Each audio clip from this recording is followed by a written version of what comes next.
Verraas met die keppie wat nou instap. Ek vir hom vra vir 'n ekstra tafel.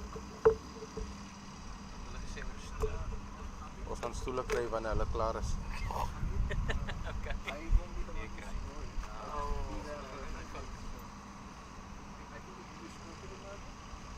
Oh yeah, they're down. Yeah,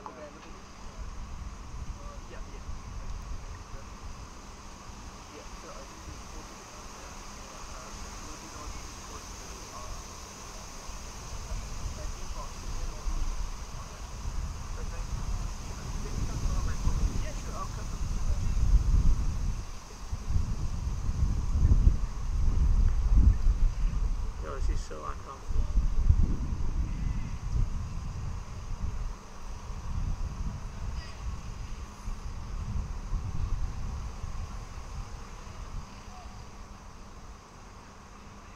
At least they're starting it off, boss. So Delayed start.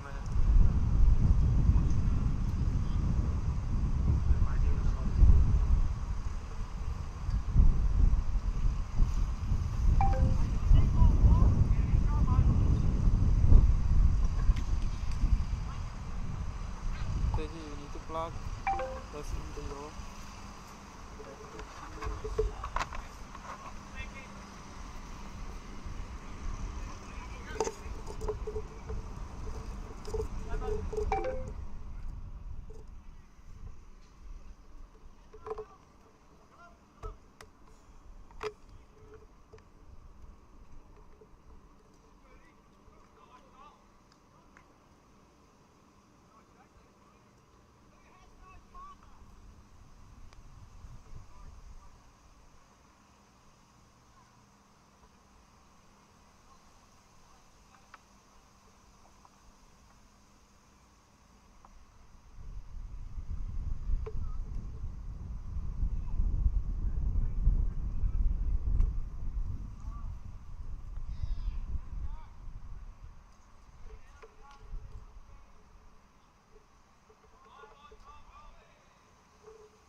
the first runs of the match. Captain Tony Clark adjusting his field for the left-handed Marlon Muirling.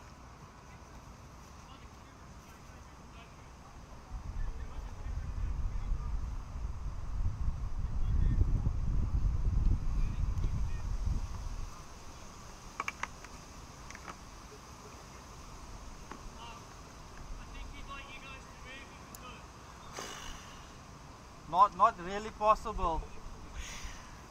Yeah, well, the left-handed Marlon Muirling having some trouble with our setup here at Pitch Vision.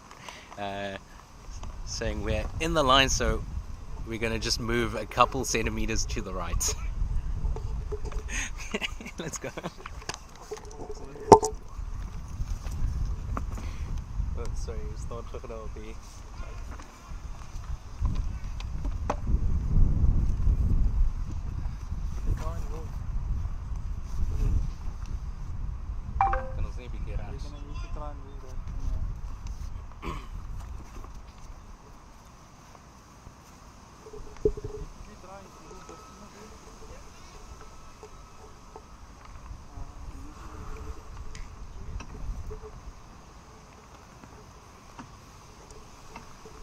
We're trying our best to move while we move.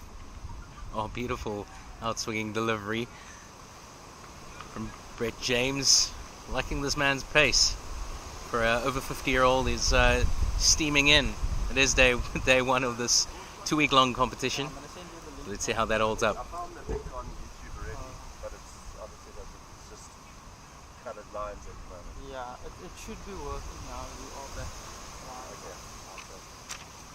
Kan ons die tafels kyk? Nee, hierdie kabel is dalk net op 'n stoel sit of iets. A lot happening in the first over here between Australia and Sri Lanka. Hopefully we're not in Marlon Muirling's eye line. Another beautiful delivery, nice length, nice movement out to the left-hander.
Left.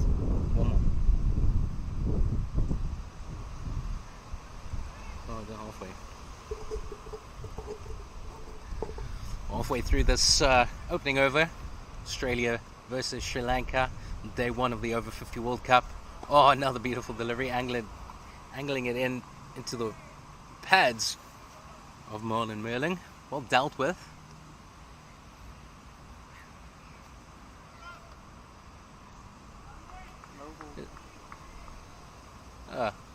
Overstepped by Brett James. So Marlon Muirling getting a nice little present in the form of a free hit in this opening over. Oh, gets a hold of that, sends it into the nets. Here at Greenpoint Cricket Club, 6 runs.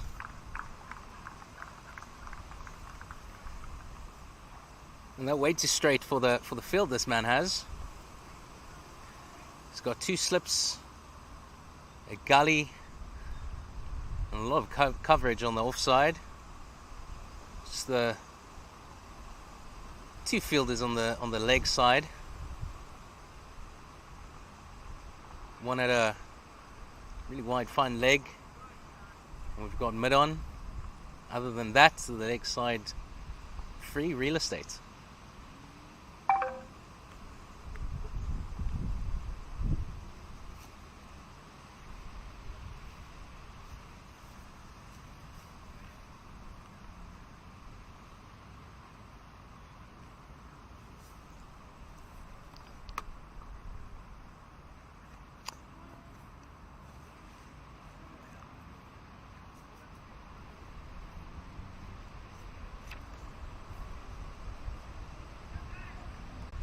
Gaino Cibola from here in South Africa saying just hold on 1 second. Back to your mark, young man.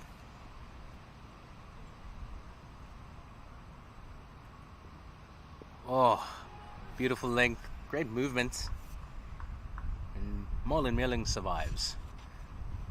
So that's the end of the first, and just 7 off it.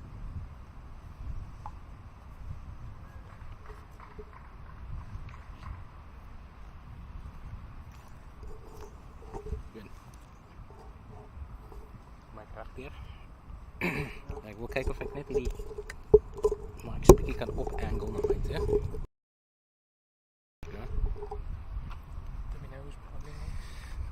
Let's see. That's number 60, 63. Who's 63? Excuse me? Who's bowling from that side? It's number 60. 63. James Morris. Wat ek sy nommer? I thought he's 12th man. I thought he was 12th man. Who's out?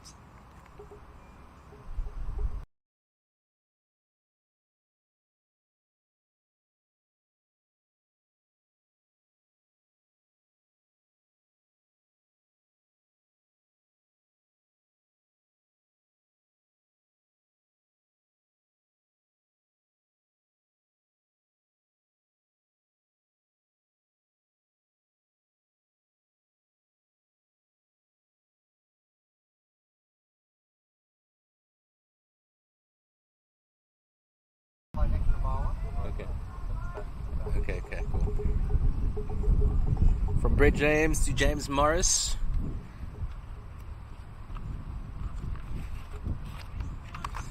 Coming in from the Stephen Way end at the Stephen Way Oval. Oh, a bit short but straight. Robin Perez works into the leg side and they stroll through for a easy 2. It's still cold. It's a little bit overcast. Guys had a proper warm-up. Still just a little bit cold. Should find his rhythm soon.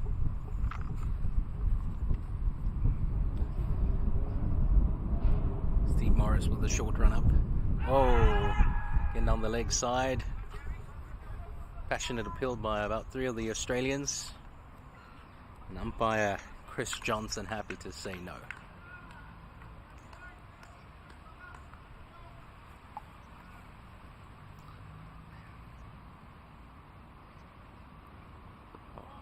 That's a good length.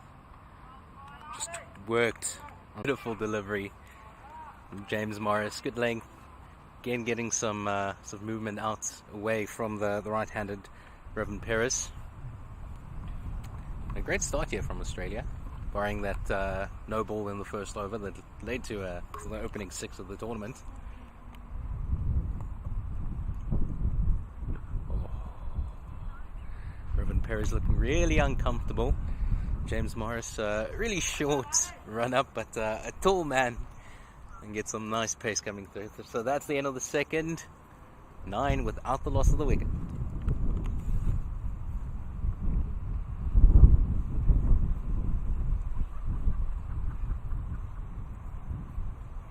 You're just your umpires for today. There's Chris Johnson from England, standing on the Stephen Way Oval, and then South African Gaino Cibola, the Greenpoint Stadium end. Steaming in from this end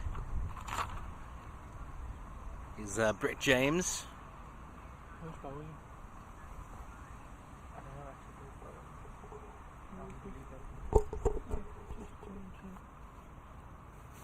Yeah, it's Brett James again. Left-handed Marlon Meerling getting off strike for the first delivery of this Brett James over. It's working it to the leg side and through for a comfortable single. Oh, and that's the wicket. Beautiful ball and great pace shown from the young man. Brett James hits the glove of Robin Perez straight up into the end, a comfortable catch for the wicketkeeper.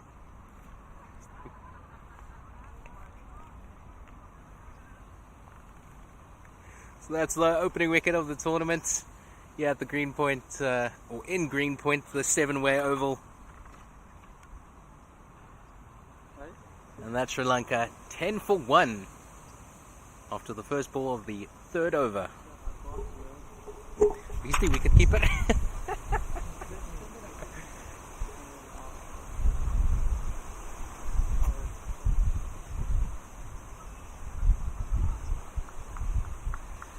Check, moes nou daar gepraat hy was.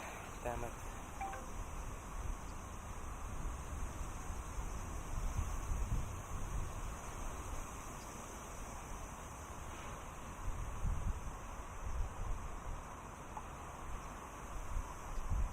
Seven.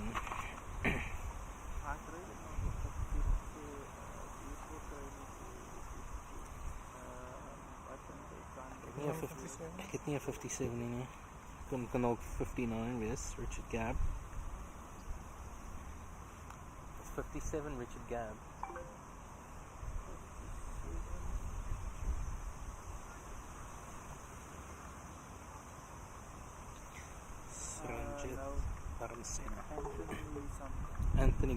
Anthony Baranka. Yeah. Okay.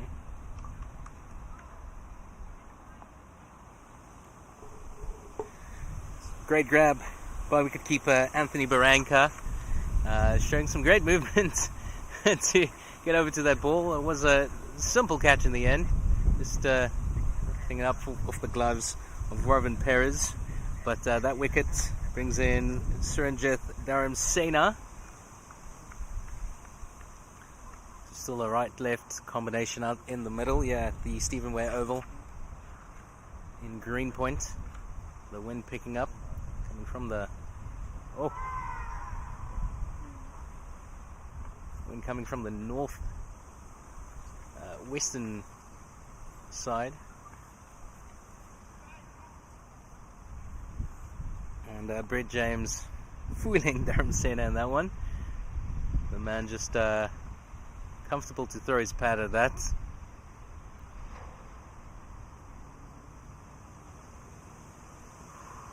And again, just offering up his pad. Good length ball on about 5th, 6th stump. Happy to not throw his bat at that. This is a 40 over match. Still a long way to go.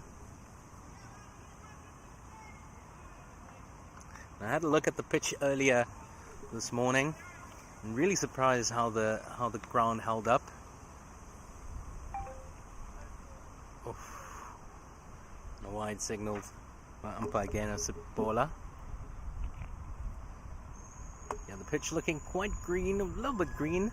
Some coverage out in the middle, so a lot of movement for the bowlers today. I myself played here a few weeks ago, and it is quite a slow deck, so there's going to be a lot of purchase here for the spinners later on in this game.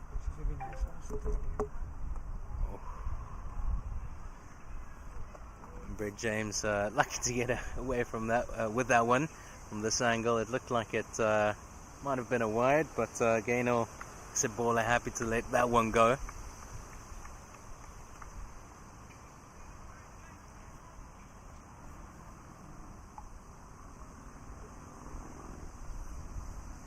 Oh, much better directed delivery, good length, and Gaynor Sebola lifts her finger.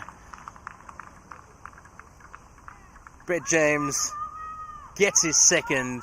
What an over from this young man. And that's Sri Lanka in some trouble on 12 for 2.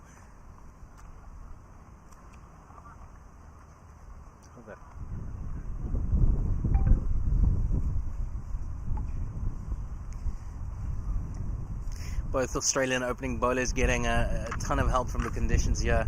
They are veterans, skillful players, know how to move the ball, and they're using the conditions and making the best of it.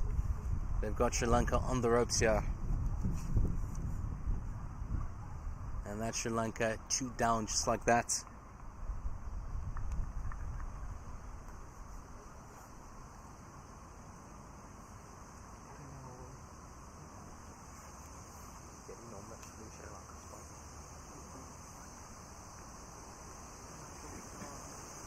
So according to my information, it should be Carmen Maputina coming out into the middle. And lucky for him, it's over, so he gets a second to soak in the conditions, see what his partner Marlon Muelling is doing, just get himself acclimated.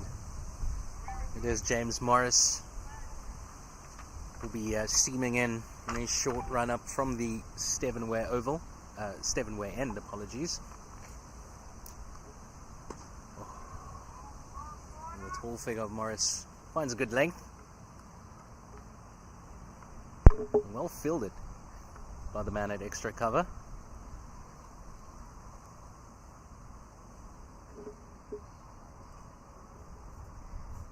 And comes over the wicket for the left-hander.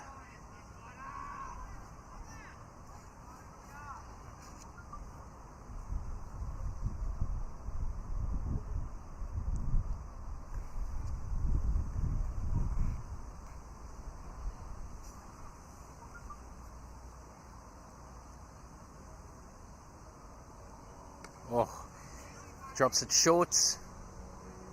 Not well directed, but we've got some protection here at fine leg. Brett James barely had to move, but Sri Lanka get through for one. The right-hander back on strike. James Morris staying over the wickets. Some movement in the field now. Still got the two slips. Man at gully. Brett James moving to backward point position. Got Paul Weiberg strolling over. He's going to take up that gully position. They've got a man at fine leg. Oh, and a beautiful delivery from James Morris. And that's where you want to be. All your protections on the offside. I'm not sure anyone of the fielders in the slip cordon gully point happy to clubber up a ball that's coming their way. Oh, another beautiful delivery.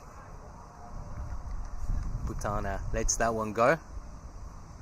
Yeah, just looking at the rest of the field, got to cover mid on, mid off.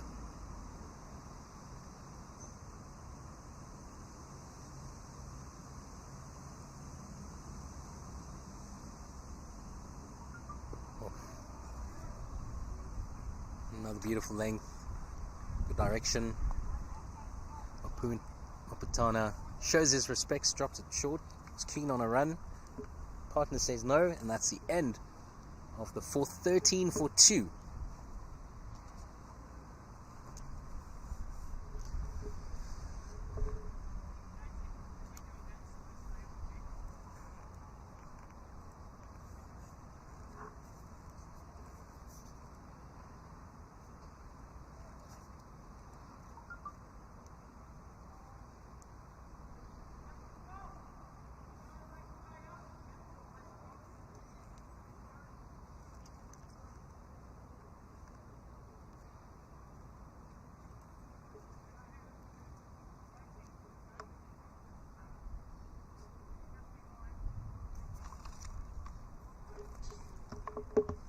So a bit more coverage on the leg side for this third Brett James over.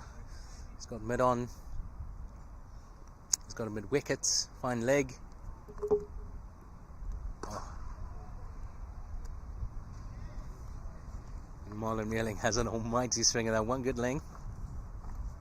Some more good movement. I need access to the bowlers.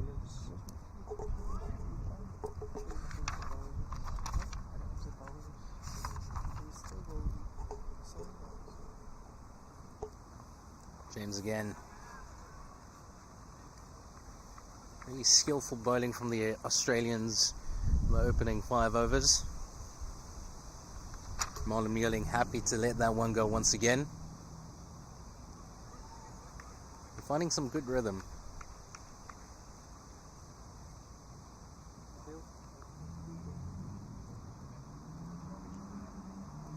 Oh, and off the edge, splits gully, and the man at second slip. And that runs down for a boundary. The second of the morning. Taking Sri Lanka to 17 for 2. Really unlucky there for Brett James. He's been moving the ball quite nicely. Great skill in those wrists. Finding a great length as well. Just splitting second slip and gully. So Marlon Muirling lucky to get away with that one.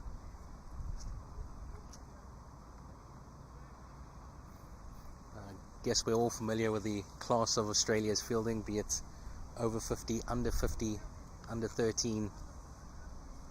They're a nation of skillful cricketers.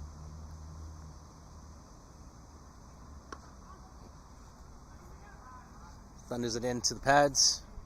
Muirling gets a second, and the fielder trying to take out Mapatina hits him on the head. Luckily, the helmet doing its job.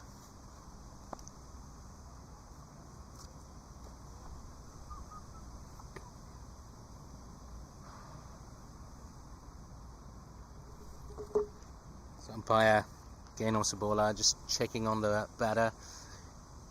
These days, officials quite don't take any chances with hand injuries, so just a quick assessment, but he should be fine.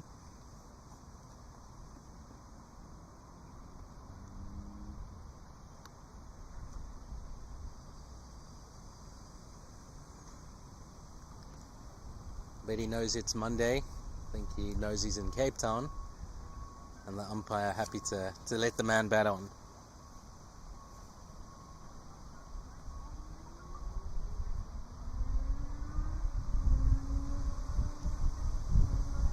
As I say that, the medic, making his way onto the middle, reaches this inner circle and then makes his way back. We're happy to play on.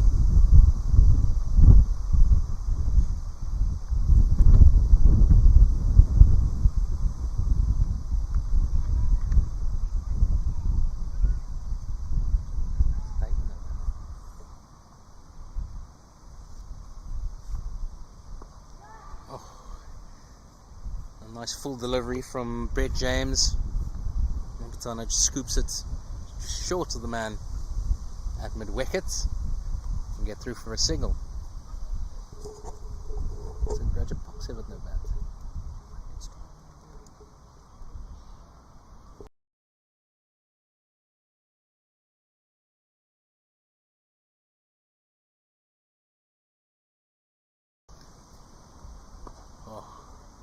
Good length, good direction.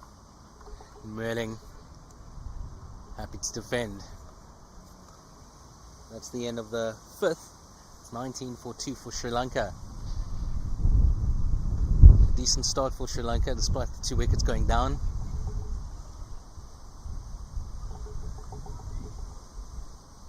There have been a couple of chances for Australia.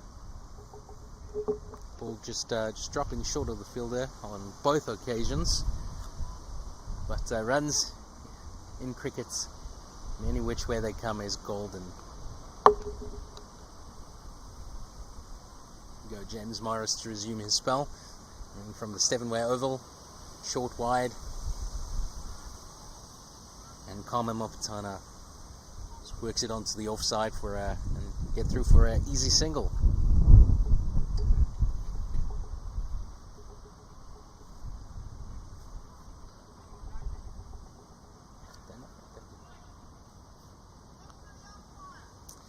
Left-handed Marlon Muirling back on strike. He's on 3 of 6 so far. Still the 2 slips, gully, backward point, extra cover, and Maiden gets some exercise as the ball's just worked straight to the man, through for an easy single once again.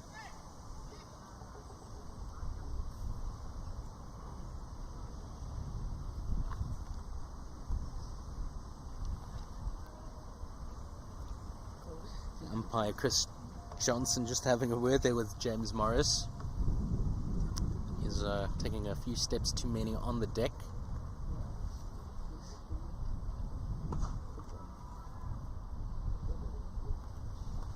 Nice and full, but work to the man at mid-on.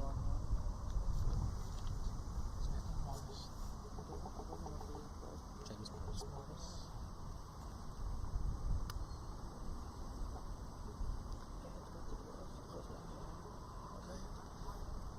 Nice and straight from James Morris, and full. Batter Marlon Muelling not getting anything on that except for pad. Through for a leg by.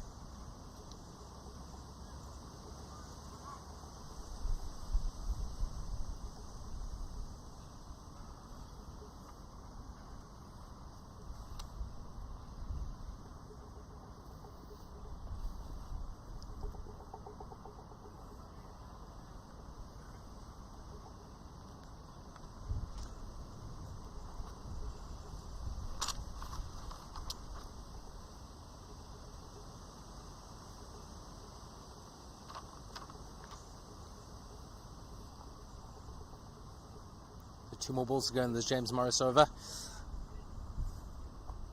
Short to the leg side, worked away by Marlon Muelling. Umpire happy that he got some bat on that, and that brings about the end of the 6th over. And the score 23 for 2. Good morning and welcome once again if you just joined us for this pitch vision coverage of the Over-50 Cricket World Cup. Finding yourself in Greenpoint this morning at the Stevenway Oval, where there's Australia up against Sri Lanka. Good morning and welcome wherever you might find yourself today. It's quite windy, but not too chilly this morning. Still a little bit overcast, and these veteran bowlers making the best use of the wind and the overcast conditions, especially this man,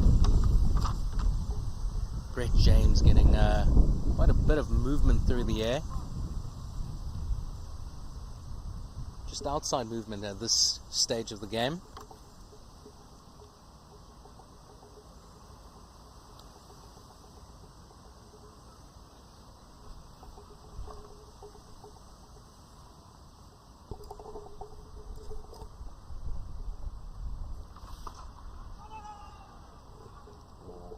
Nice and full.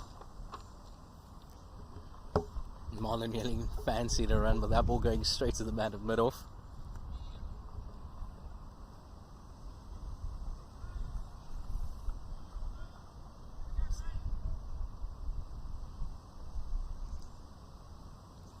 Brett James once again.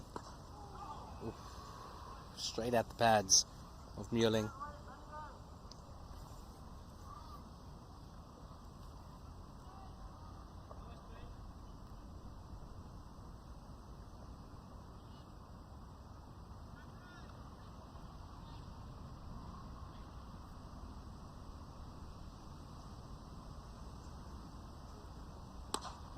Bit wide from James. Really get some proper bat on that.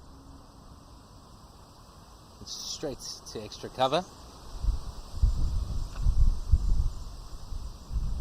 And that's yet another dot ball.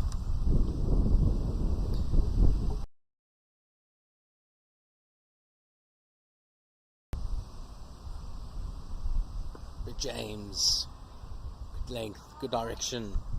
Just defended by Muelling. Australia should be happy with the start. They've got Sri Lanka on the ropes. Not totally yet, but 2 down in the first 7 overs. Just 23 runs on the scoreboard. Should be happy with that. James to finish. Good length, good movement. A little bit wide. Muelling with... Yeah, Muelling would be disappointed that he didn't get more on that. Some width offered. There to cut, but unfortunately not getting much on that. That's the end of the 7th over. It's 23 for 2. Morning. It is, sorry, just a question. It is Mewling and Maputano batting now. Now Ruin is batting. Sorry? Ruin Peris and Common.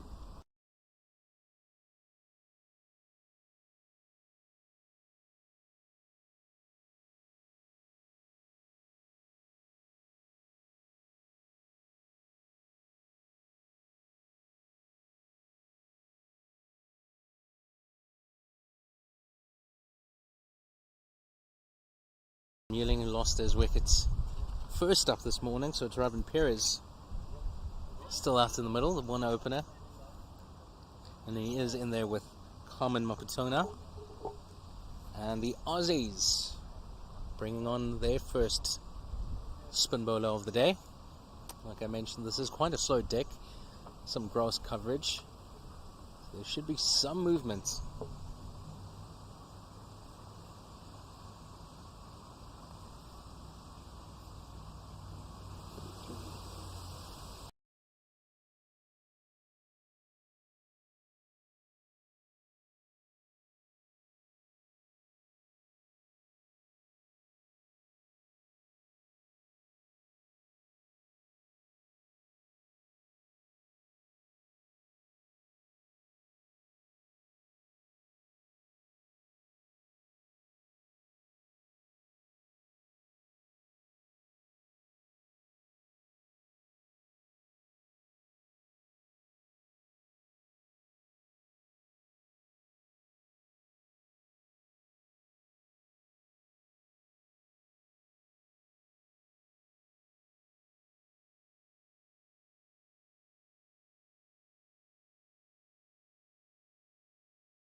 just punched there from Robin Perez. Oh, and a bit of a mix-up in the middle. Oh, a bit of throw would have had him. But that's two. Coming from a decent ball there from Brett James. Nice and full. Just punched straight back. Just missing the stumps. And in the end, two simple runs for Sri Lanka. They made life a little bit harder for themselves. Almost losing their third. I bet some of the fielders had an extensive warm-up. By now, it's been a little bit cold. Not the best of throws coming in. We go on. Oh. What a hit from Perez. Straight to the man at extra cover though. Brilliant fielding.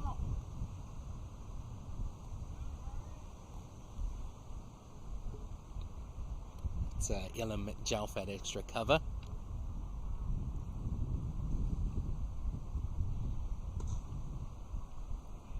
Apologise, Damien Meek. Jalf is at mid-on.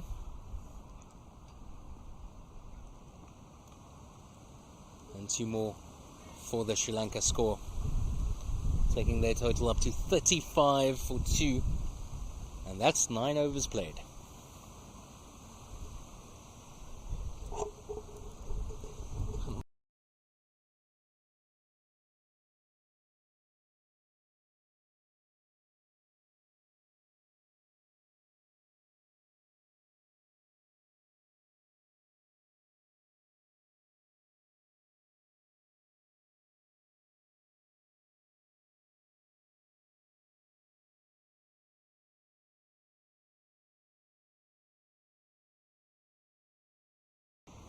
So it will be Steve Gollan returning. Some more adjustments to the field. Some more protection on the boundary incoming. They just had the man at deep and wicket. Now sweeper in place for the slow right-handed bowler. About 5 meters in from the rope.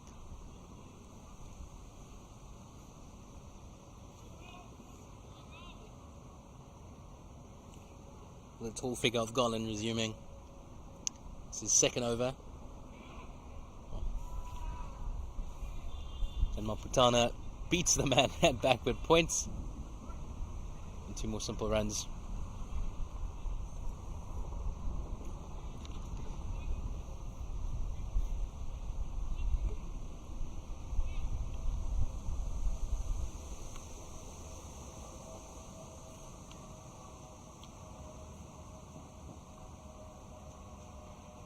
Good length delivery, left alone by Maputina, and the sun just starting to come out. I have to say, just once again, really impressed with this field at the Stephenware Oval. Oh, brilliant fielding there from Brad Poto in the extra cover region. Cutting down that to just the 1 run. Now some adjustments for the left-handed Perez.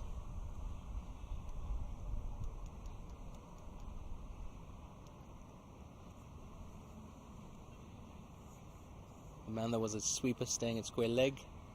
The man at square leg for the right-hander coming in into the circle.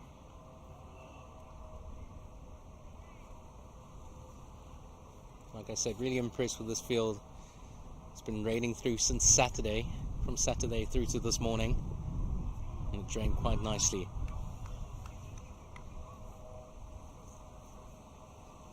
Covers did its job, the pitch looking really pristine. They had a match over the weekend, but it was juniors, so it is slightly used, but it has some nice coverage, grass coverage, so some movement on this deck that is quite slow. Nice and full. Punch down the ground by Perez. And that's going away for... It is the 4th boundary of the day for Sri Lanka. And at the end of the 10th, it is 42 for 2.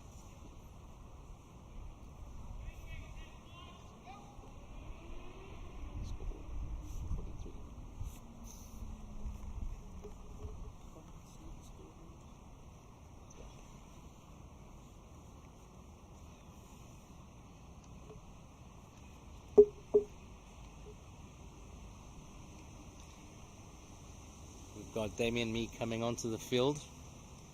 Coming on for Brad Putter, who's going to have a bit of a rest.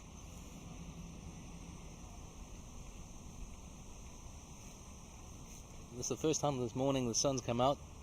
Still behind some cloud coverage, but it is stinging quite a bit.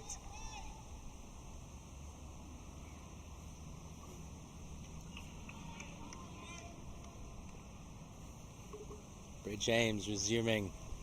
Oh, beautiful in-swing delivery to the left-handed pairers.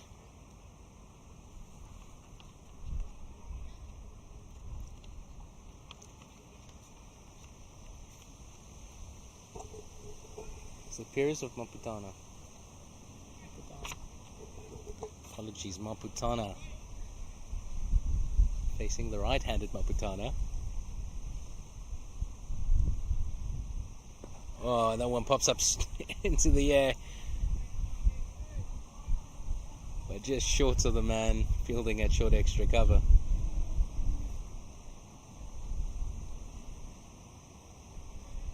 And that's the third ball that's gone airborne for Sri Lanka in this the opening 11 overs so far. It's away with another.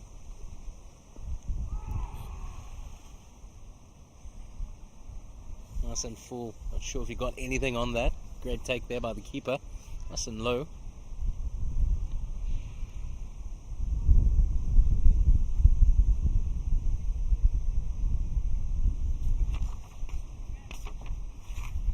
And that prompting a bit of a fielding change. The man at mid-wicket making his way over to cover. Man at extra cover coming in closer onto the what is the third deck at the Stevenway Oval, the third pitch, and the man gets some work straight up. Nicely defended by Maputana, and a decent recovery after losing 2 wickets first up. Robin Perez and Carmen Maputana building a nice little partnership. It's a 30 at this stage.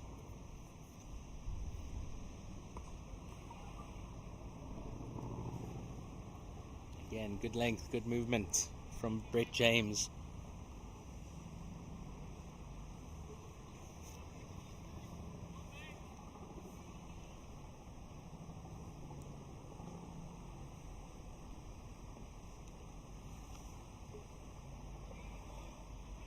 This is Brett James's 9th over.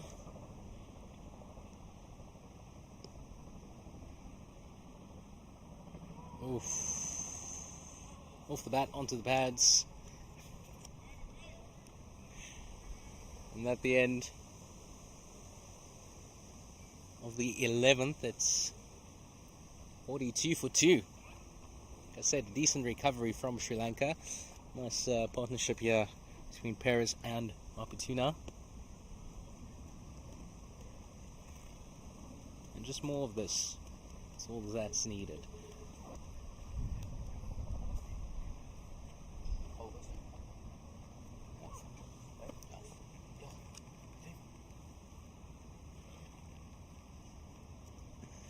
We are flying through the overs. It will be Steve Gallen resuming from the Stevenway end on the Stevenway Oval.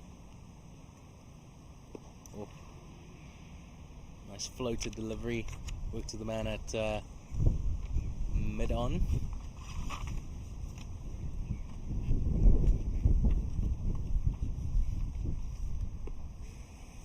Nice full floated delivery once again. Perez not taking any chances at this stage.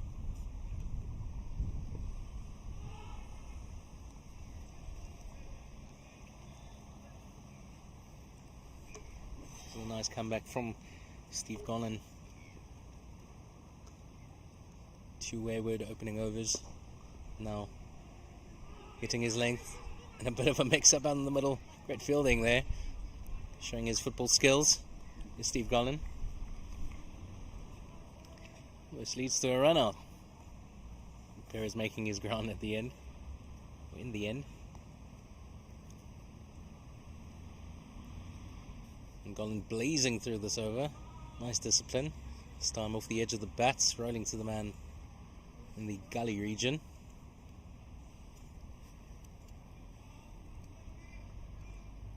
One more delivery to go, on course for a maiden.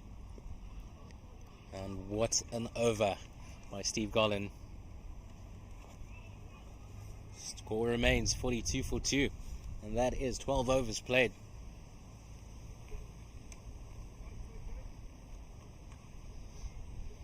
We've got 28 overs remaining. I think both Australia and Sri Lanka should be happy with the start so far. It's 42 for 2. Australia would be disappointed that after the fall of the first 2 wickets they couldn't capitalize on the wayward Sri Lankan start, but a brilliant recovery from Sri Lanka. And this crowd, it's hard to tell what would be a winning score, defendable score.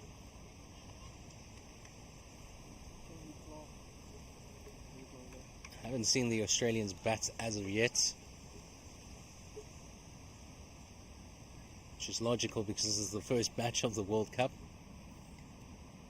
But Australia has a reputation of being quite destructive in all facets of this game.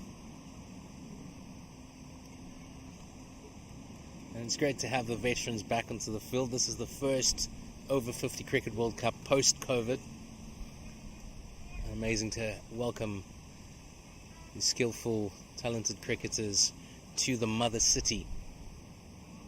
We've got a whole bunch of games happening over the next couple of weeks in and around Cape Town.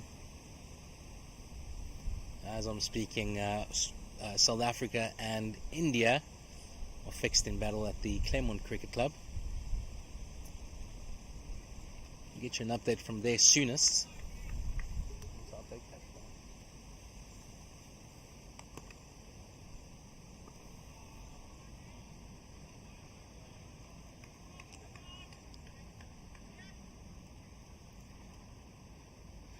It seems to be the captain, Tony Clark,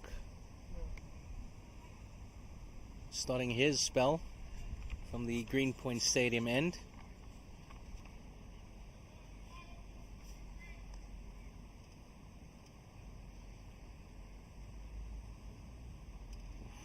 Good laying, and just left alone by Maputuna.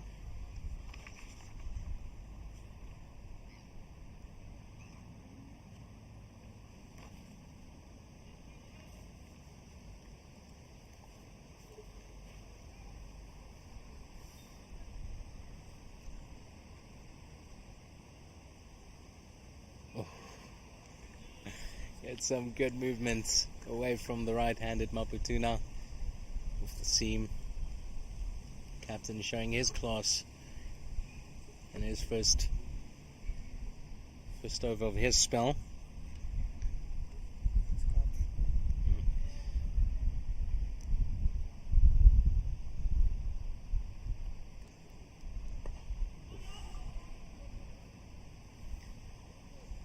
Just a quick little update on what's happening at Claremont Cricket Club, where it's South Africa and India fixed in battle. South Africa having a bat first.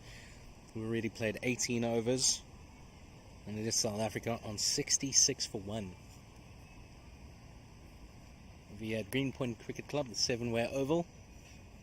Sri Lanka on 42 for 2 in the 13th over. And what a start from captain Tony Clark. Another maiden over. That's the second maiden in a row. Sri Lanka just hanging back, defending, not keen on losing any more wickets, at least in the next couple of overs.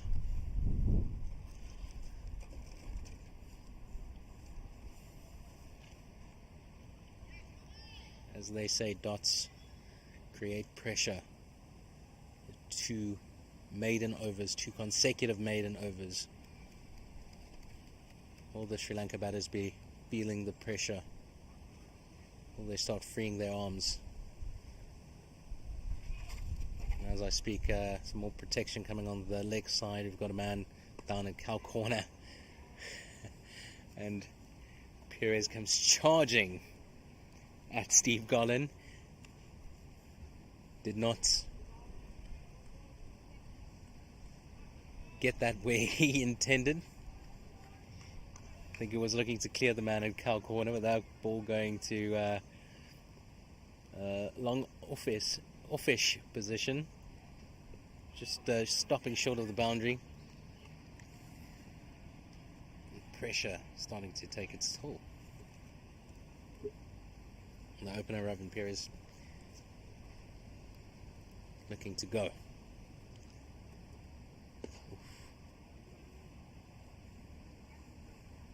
That's great running from the Sri Lanka batters.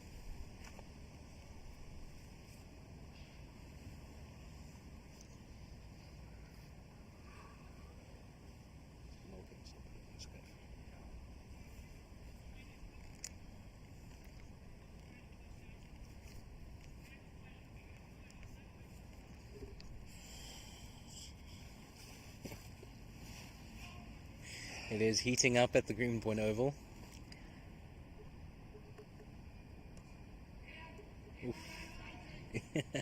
Good feeling from the man at backward point, that Brett James. And Richard Gabb showing his appreciation for that. Oh, comes streaming down the deck. Get a lot on that, but through for a single. It's Carmen Moptuna. And it is baking at the Greenpoint Oval. The sun's coming through, and the boys here at Pitch Vision feeling the heat, making some fielding adjustments to the umbrella. Thanks, Luke. And that's the end of the 14th over. 46 for 2. And the two batters now, the two Sri Lanka batters showing some intent, looking to go at the slower bowler. For Australia, it is captain Tony Clark resuming from the Greenpoint Stadium end. I'm sure he'll have none of that. Coming off a maiden in his first over. Let's see what he can do.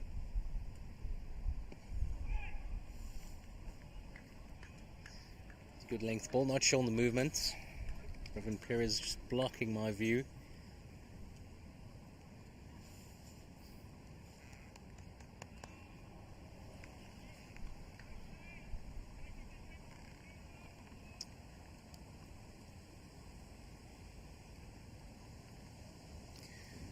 Tony Clark to Colin Moptuna. Nice and full, brilliantly fielded there. Another man at short cover.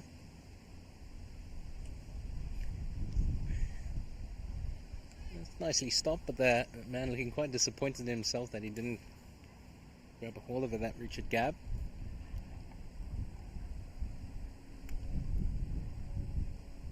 Oof. Some good movement into Carmen Maputa.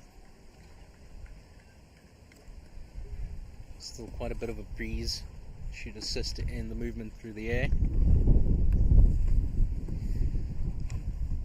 But these Aussie veterans, full use of their experience. They've got they've got them on the ropes completely, but they have put a stop to the scoring for the time being. And yet another dot. And in the past few overs, the partnership between Carmen Moptuna and Robin Perez scoring by 4 runs. They're on 34 at this stage. Moptuna on 17, Perez on 16. Oof. That off the edge of the bat. Just splitting the wicket keeper and the man at first slip.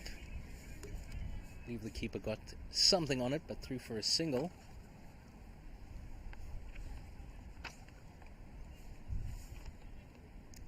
The vantage point where I'm at, just right of the side screen at the Greenpoint Stadium end.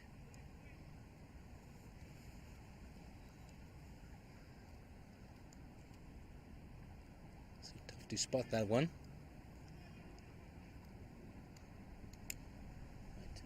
Tony Clark to finish his second.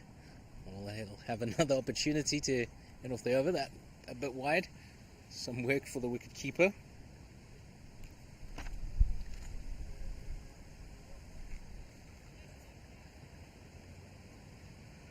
Almost could have left it for the man at first slip to stop, but good work nonetheless.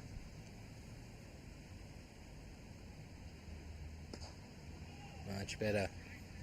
Nice and full on a dot to finish the 14th or the 15th. It is 48 for 2, and drinks. Sounds like a good idea.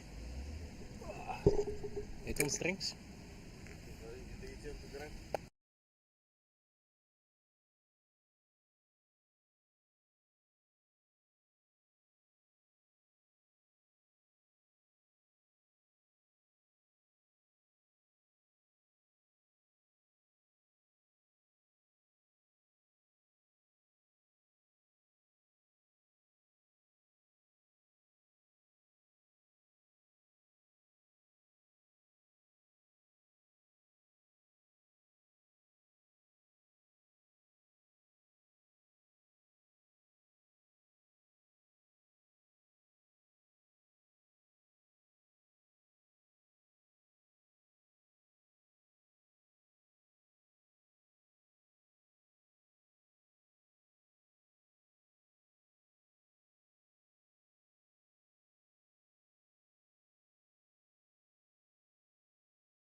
And so that's the players hydrated, ready to go once again. Yeah, at the Greenpoint Cricket Club, the Stephen Ware Oval. Good morning if you just joined us. It's about 20 to 12 local time, and it is turning out to be quite a beautiful day. Just looking over to the east, nice and blue. West, still some cloud coverage, and really amazing how the field turned out. I was expecting no play today. It's been raining through since Saturday, but great to have these guys out here. Veterans showing their skill. And there's Steve Gollan resuming. This is fifth rather, from the Stevenway end.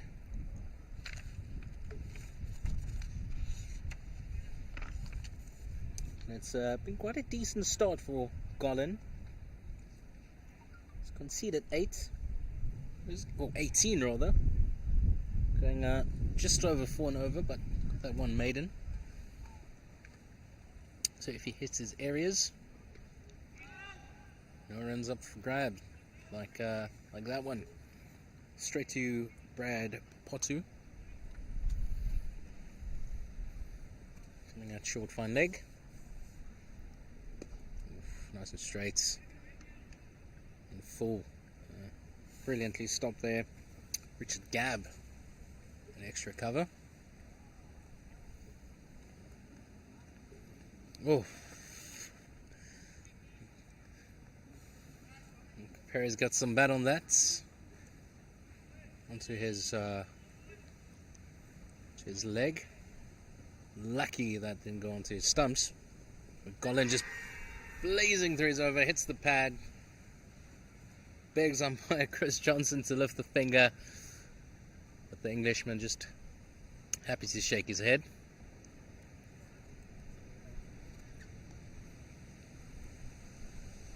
Gollan to finish. Defended by Perez. And at the end of the 16th, it is 49 for 2.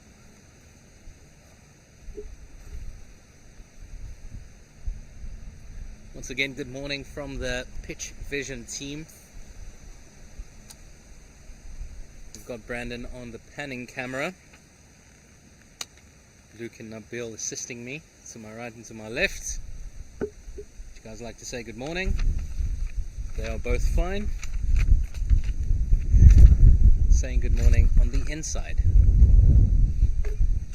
So here we go. Captain of the Australian Over-50s side, Tony Clark, resuming his spell. He's been very disciplined, as you would want from your captain, leading from the front, hitting great areas, getting good movements. And that one I can see. Got the non-striker blocking my vision just a tad.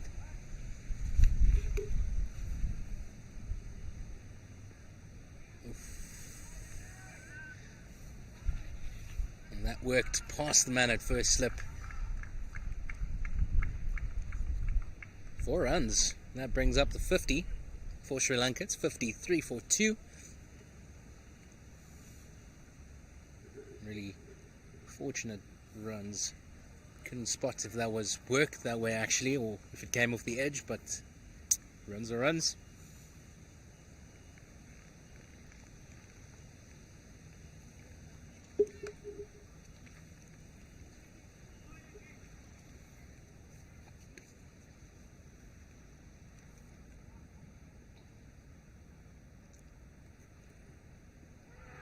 Oh, hits the pads. Clark looked quite convinced. If they had DRS, I'm sure we would have liked to take a second look at that. But South Africa and Gano Sebola, standing at the Greenpoint Stadium end, is shaking her head.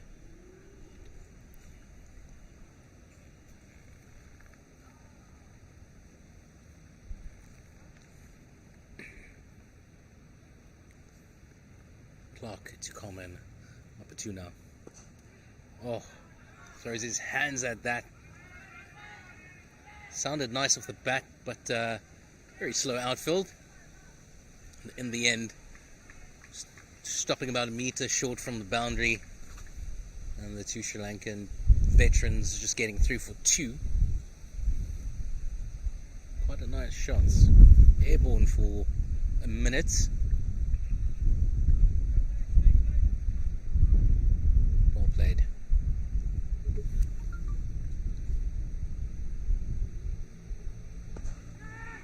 Oh, this time hits it straight to the man at mid-on.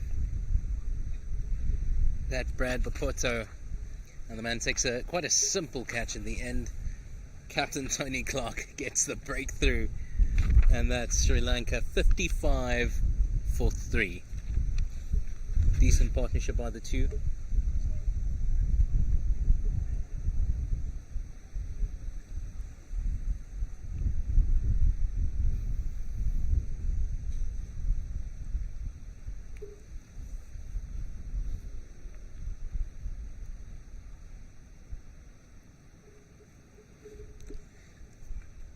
But a decent innings from Carmen, Maputuna.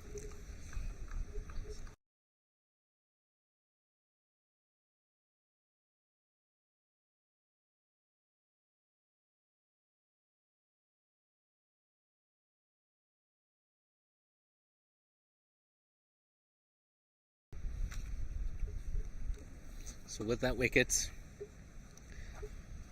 the captain of the Sri Lankan over-50 side, Sinivaratne, quite a tall man as well.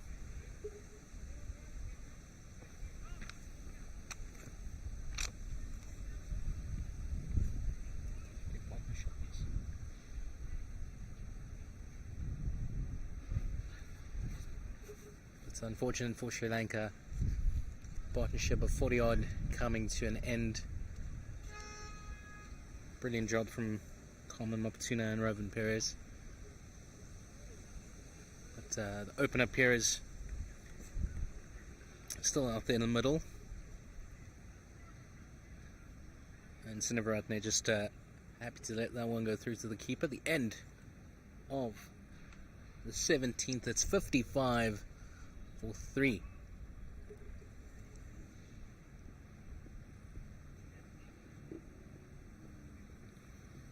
Sri Lanka going at 3.24 at this stage.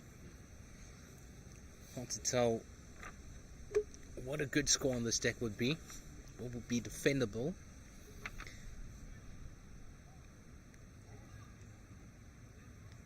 But with the slowness of the deck and outfield, I would say that 150, 160 should be the least Sri Lanka should be hoping for here today. Still got more than 20 overs to do that. In fact, a little bit more than 22 overs remain in this innings. 55 for 3. It's a lot of time. Push down the pedal. Steve Gollan resuming from Steven Way end. Bowling really tight. And after the fall of the wickets, opener Robin Perez is happy to defend. Just realizing he's still got a lot of time.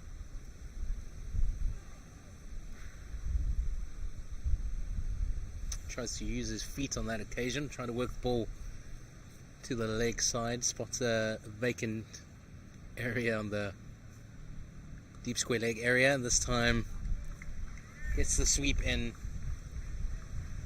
and 4 runs. Beats the man at a short fine leggish position. And will that prompt a fielding change? The opener Perez, I believe, should be targeting that vacant area. No, the man coming back to that short fine leg. Perez clipping that off to the leg side. Nobody at square leg. Easy 2. Not a lot of intent showed by the Australian fielders in getting that ball. Sri Lanka's captain Sinivaratne spotting that real quick and took off from the non-striker's end and getting back for a comfortable 2. At the end of the 18th, 61 for 3. And the spinner Steve Gollan just blazing through his overs. Gets throw it nice and quick. And that's already 18 down.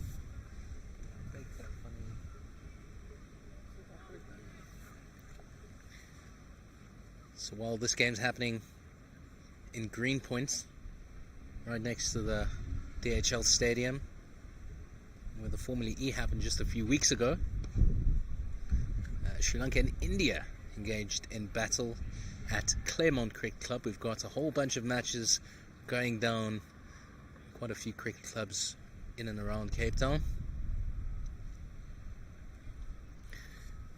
Got a few games at Rylands Cricket Club, also Durban Vole Cricket Club. Captain Tony Clark resumes, bowling to Sri Lanka's captain.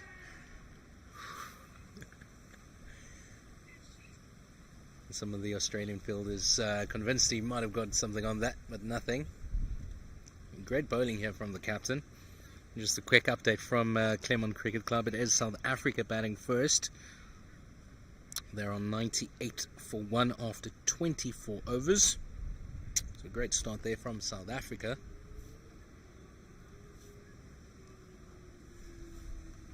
Just southeast of where this game's going down in Greenpoint.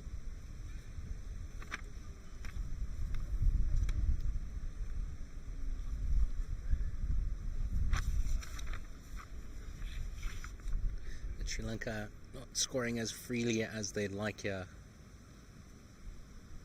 But this has been proper bowling and a proper spell. Oh, from the captain, and the ball put down in the slip cordon. Nice length delivery. Sri Lanka's captain Sinaratne throws his hands at it, gets the edge, and not the easiest catches in the slip cordon, just right of the man at first slip, but those should be clobbered up. Really unfortunate. Almost the second wicket for the captain. Still he comes steaming in. Sinaratne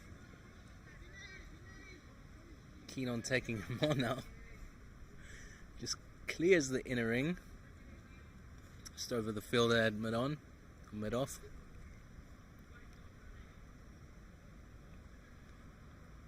Brad Potter. And the captain just telling the man to just hang back. Hang back on the circle. The Aussies feel it. They feel that. They feel a fourth wicket coming. That's, one could say, 2 opportunities in as many deliveries. And this time the captain, Sinaratne, just defending. Had to see out the 19th over. It's 63 for 3, 19 played so far.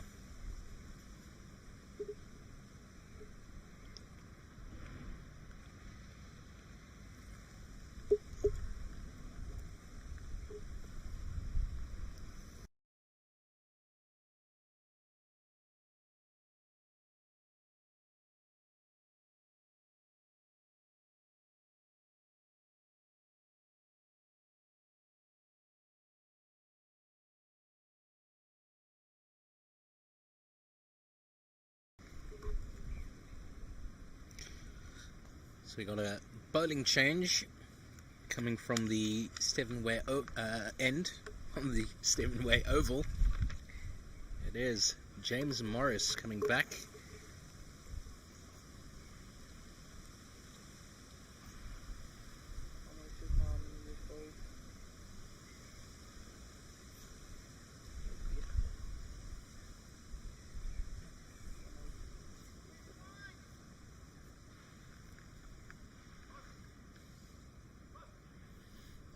So for the left-handed opener, Ravan Perez, we've got a slip.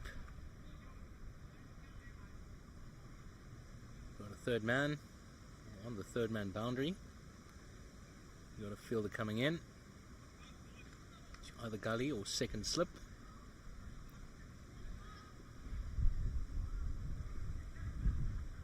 Backward point. And a quick single there for the Sri Lankans.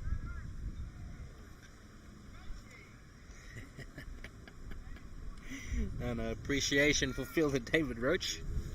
hits the stumps, but Pure is comfortably in.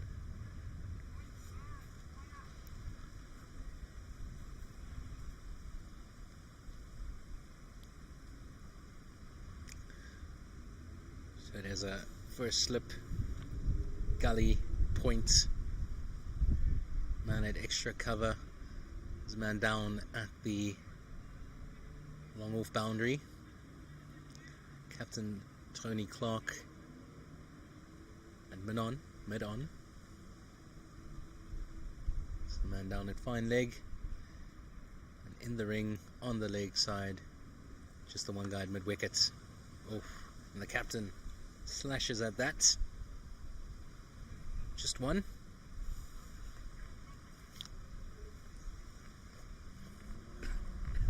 Partnership now stands at 10. Sri Lanka scoring at 3.36 to the over at this stage.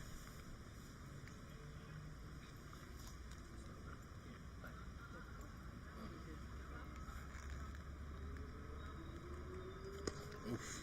Nice and full and straight. A nice drive from opener Ravan Perez.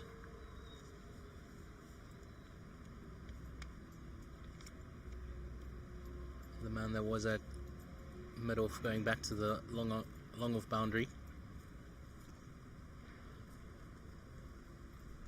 The tall figure, James Morris, comes steaming in once again and just hits the pad straight up into the air. Falls short, of the keeper. Anthony Barranca. It's been solid behind the stumps for Australia thus far. Captain Tony Clark should be happy with his wicketkeeper's performance in the opening 20 so far. Not just two straight coming over the wicket for the left-hander, and another simple single for Sri Lanka. It takes the partnership up to 12. Oh, that's a lot better. Getting a good length. Catches Perez in two minds. Wanted to come forward and opted to go back. And I think just getting some bats on that, and I think that just saved him at this stage. The tall man getting some good purchase. Nice bounce. And that's halfway done in this game. One of the opening games of the Over-50 Cricket World Cup. Australia versus Sri Lanka at the Stevenway Oval at Greenpoint Cricket Club. Playing host to this one. 67 for 3, halfway done.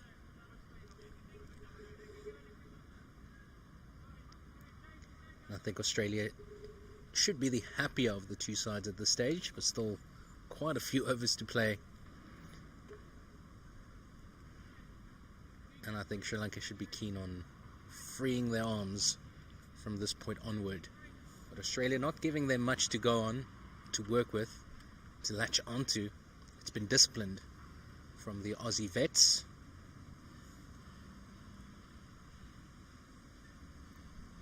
There you go, Captain Tony Clark to resume. Oh. Again, getting good movement and hitting a nice length, but sure that one just pitched outside of leg stump. Hard to tell with this angle. But the Aussie captain getting the better of the Sri Lankan captain. Oh, almighty swing from Sinivaratne, getting nothing on it.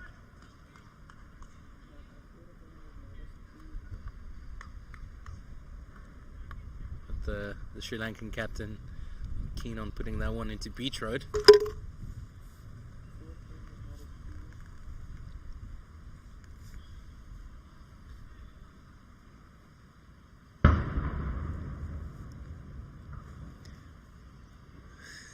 That bang, the afternoon cannon happens every single day in Cape Town at noon.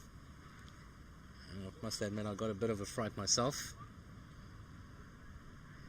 So did Tony Clark and Sinavaratne. Oh, another beautiful delivery.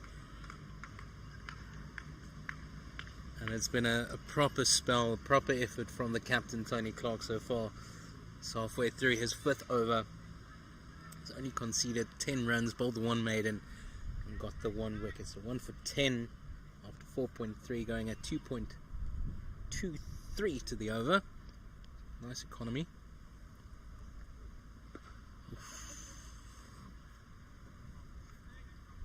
And Sinavaratne just defends.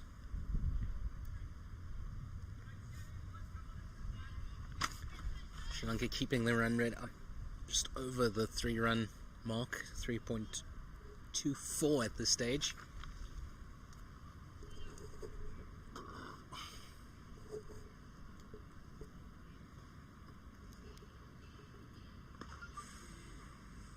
A quick single just dropped short to the man at extra cover.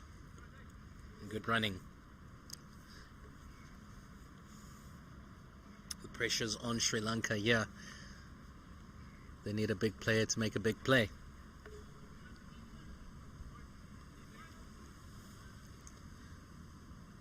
Going at this rate, they're looking at about 120, 130.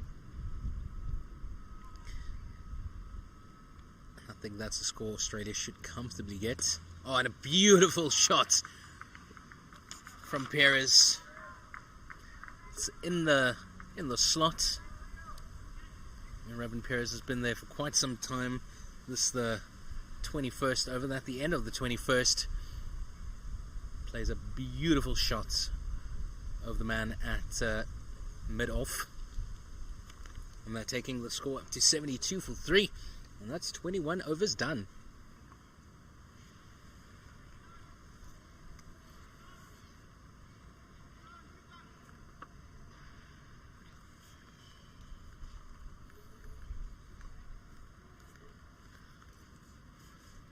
So good afternoon if you just joined us. It's a good afternoon from the Pitch Vision team here at Greenpoint Cricket Club. We've got Luke, Nabil and Brandon on the panning camera for this opening match of the Over-50 Cricket World Cup. Australia and Sri Lanka doing battle in Greenpoint. And it is the tall figure of James Morris resuming his 2nd spell.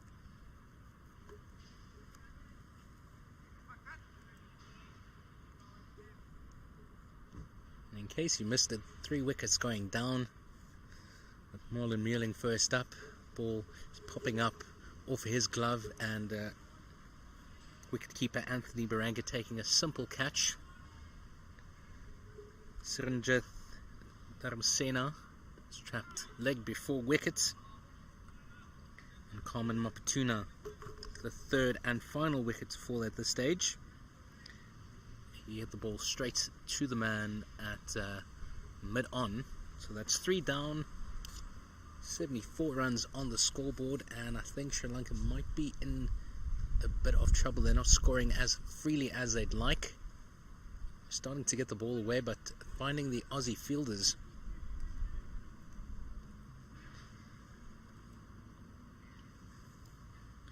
But this partnership ticking up, and at 20 now, the previous one 40 odd.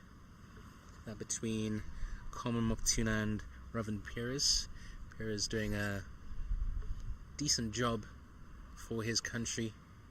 On strike now, facing James Morris. Gets that one through. Man at point and mid-on. Rather extra cover. A nice running there from the 2 Sri Lankan vets. That's 2 more to the Sri Lankan cause.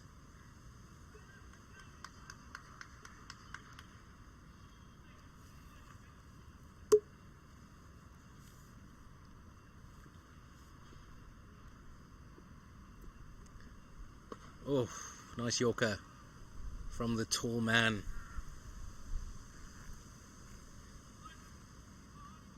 He's run up just a couple steps, but He's got length on his side and gets that ball through with some proper speed. Oh, so they're just flirting with the leg side. No bat on that from Ravin Perez. So a leg by to finish the 22nd over, takes the score up to 78 for 3. Scoring still at 3.55 to the over. And the Aussies in control here. Can they make the pressure tell? Get another quick breakthrough. Captain Tony Clark will resume from the Greenpoint Stadium end. It's been a decent effort from the captain. This will be his 6th. Conceded 15, got the 1 maiden, 1 wicket. And an economy of exactly 3 at this stage. Here we go, here's the captain, Tony Clark. It's Perez. Oof, a little short, easy pickings for Perez, and the captain showing his disappointment in that. Not where he wanted to put it. Brad Papoto just trying to encourage his team. They've fallen a little bit flat over the last couple of overs, despite the few wickets falling.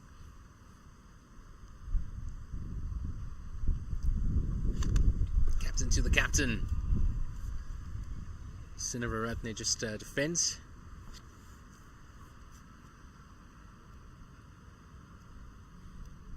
Waiting for that loose delivery. Not been many from Tony Clark in his spell of 5+ overs.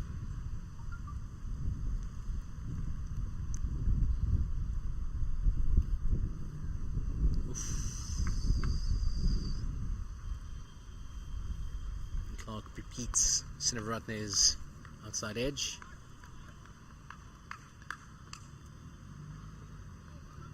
Sri Lankan captain looking a little bit uncomfortable with those fuller deliveries. The Aussie captain beating him almost every single time. Oof, another almighty swing from the Sri Lankan captain. Again gets nothing on it.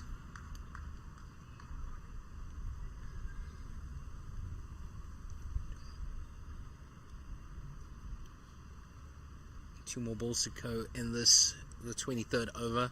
Only the 1 run off it so far.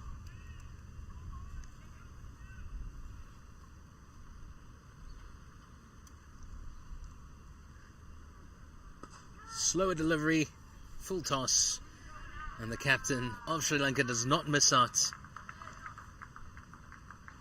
Gets it through the covers. And 4 runs. It takes the tally over the 80-run mark. It's 83 for 3. With 1 more to go in this, the 23rd over. More of that should be in the minds of the Sri Lankan batters in the cloaks. More of that, please, captain. And that's the end of the 23rd. Decent spell from Captain Tony Clark. Really unlucky, just missing his radar on that second to last delivery. And that's the first boundary he conceded. Still decent figures of 1 for 20 after 6. With an economy rate of 3.33.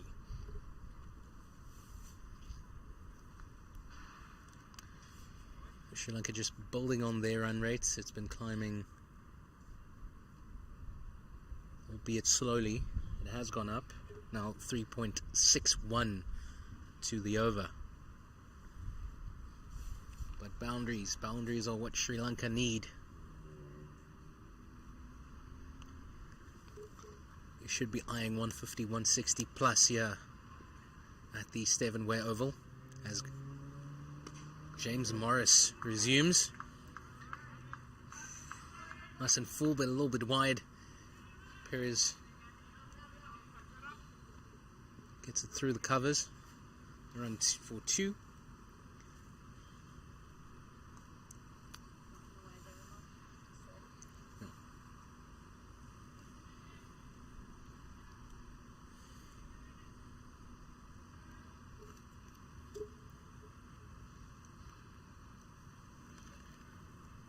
So fielding change.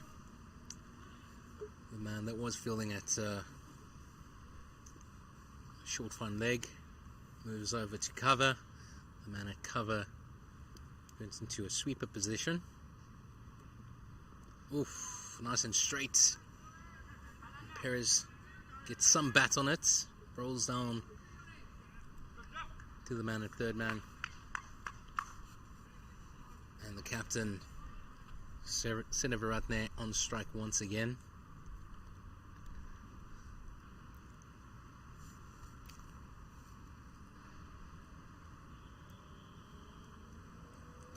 James Morris resumes. Oof. Well, I think it was there to be hit. Unfortunately, the captain gets nothing on it. Well, he gets something on it. But no runs scored, another dot.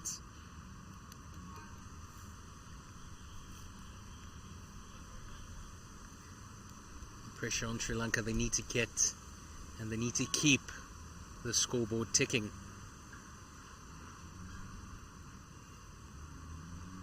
Oh, that's too short. And 3 runs for Sri Lanka. The captain, Sinivaratne, all over that, pulls it down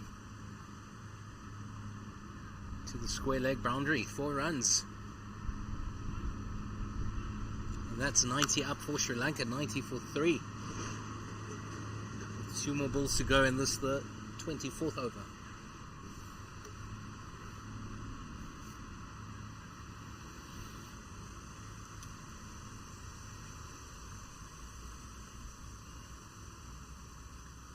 Nice leg. And the captain of Sri Lanka happy to defend. There's been 1 or 2 wayward deliveries. That James Morris bowled to the left-handers coming over the wickets. Just not getting that angle right.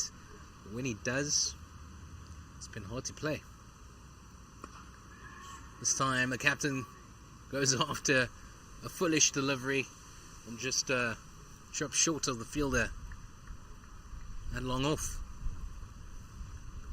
So another 50-50 chance not going Australia's way. And that brings about the end of the 24th over. It's 91 for 3. And this partnership 36 with 36.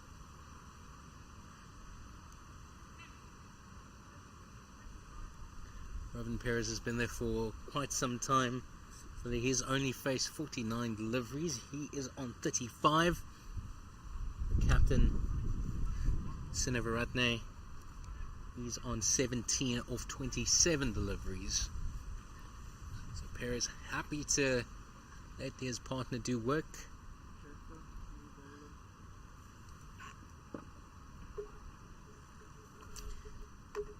And we've got a change of bowling on the Greenpoint Stadium end.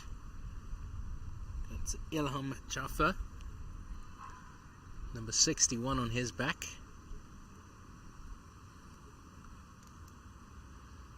And the Aussies reintroducing spin. Steve Gollan did a decent job bowling from the Steven Way end. And now some more turn coming. This Greenpoint deck is quite slow. Some grass coverage. And should be some perches and turn for the spin bowlers.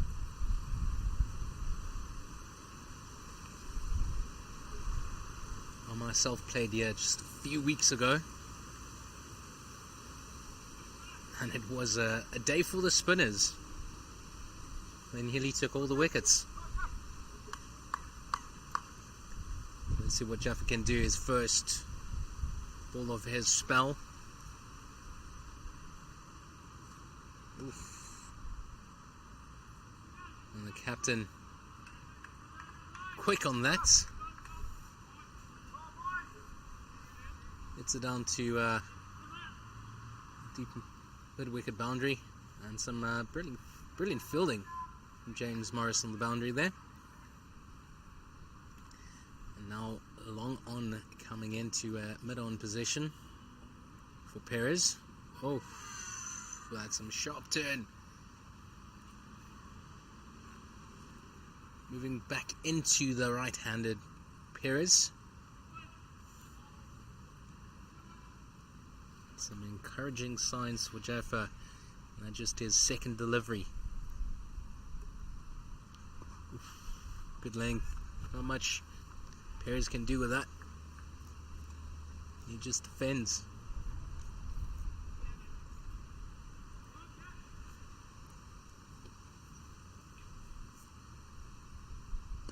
Oof. Uses his feet nicely. That one a little bit too short. And beats the man that just moved in from the long on boundary. And this time, captain tells him to stay put, move back.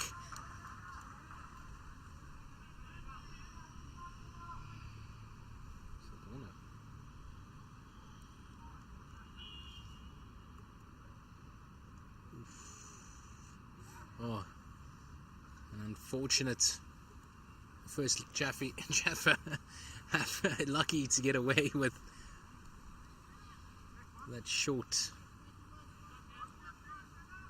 and wide delivery, but a misfield leading to a run for Perez's cause. Now the captain, Sinaratne, on strike, moves forward and defends, and at the end of over number 25, it is 97-43. This partnership now worth 42.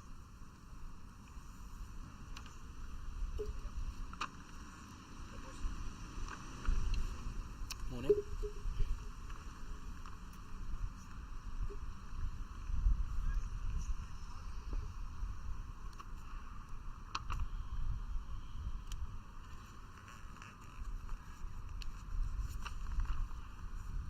So we've got 15 overs remaining in this innings. In this one of the opening matches of the Over-50 Cricket World Cup.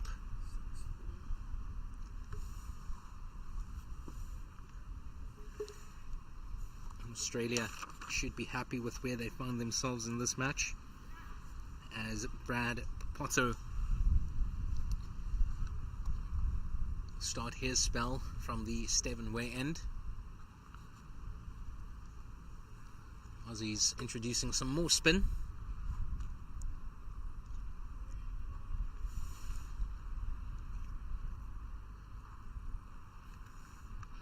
We've got two left-handers on strike.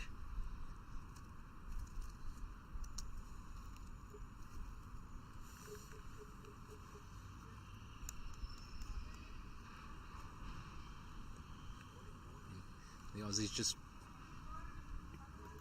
moving their field around a little bit more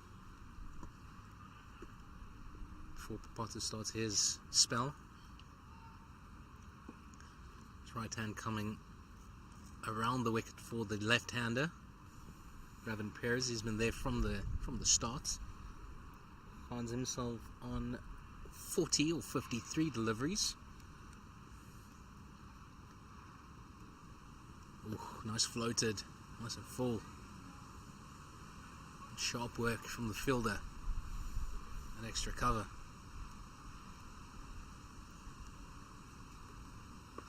Oof. Perez works that one to the leg side, and brilliant fielding from the man on the mid-wicket boundary. And his team showing appreciation.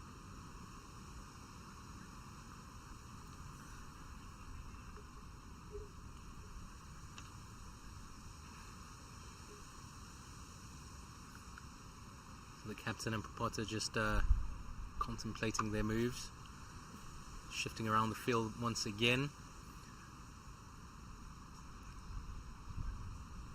They've got James Morris moving to a gully position. man at gully, Paul Weiberg, takes up the spot at extra cover. Again to the leg side. Perez comes forward but just defends. I think Potter saw him coming and just rocketed that into his pads. Another valuable dot for the Aussies. Oof. Perez goes down on one leg, just works it down to the fine leg boundary. Again, the ball just stopping short about 3 meters from the boundary, but through for a comfortable 2. And that bringing up the 100 runs for Sri Lanka. It's 101 for 3. 2 more balls to go. And this is the 34th over, or the 36th.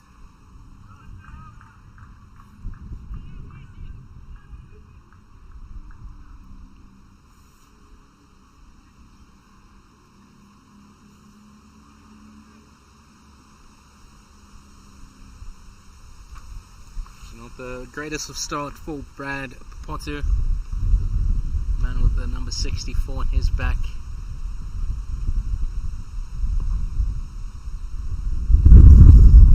And another easy single for Sri Lanka. It's straight to the man that just moved to extra cover, and at the end of over 26, apologies, it's 104 for 3. Ooh, shoe yellow.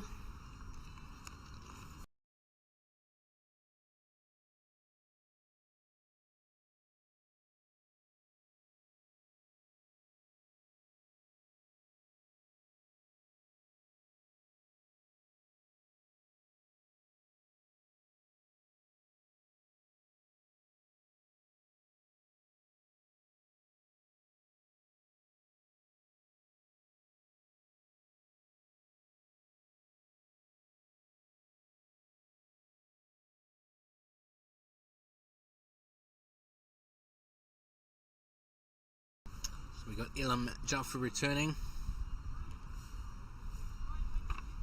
He's got a man at long off. He's got a long on. He's got a man at cow. And he has some protection on the sweeper boundary. Short there to be hit, but just the one for Perez. The man at cow. And that James Morris. Some easy fielding. And now captain Sinaratne on strike. Tries to use his feet.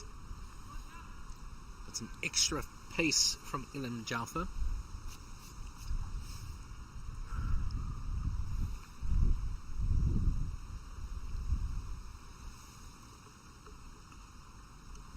This time Sinaratne gets some bats on that and beats James Morris, running from Cal. And 4 more for Sri Lanka's cause. Their run rate climbing ever so slowly, but it's up and into the 4s. It's 4.11 to the over. And about 10 overs ago they were 3.33. So it's climbing, albeit slowly, but there's progress in the right direction for Sri Lanka. And now the Aussie captain Tony Clark making some more adjustments to his team. The man at the field, rather, the man at the sweeper boundary coming in. Is that extra cover? More protection on the boundary on the leg side.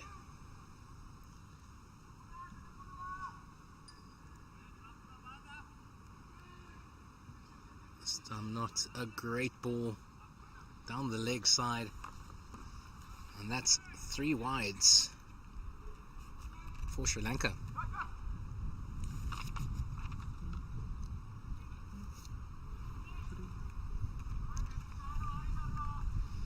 Starting to unravel here for Australia. They've been very disciplined, but now leading runs.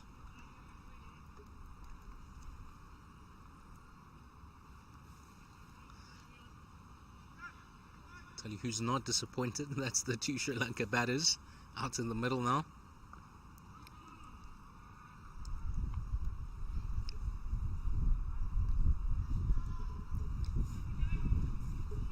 Just taking a look at the partnership once again, it's up to 59. So the captain, Sinivaratne, and opener Ravan Perez doing a phenomenal job here for their team. That's the end of over 29. It's 114 for 3. And the teams, or just the batters, are going to have a bit of a drink.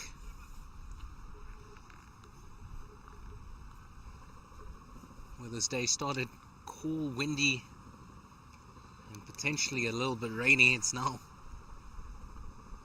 beaming down the sun. I think the batters are feeling the heat. Just a change of gloves for the opener Perez as well. He's been out there since the start. All 3 wickets falling all around him. First, Marlon Meerling. He was the first to go, the ball just popping up from his glove, with wicketkeeper Anthony Baranka taking a simple catch. Sharanjit Dharamsena trapped leg before wicket, and number 4 batter Carmen Mapatina hit the ball straight to the man fielding at mid-off. Or was it mid-on? Either or. That's 3 down. But now captain Sinivaratne and Ravan Perez doing a phenomenal job here for Sri Lanka. Like I said, partnership up to 59.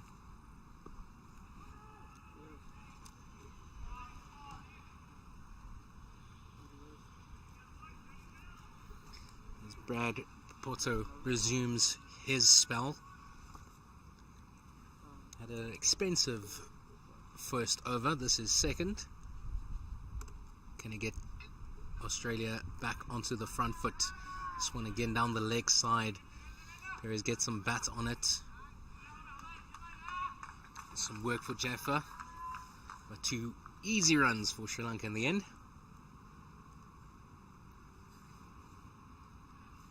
Their run rate climbing ever so slowly. It's 4.24 to the over now. Should be eyeing 150, 160. Oh, James Morris not keen on putting in the dive there. Just lets the ball roll by. And that is simple single for Sri Lanka. Captain Sinivaratne on strike. Brad Papoto coming down. He's halfway through his second over.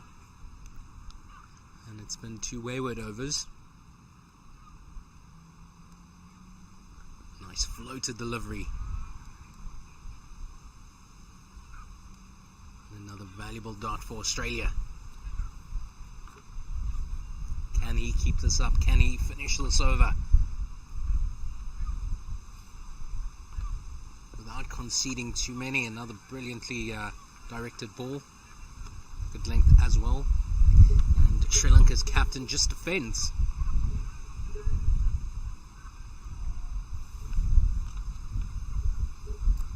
So 1 more ball to go, and this is the 30th over. And that's 3 dots to finish the over. Well done. Great comeback there from Brad Papoto. And that's Sri Lanka 117 for 3. So the 2 batters set. Captain Sinivaratne on 24. That's off 38 deliveries. Opener Ravan Perez. Well, he just crossed the 50-run mark. He's on 51. It's passed by without much celebration from his team. But a brilliant job from the opener. Been a rock so far for Sri Lanka's cause. And this partnership now worth 62.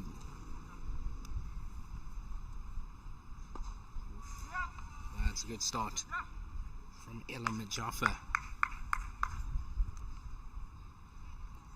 This is third over. He's conceded 16 already. Just 13 deliveries.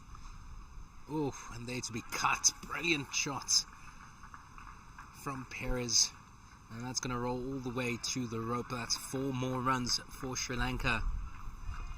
And these two batters, they're starting to free their arms. And they're finding the rope more often than not.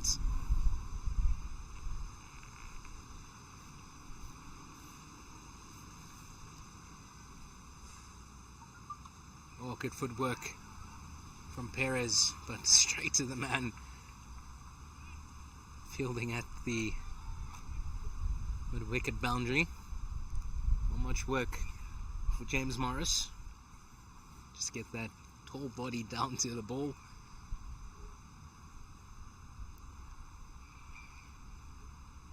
Oof. And that's more wides for Sri Lanka. Jalfa. Not finding his radar, and that's 5 wides conceded.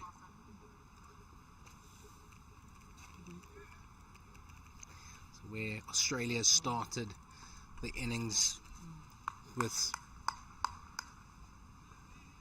brilliant disciplined bowling, it's now just starting to unravel for them on a deck that should suit the slower bowlers, but they've been off target and not hitting their areas. So that brings about a change for Jalfa, now coming around the wicket for the left-handers. I think having 2 lefties out in the middle just messing with the direction and the radar. That's a good start coming from around the wickets. Jalfa to the captain, Seneviratne. And the captain happy to defend.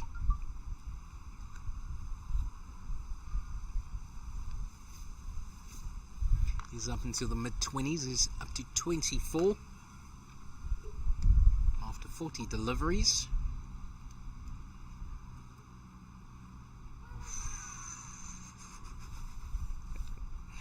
Quite an optimistic appeal from Jalfa. That one always missing leg stump, and at the end of over number 31. It is 127 for 3.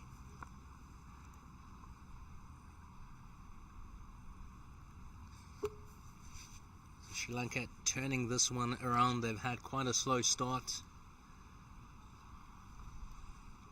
but now a decent last couple overs for the men in blue. Like I mentioned earlier, 150, 160 should be in their sights. Anything more than that should give the bowlers something proper to bowl to.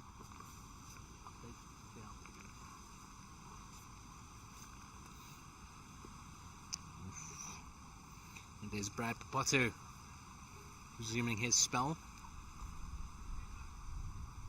This is the third over of the match. So one of the spinners that's been a little bit wayward with his radar. But a decent start. This time full toss. But Perez visibly upset with himself. Hits it straight to Jalfa. Fielding at a backward square leg. This time Perez uses his feet, and that's tossed up by Papato, gets it on the full and past the man, fielding at cover, and it hits the nets right next to the boundary rope. 4 more for Sri Lanka. Takes their cause up to 131 for 3, and their run rate still climbing. It's up to 4.44 to the over.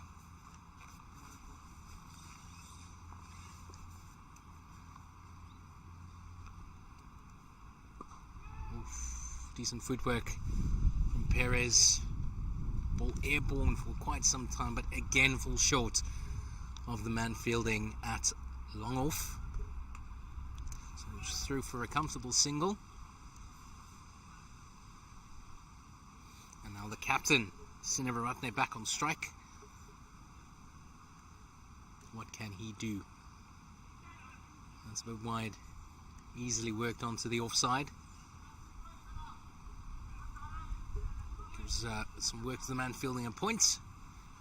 And another easy single. It's a quick update from the other match currently going down in the Over-50 Cricket World Cup. It is South Africa up against India. South Africa batting first.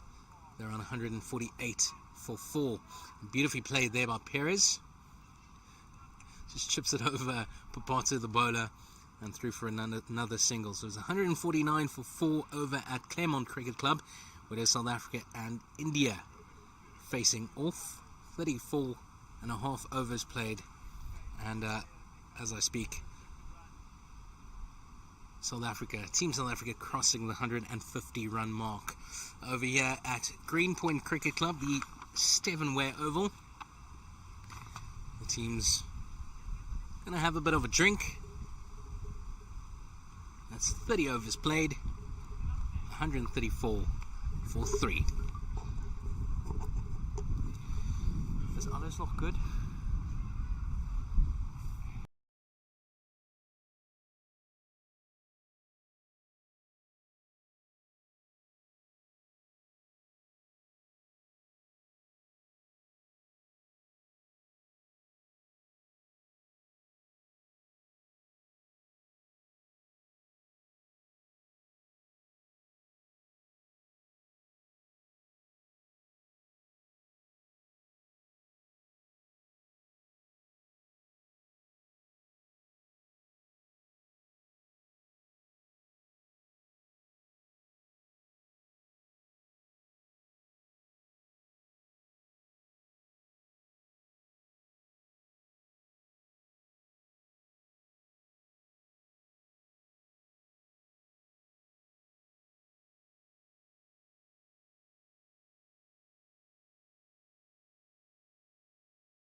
his bowlers have to do the job here. They've been a little bit expensive over the last 10 or so overs. Allowed Sri Lanka to accumulate quite a few runs. But it's been a decent job from Robin Perez, who's been there from the very start. He finds himself on 62, and this partnership worth 79. He has his captain on the other end, the one with the man with the number 1 on his back, Sinevaratne. We're about to go for the last 10 overs of this, the first innings in one of the 2 opening matches of this Over-50 Cricket World Cup. And it's a good afternoon from me, Zian Sims, and the rest of the Pitch Vision team here in Greenpoint. Got Luke, Nabil, and Brandon. Brandon, the man on the panning camera. We've got number 62, Damien Meek, to start his spell. And easily worked onto the leg side by Robin Perez. And the runs coming quite easily for Sri Lanka here. Can Australia get themselves back in the match? They need wickets. Will Damien Meek be the man to get those wickets for them? Oh, short. And hits straight back over his head. Just barely clears the inner ring. And easy work. Brad Potter coming in from the long off boundary, apologies.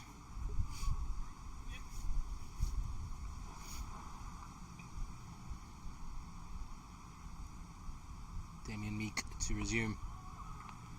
Coming over the wicket for the left-hander. This time a red dot for the Aussies. They will need more of that. More crucially, they need wickets. Sri Lanka scoring with ease. Oh, much better length.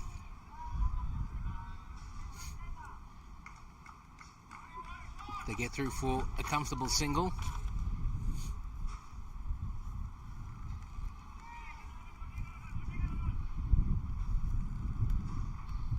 And encouragement coming from the Sri Lankan camp. Keep going, boys. That's the message. Oof. And the captain again. I think for the 3rd or 4th time this innings we saw him trying to free his arms, but again getting nothing on that.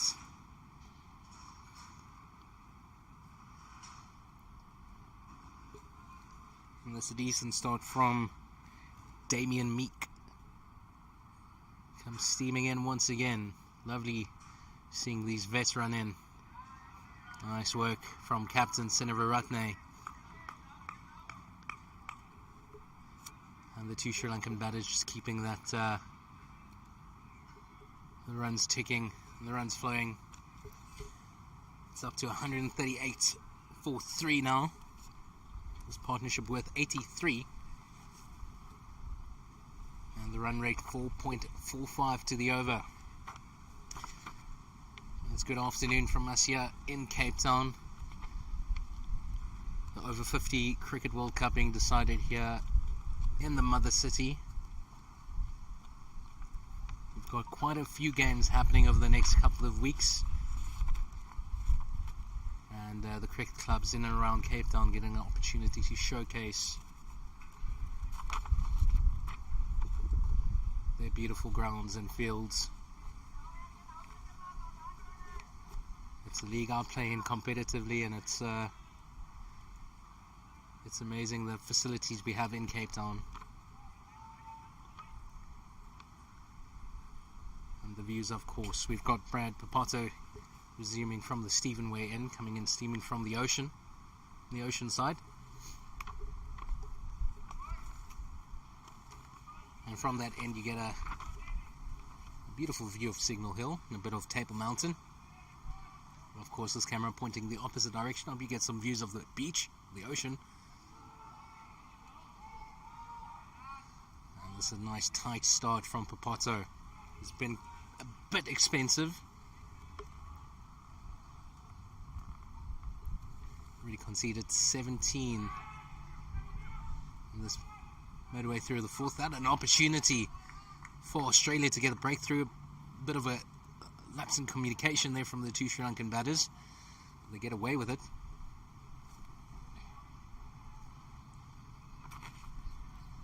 Fortunately, Damien Meek is a bit slow off his mark, fielding here in the gully region.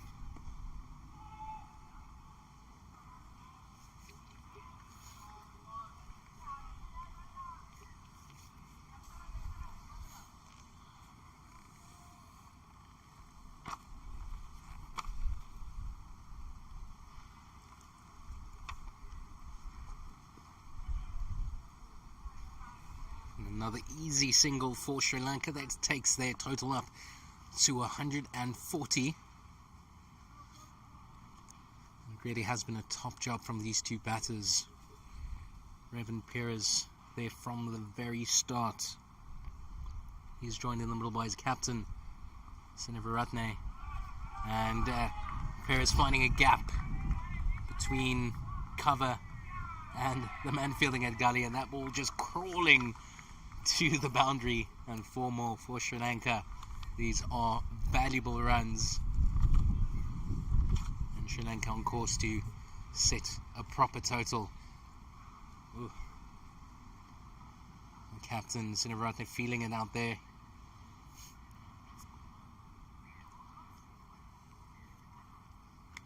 Can he go through to the very end? Is looking a bit tired.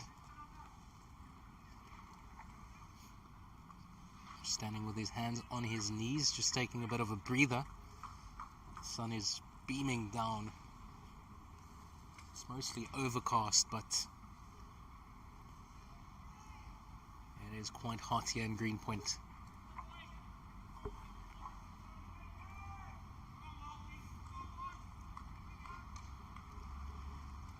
The temperature says it's only 21. It is blistering hot with the sun coming through the clouds. We've got Damien Meek resuming from the Greenpoint Stadium end. This is second over, decent first one. Conceded only the 4 runs, but Australia need wickets and they need it quick.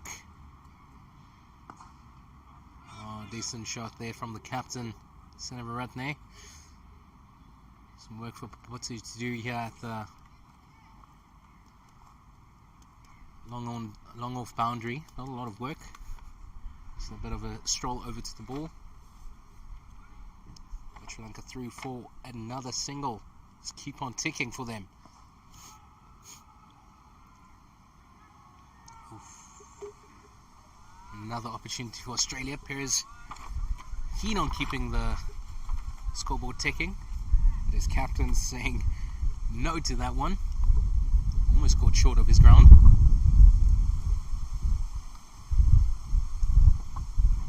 The wind just starting to pick up once again. Meek tosses up a little bit slower. And Perez all over that. He's been there for 32 overs. Not going to miss out on that one. And that's 4 more for Sri Lanka. And this partnership into the 90s, it's worth 94. Revan Perez on 72. He's probably seeing it like a beach ball right now. Some encouragement for Meek from the Australian fielders. Oh, another beautiful shot. A little bit too full. Perez all over that. And that's 4 more runs. This turning out to be quite an expensive over for Australia.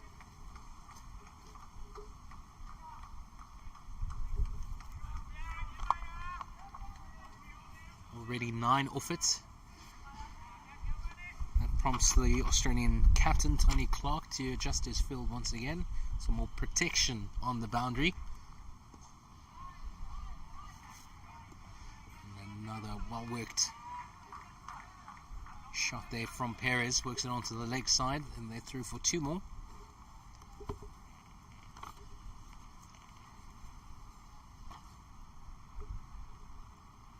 That's the end of the 33rd.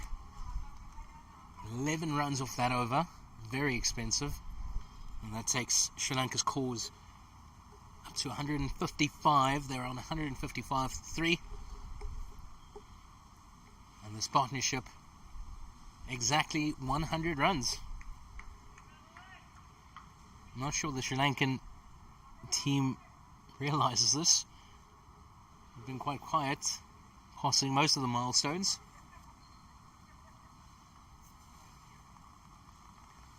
I think there should be a roar once Perez crosses that 100-run mark. Not far from it. 78 now. Off 80 deliveries. Well, his captain Sinavaratne is on 30, 51.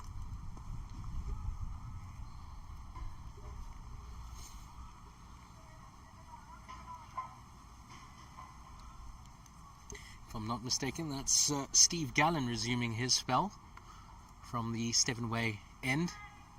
Oh, bowled with a little bit more pace with the tall figure of Sinavaratne all over that, and just helps it on its way to the square leg boundary. 4 more for Sri Lanka. These boundaries just keep on coming. What's going through Tony Clark's mind at this stage? The captain under some pressure here. They need a big play. This time, what a take, what a catch from the man fielding on the square leg boundary. It is Steve Gallen getting the breakthrough, but phenomenal work on the ropes by that man on the square leg boundary. Who's that? Richard Gabb. What a take. What a man. And Australia get the breakthrough. It's not the one they wanted. It is the captain Sinavaratne making his way back to the cloaks. But what an innings from the man, and what a partnership, what a valuable partnership for Sri Lanka that was. More than 100 runs. Fantastic stuff in the Sri Lankan dugout, showing their appreciation for their captain. What a knock, what an innings. But still some way to go for Australia to get themselves back into this game. I said 160 should be the minimum Sri Lanka should post here to give their bowlers something to bowl out. So everything from this, from here on out, all bonus runs. But now a new batter out in the middle.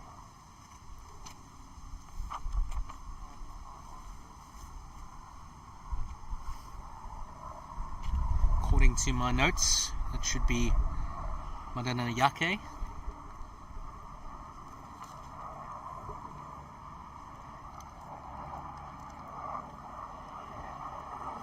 There's the tall figure, Steve Gallen, continuing from the Stephenway end.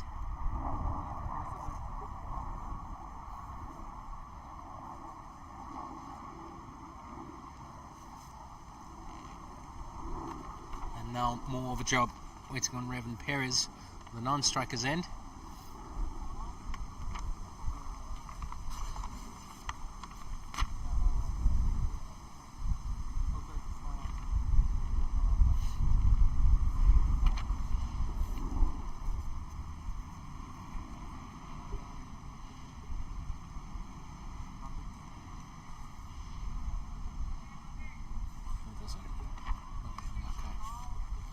There's Suwanji Madanayake strolled out to the middle to join opener Revan Perez.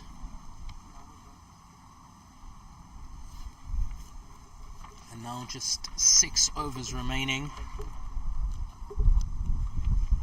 Sri Lanka find themselves on 159 for 4 after a bit of a slow start. Did a phenomenal job to get back in the game and get some decent runs under their belts. It is well and truly game on. Damien Meek to resume from the Greenpoint Stadium end. Short, a little bit wide there to slash at. But Perez gets none of that.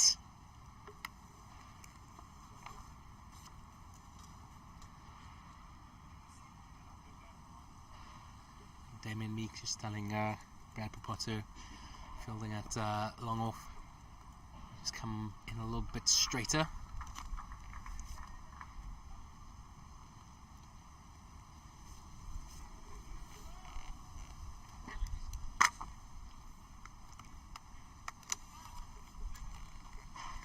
Meek has driven Perez off strike. A new batter, Maiden to face. And the field coming in. Long off, long on.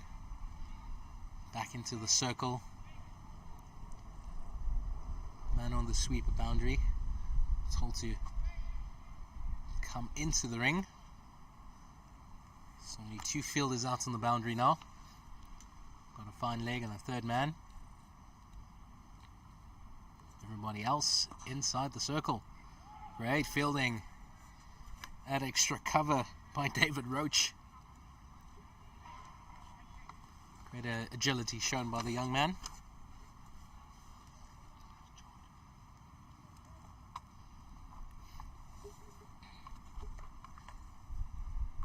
Meek to Maiden. Nice full delivery. Get some bat on it and through for a easy single. And now the field spreads out once again. Got long off, long on, running out. Man heading to cow corner. And the sweeper back in his position. Third man inside the circle. Can Perez do here? That's a good length. Oh, and Maiden got stuck in the middle of the deck. He was halfway down when Perez said no. And another run-out opportunity. That Australia's third going a begging once again. Bowler Damien Meek just a little bit too slow to get back to the wickets. We're not going to judge them on that. They are over 50. Oh, nice shot from Perez. Stroll through for a comfortable single to bring to an end the 34th over. It is 163 for 4. And Sri Lanka scoring at 4.66 to the over.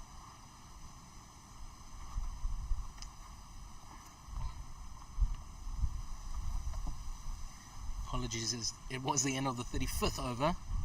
So 5 more to go. And this the first innings of one of the first matches of the Over-50 Cricket World Cup.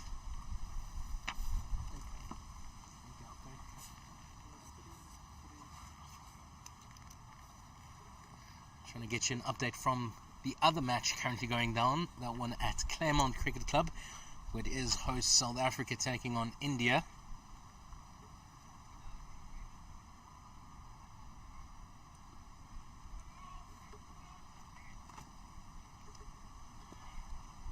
Steve Gollan to resume his spell.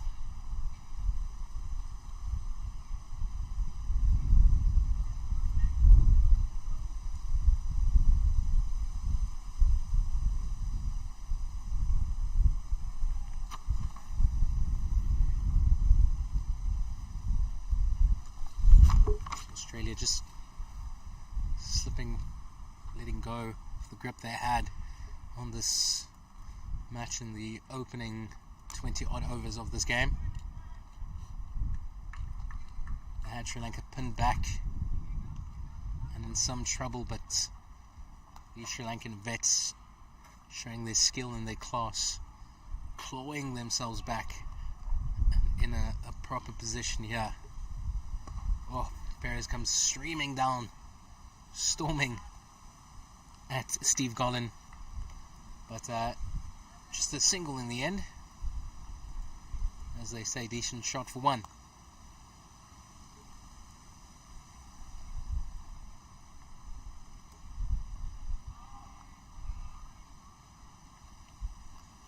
So only 4 wickets to fall in this innings so far. Marlon Merling was the first to go. Ball going off his glove straight up into the air, with wicket keeper Anthony Barrancas completing a simple catch. Suranjit Dharamasena strapped leg before wicket. Carmen Maputuna hit the ball straight to the man fielding at mid-off. And the last wicket to fall, the captain Sinararatne, just a few overs ago. The beautiful catch on the square leg boundary. So it is Sri Lanka 166 for 4 after 36 overs. 4 more overs to go in this innings. I think job 1 done. Let's get to 160 at least. So anything from here on out, all bonus runs. Can they get close to that 180 run mark, or even 200? That should be really competitive on this really slow deck. A little bit wide from Damien Meek. Madana Yake, there's a nice little sweep shot, clears the inner ring. Fortunately not the boundary. The outfield put on the slow side after the last few days heavy rain. It's rained quite nicely, but still quite slow.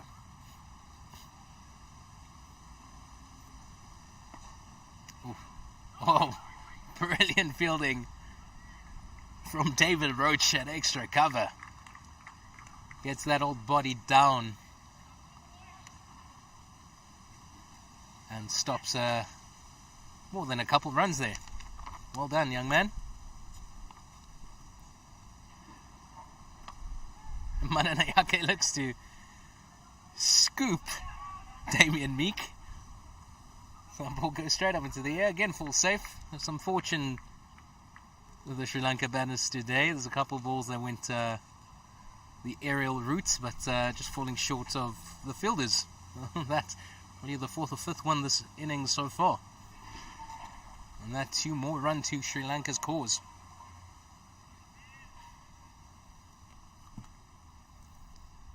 So as Damien Meek comes storming in, the man at mid-on heading back to the long-on boundary.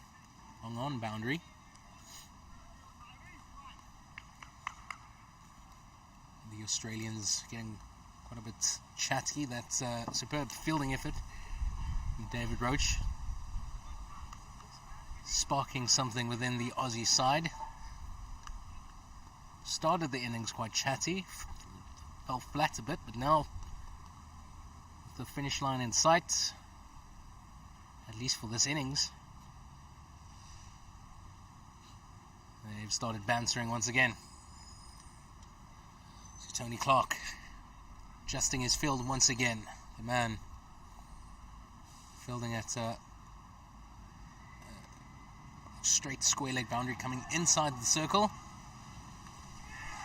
And this time, on what is probably the 5th time of trying Australia get the run out, a mix up in the middle, and it is the big wicket opener Ravin Perez gets congratulated by the Australian team as he walks off, but he has to go for a brilliantly played 87 ball 83. A fantastic knock from the Sri Lankan opener.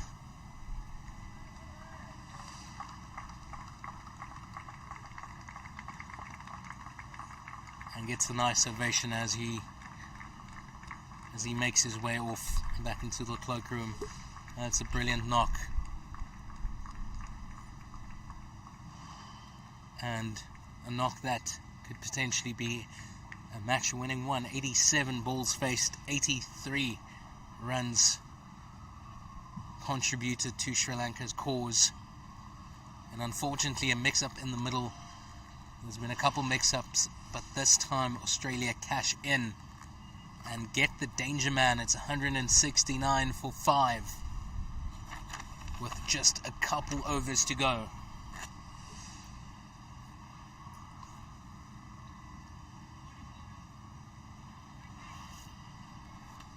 However, is it too late for the Australian side?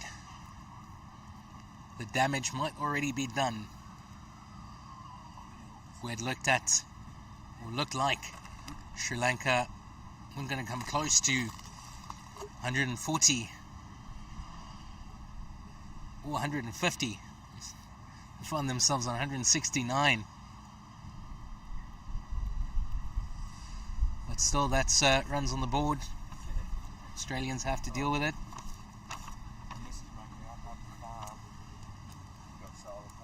And even though we haven't seen the Aussies with bat in hand through any of the warm-up games, traditionally they are a very dangerous side when it comes to all facets of the game. So that single brings up the 170 run mark.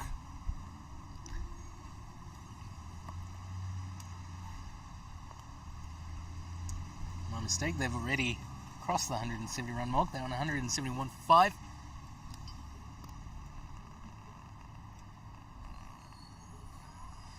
It's in the 38th over.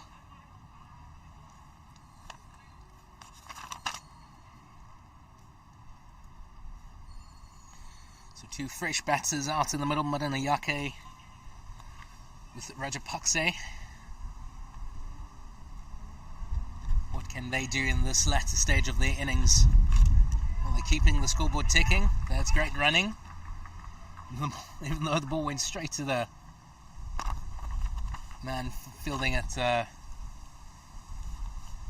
short square fine leg, or is he a straight square leg? Still get through for the 1.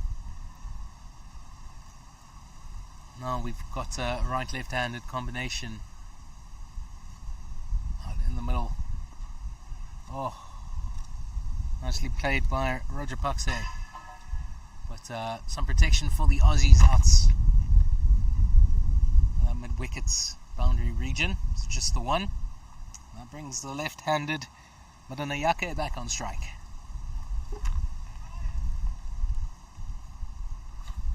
Aussies have to have their wits about them. Oof. Well, quite a passionate appeal from at least one of the Aussie fielders.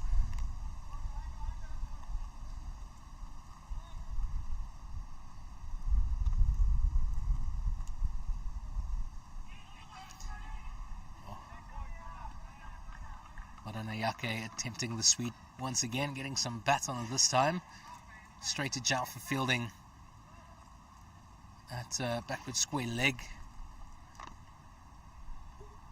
And again, great running as they get through for quite a comfortable single. And that taking the score up to 174. It's 174 for 5 with 2 overs to go. It will be Damien Meek to bowl the penultimate over.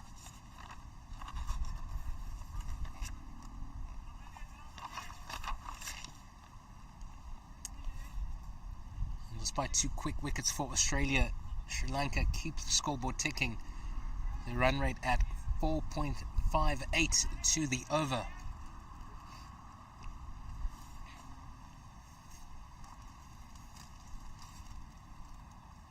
Can they keep it up or do better in this, the final 2 overs? Quite a bit of new movement happening in the field. Tony Clark moving his men around. Oh, decent shots from Maiden. Not keen on 2, but great fielding here from the man at long off, David Roach. We've seen some phenomenal fielding from David Roach this afternoon so far. And cuts it down to just the 1 run. So now the right-hander back on strike. Tony Clark Has to adjust his field once again. So there's a backward point. Cover. Extra cover. Long off, long on. Mid-wicket. Passionate appeal from Damien Meek. David Roach saying hard to give the LBW when it hits the bat. Still, you have to admire the Australians' passion. David Meek storming in once again.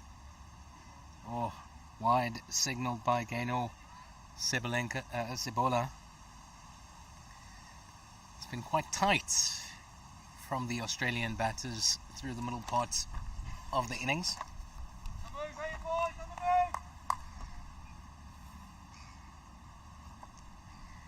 Oh, beautiful delivery. In-swinging Yorker from Damien Meek. And absolutely nothing Chaminda Rajapakse can do with that. And that's another valuable dot to Australia's cause.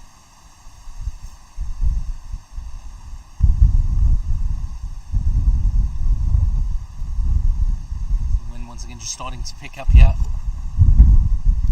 Quite a glorious afternoon, but now the weather seems to be turning again as Rajapakse works that one down to the man fielding at a backward point.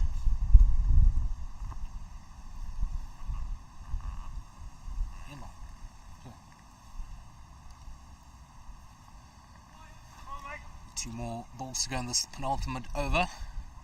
Damien Meek. Oof. Marinayake looking to send that one flying.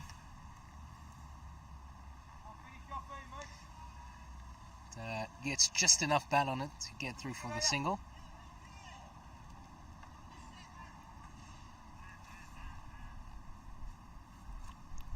Meek to finish off his spell. Decent ball, but still through for a single, a leg by. And great running. We've seen some brilliant running from the Sri Lanka batters.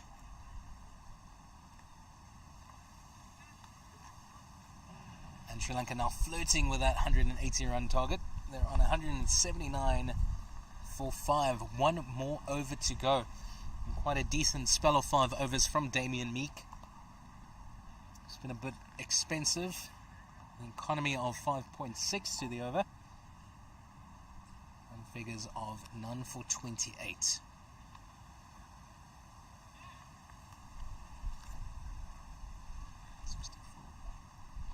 So it will be Brad Potter put a bow on this first innings of one of the opening matches in this Over-50 Cricket World Cup.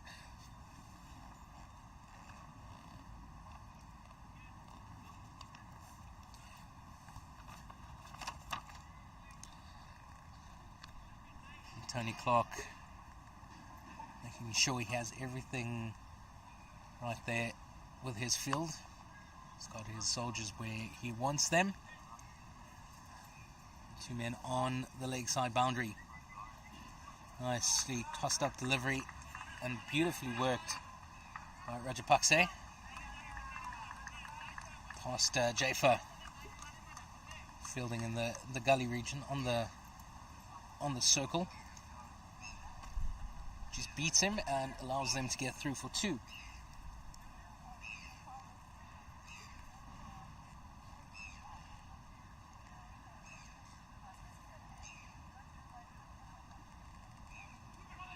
Go wide once again. Oh, and just a couple grabs at that ball. Should we say knock on Sri Lankan scrum. And another opportunity for run-outs. But Jafer just taking 2 or 3 too many grabs at that. And through for an easy single. So it is Madanayake back on strike. Could call him the set batter at this stage. He's faced 20 deliveries. He's got 10 runs to his name.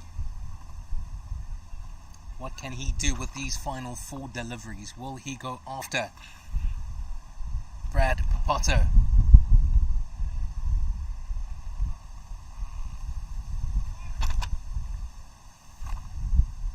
So the left-handed Madanayake taking strike.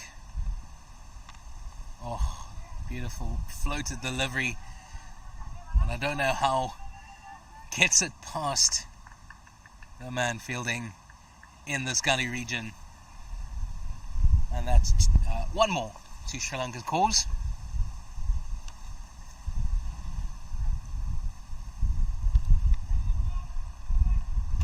I apologise, that was two. Great running from the Sri Lankans once again. Some more good running. That's another single with the ball barely making it off the deck. Great bowling here from Brad Papoto. He started a little bit wayward in his opening couple overs. Two more balls to go in his fifth over. And 0 for 29. So can he finish up here with a wicket? Surely on the cards. The Sri Lankan bowlers will be taking them on. A nicely worked delivery, nice sweep from Rajapakse through for a single. And that brings the set man Madanayake on to strike to face the very last ball of this first innings. Will he try and free his arms? The man on the square leg boundary, cow corner, long on, long off, and now a sweeper also going out to the boundary. Comes down the track and stumped. And Brad Papoto gets one for the innings, and that brings about the end of Sri Lanka's innings. Beautifully composed innings we saw from Ravan Perez.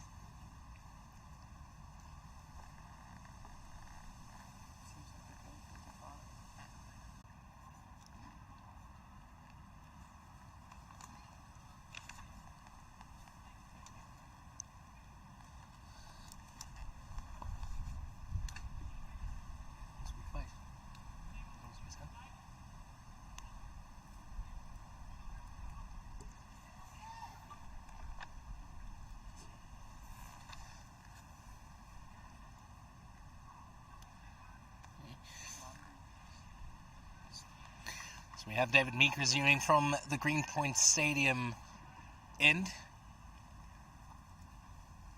And that single from Rajapakse brings the new batter, Shane Fernando, to the middle. And about to take guard. And the field coming in, just 3 men on the boundary now. Square leg, fine leg, third man, and the sweeper coming into the circle. And Shane Fernando happy to defend. We're playing 45 overs. And a lot more time offered here to the Sri Lankan batters. Can surely get this total up to 200 now. Oh, some more great running from the Sri Lankans as Captain Tony Clark loses a shoe.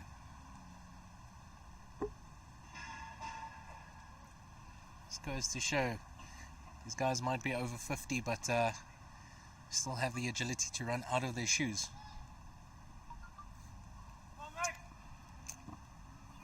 So David Roach drops back to the long on boundary. The sweeper also back.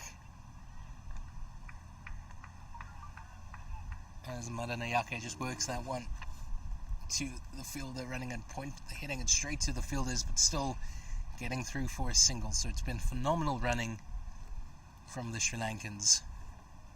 They managed to keep the scoreboard ticking close to that 190 run mark.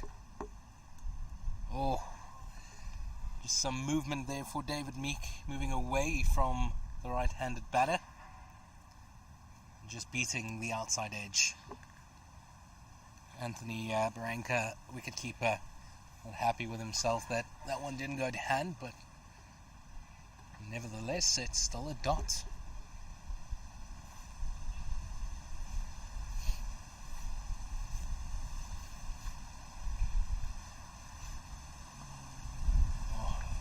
Beautifully played by Shane Fernando. Some work for the sweeper. And through for 2 comfortable runs.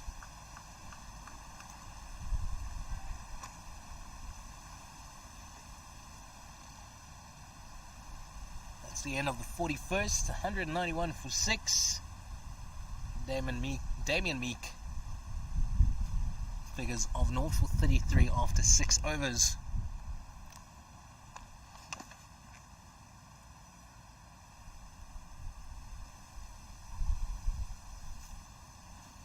Proper job here from the Sri Lankan batters. If they keep up this form, it could be one of the dark horses to take this tournament.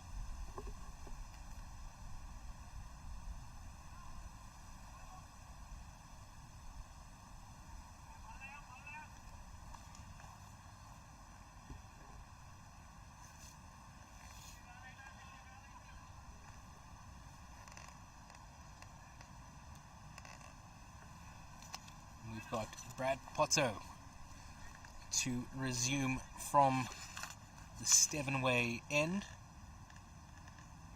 1 for 30 after 5 overs, and I'm sure he'd be keen to add 1 or 2 more wickets to his figures. A nicely floated delivery. Madanayake sweeps on the full. Playing across the line and through for 2 more runs. 40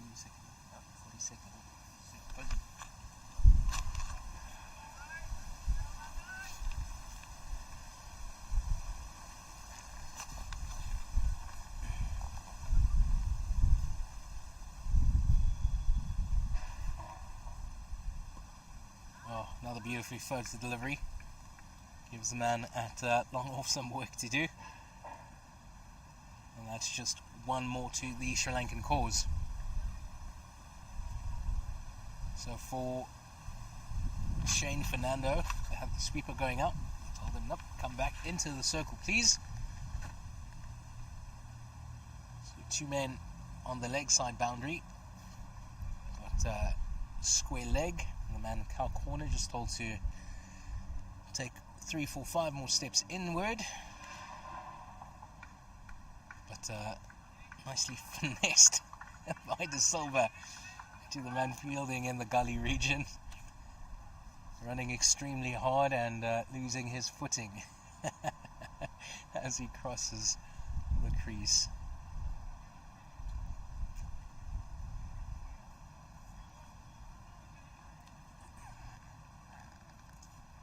Now Jaffa being told to go to the sweeper boundary. Oof. Some real purchase there from Papoto. And nearly beats Rajapakse, apologies.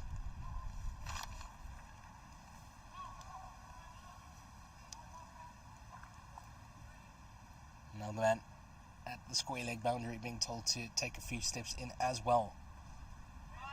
Oh. Rajapakse giving himself some room to play that cut shots, and it beats Jaffa on the boundary. 4 more runs. So this first boundary in, I would say, the last 5 overs. And that takes this partnership up to 13. Of course, we saw a beautiful 100-plus partnership between Perez and captain Sinivaratne to get themselves back into this game. This time, Rajapakse plays across the line once again, nearly finds the man at cow corner.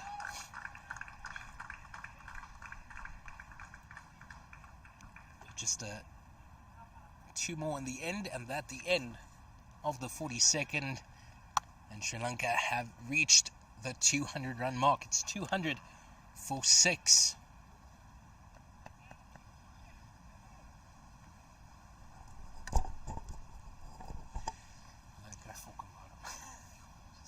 So far, these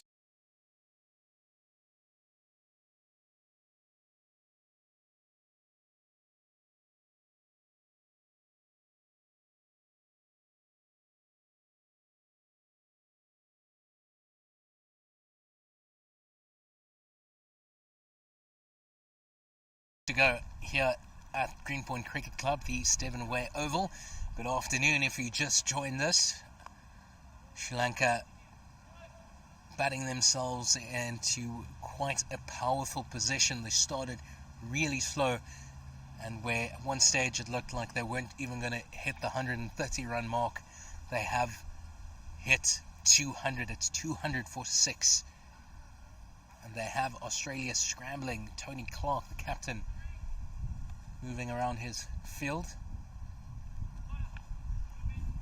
Got David Roach on the long on boundary. He's got a man at long off. It's a sweeper. Also a man at on the mid-wicket boundary.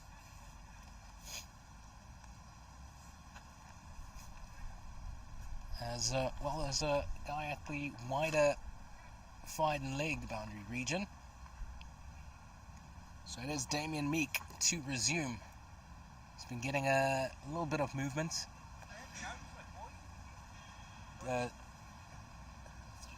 2 more after this one. Just an inquiry from David Roach as to how many overs are left. Almost there, these vets.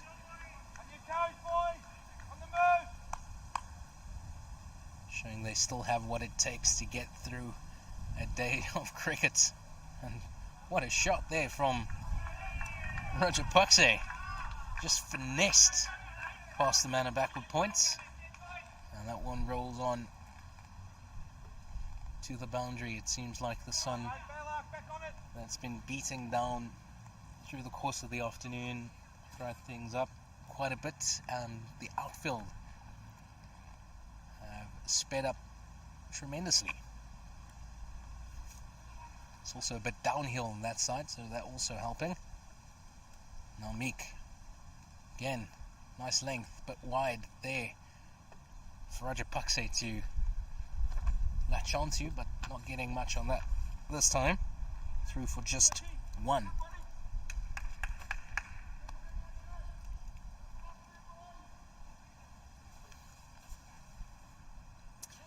Two more balls to go in this, the 43rd over. Meek to De Silva. And again a bit of a mix-up. Silva beats captain Tony Clark. Through for a comfortable single in the end.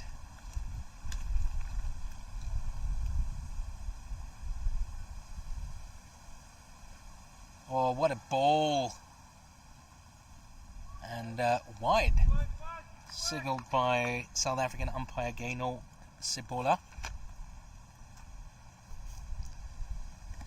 So Miki, you'll have to bowl that one again, son.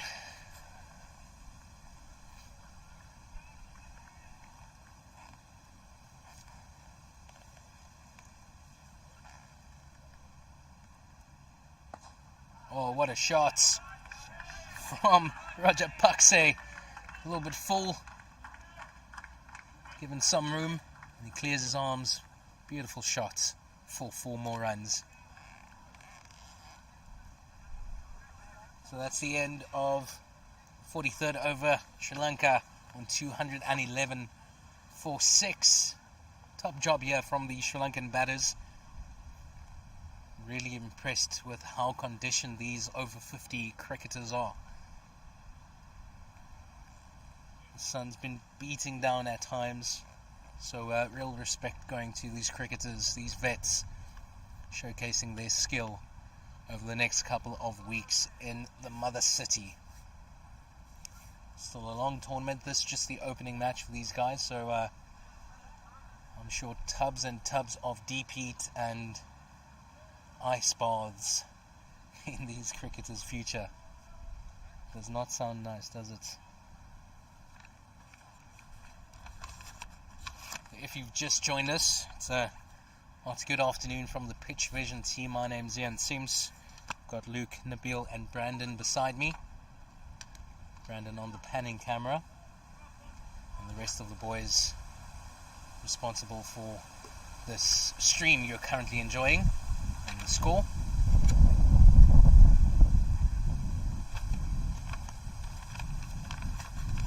So we've got 2 more overs to go.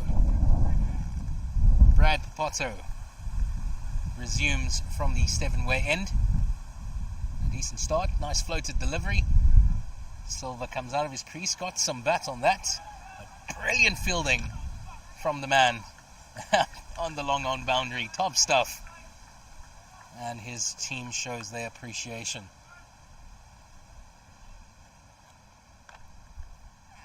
No one more than Brad Potto.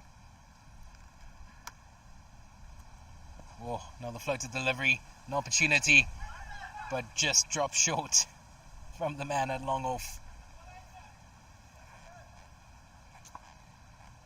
And Shane Fernando led off the hook.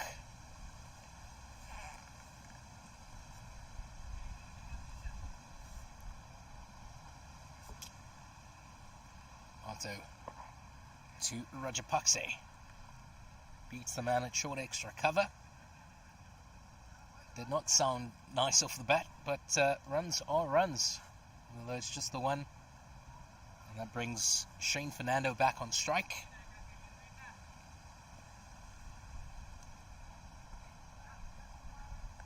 It's charging down the crease, gets some bat on it. And some work for the man on the square leg boundary. Another single to Sri Lanka's cause.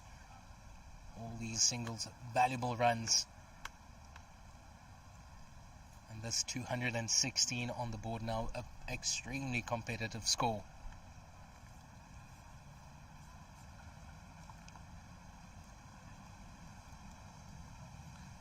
And Potto get himself another. Oh. Great delivery, nice and straight. Good length. And a dot to finish that over. 216 for 6. 44 overs played, and I am quite sure that this over coming up should be the final one of this innings.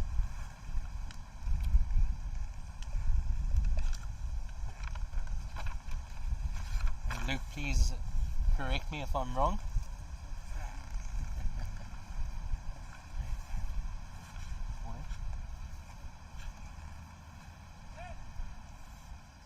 So 1 more over to go. Making an appearance once again. We haven't seen this man for a while. It's Brett James. Really impressed with this man. Seems like he's really well conditioned for a young cricketer.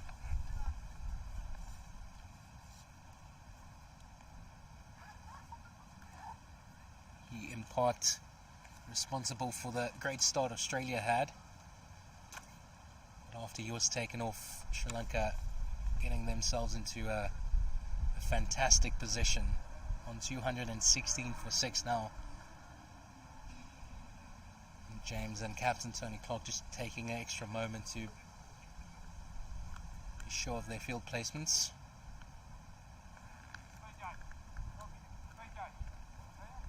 Got long off, long on, out. Man on the mid-wicket boundary. Is a sweeper. Come on, BJ. Come on, here we go, boys. Come on, finish off. Let's see. Brett James to De Silva. Oh, that's too wide.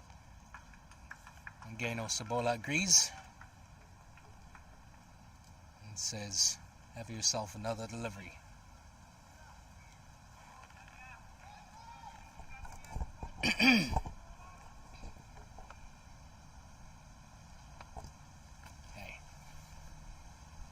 James to De Silva. Oh, wide once again, this time through the hands of keeper Anthony Barranca. And more freebies for Sri Lanka.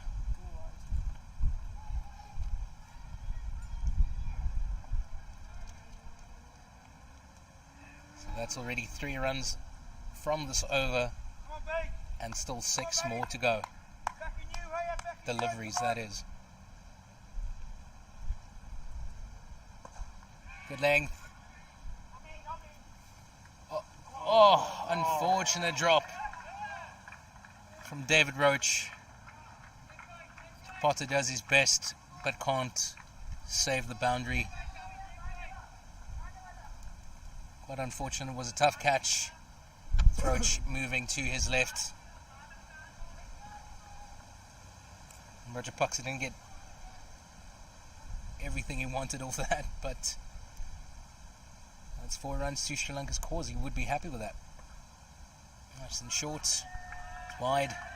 Roger Puxa gets all of that this time around. 4 more runs.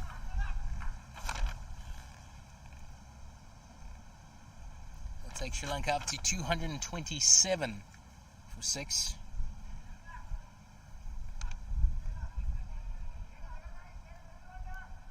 And is this game just slipping away from the Australians here? They started so well. Again. Oh, brilliant fielding from Papato on the long off boundary.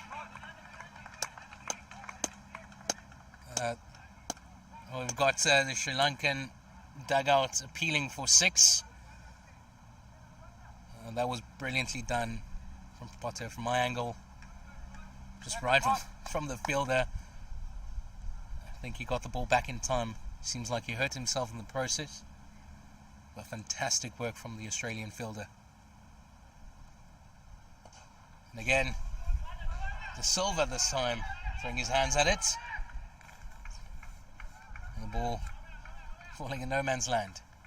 Just not going the Australians' way in this latter part of the first innings. Being chased all ends of the ground by these 2 Sri Lankan batsmen. And the partnership up to 44. 2 more balls to go.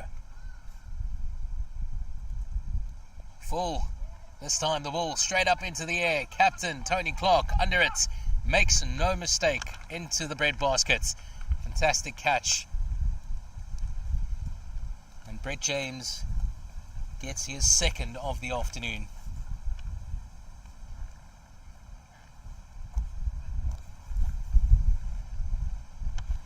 That was quite a phenomenal cameo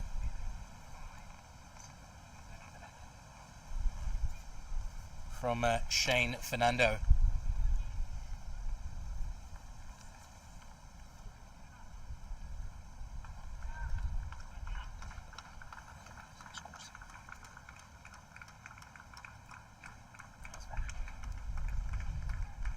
Nice little cameo from the Sri Lankan batter. They've been trying to hit it to all ends of the park here in this final over of this innings. Unfortunately, this one is coming off the edge straight up into the air. And I don't believe Captain Tony Clark had to move from his position on the ring at extra cover. It was quite a simple catch, and that brings Dylan Fernandez into the middle to face the very last ball of this innings. And Brett James end this one on a great note for the Australians. Nice length ball, gets some movements into the right-handed batter, but beats the batter, the stumps, and unfortunately the wicket-keeper Anthony Barranca as well. And I think that just kind of sums up the Australians' innings or afternoon out there in the middle. It ended with 5 wide, so quite a tough 45 overs waiting on the Australian batters. Sri Lanka in on 234 for 7. Brilliantly done. And like I said, a steep hill to climb for the Australian batters. The innings started so well. They got a couple quick wickets. First up, Brett James getting 2 in his, I believe, 3rd over. That of Marlon Merling. The ball just coming off his gloves, went straight up into the air. Anthony Barranca, the wicketkeeper, completing a simple catch. Sinarajit Dharamsena trapped leg before wickets. Then Carmen Maputa and Raven Perez, nice little 40-odd partnership before he was removed. Captain Sinivaratne also had a decent innings out in the middle with opener Raven Perez. They just crossed the 100-run partnership mark before the captain was told to go. Then a couple quick wickets near the end of this innings, but the damage already done. So it is Australia. They need 235 to win, or 45 overs. We'll be back in just a short moment.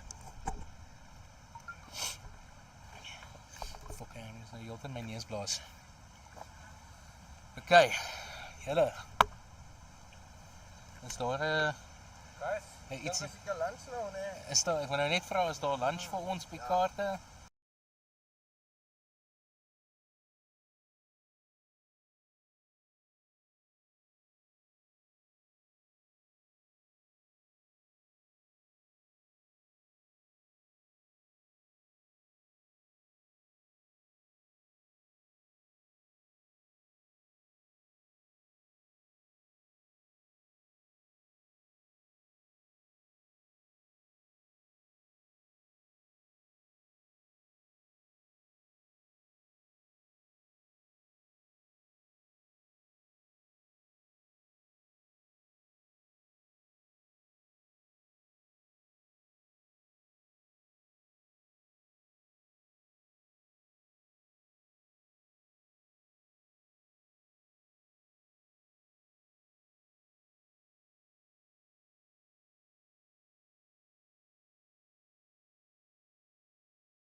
coverage of Australia and Sri Lanka's opening match of the Over-50 Cricket World Cup. It's one of two matches currently underway in the mother city. The other match at Claremont Cricket Club, where hosts South Africa fixed in battle with India.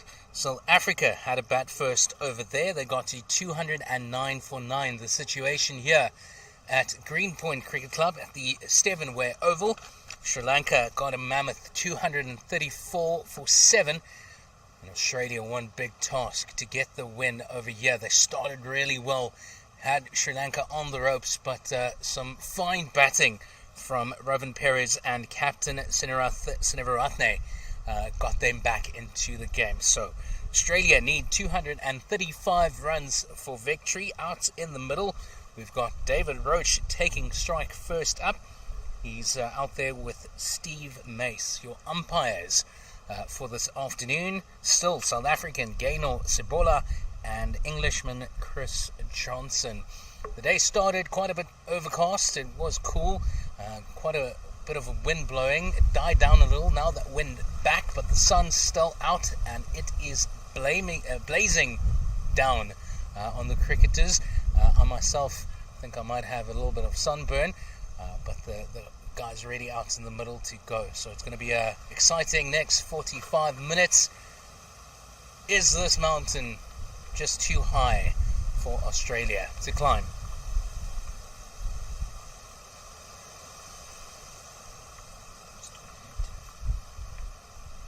Taking the ball first up, it's Shiwanji Madanayake. Seems like he's going to be bowling some off spin.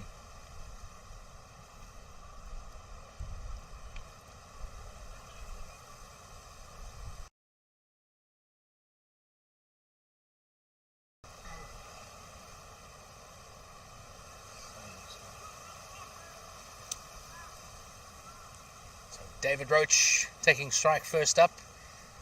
Did some phenomenal job in the field.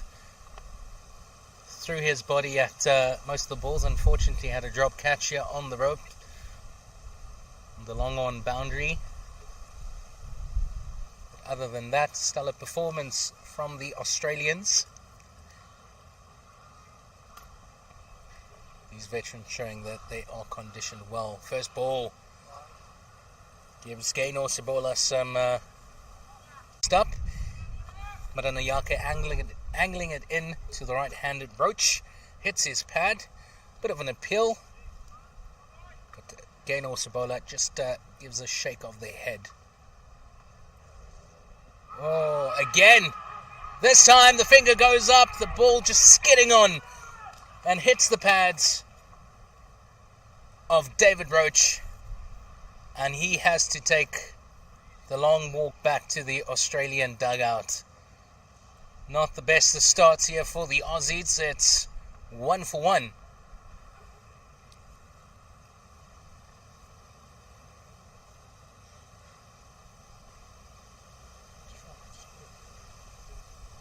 This deck here at Greenpoint Cricket Club is on the slower side. Still some greenish coverage on the deck. And this is what I've experienced, quite a slow wicket. So good work here from Sri Lanka, opting to take the pace off. And I don't think Madanayake got much turn, but the ball's skidding on nicely. Hit the pads of David Roach twice, 2 consecutive balls. First one got away with it. But the second one, South African Gaynor Sibola says, get on your way, son.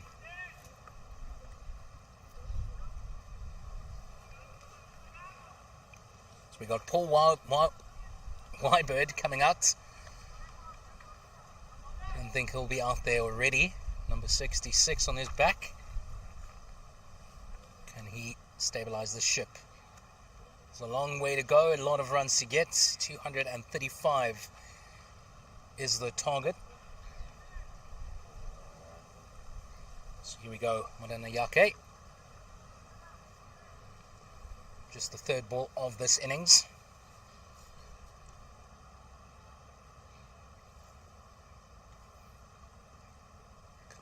wickets to the right-hander. Getting the ball skidding on. And for the first time, the Australians get bat on it. It's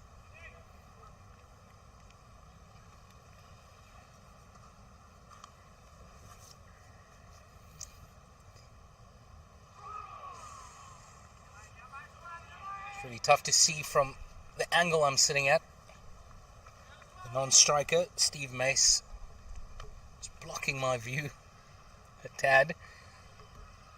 It seems like he's getting some decent purchase, skidding and turning. Again hitting the pad. Passionate appeal from the Sri Lankans. But Sibola says, not this time. So the Australians finding it hard to navigate Madanayake in this opening over. Nice floated delivery. Beautiful shots from the new man in, Paul Weiberg. And that's 4 runs. First boundary of this Australian innings coming in the first over. And a decent way for the Australians to wrap up the first one after what could be a horrendous start. So it's 5 for 1 after the first over. They're going at about the run rate. That is what is required. About 5.5 to the over. And it will be Dylan Fernandez taking the new ball from the Stephen Way end.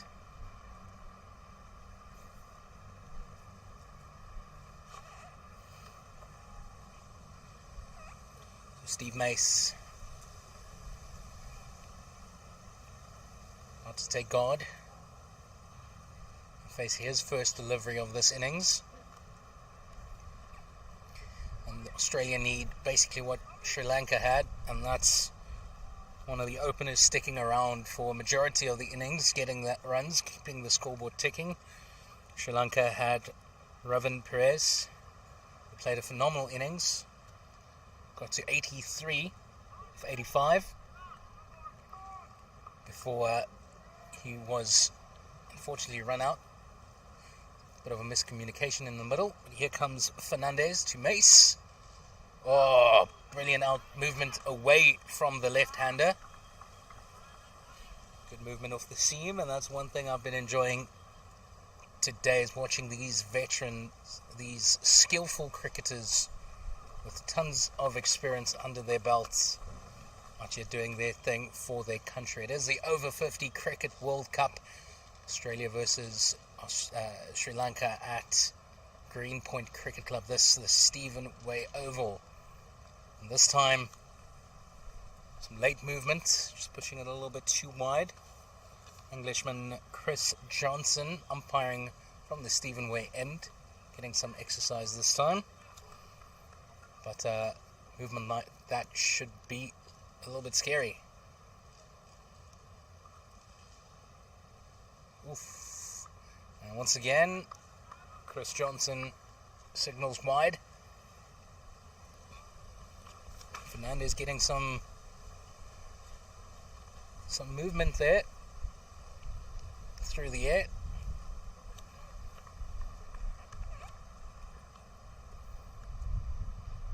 Can he get this one on target?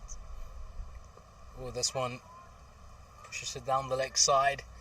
An easy single for Steve Mace to get off the mark.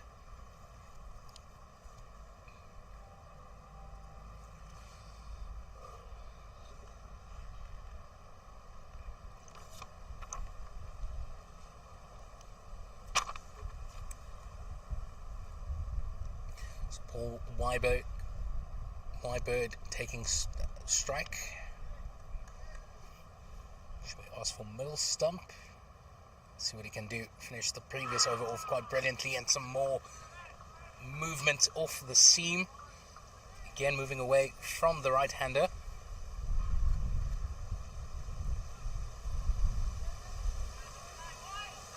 And the Sri Lankan fielders, despite the two wides, enjoying what they're seeing here. And this opening over from Dylan Fernandez. in some movements, not a ton. Paul Wybird.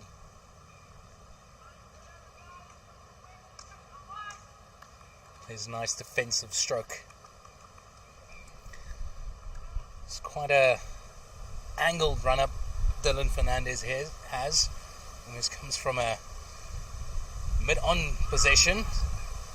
Nice and full. Not sure Wybird got any bat on that. Did not. Chris Johnson signals leg buys. Some of the Sri Lankan fielders were quite interested in that one, but no one just pitching outside the leg stump. Here we go. Steve Mace back on strike. This to finish the second over. Nice length delivery. More movement away from the right-hander off the seam. And that a phenomenal opening over from Dylan Fernandez. Really encouraging signs here for Sri Lanka. Australia with their backs to the wall early on in this innings. And the score 9-1.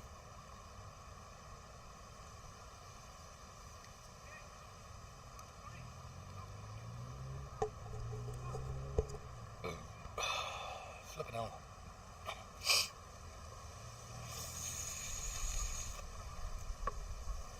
Jy sien net 'n knoppie wat ek hom kan mute nie, né?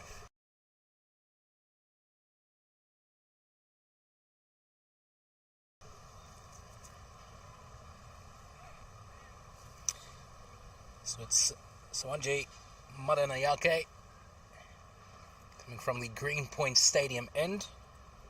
Paul Wybird taking strike. Nice defensive stroke. He has been dangerous, or he was dangerous in that first over.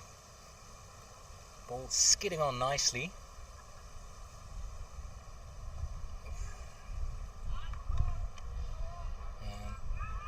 Some work for the fielder. Backward point hits the stumps. It's always lovely to see. It's where you want your gun fielder. And the man on target, despite Steve Mace being comfortably inside his crease.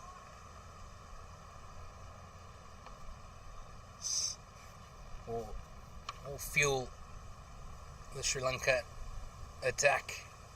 Quite bubbly, quite chirpy. Clapping of hands.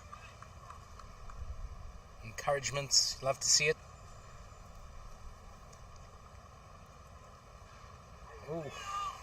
Turns away from the right-hander, just coming off the outside edge, and that ball will run all the way down to the fine leg boundary. That's 4 more for the Aussies. Fortunate runs, but runs nonetheless.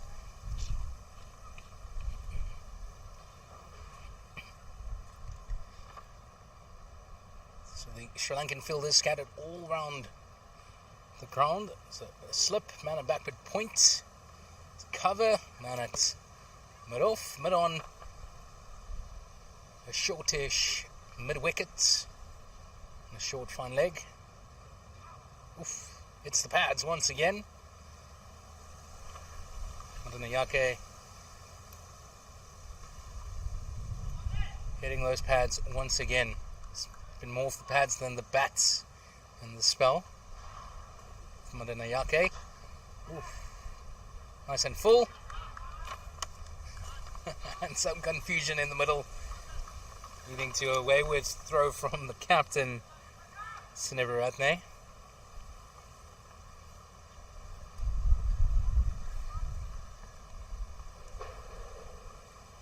And Madanayake to finish. Well, he'll have one more. Gano Sibola signalling a wide. He wants Paul Wybird to have a go at that, slash at that. Oh, again, another wide, this time down the leg side. I believe he got the purchase he would have wanted. That one just skidding straight through. And a brilliant take there from the wicket keeper.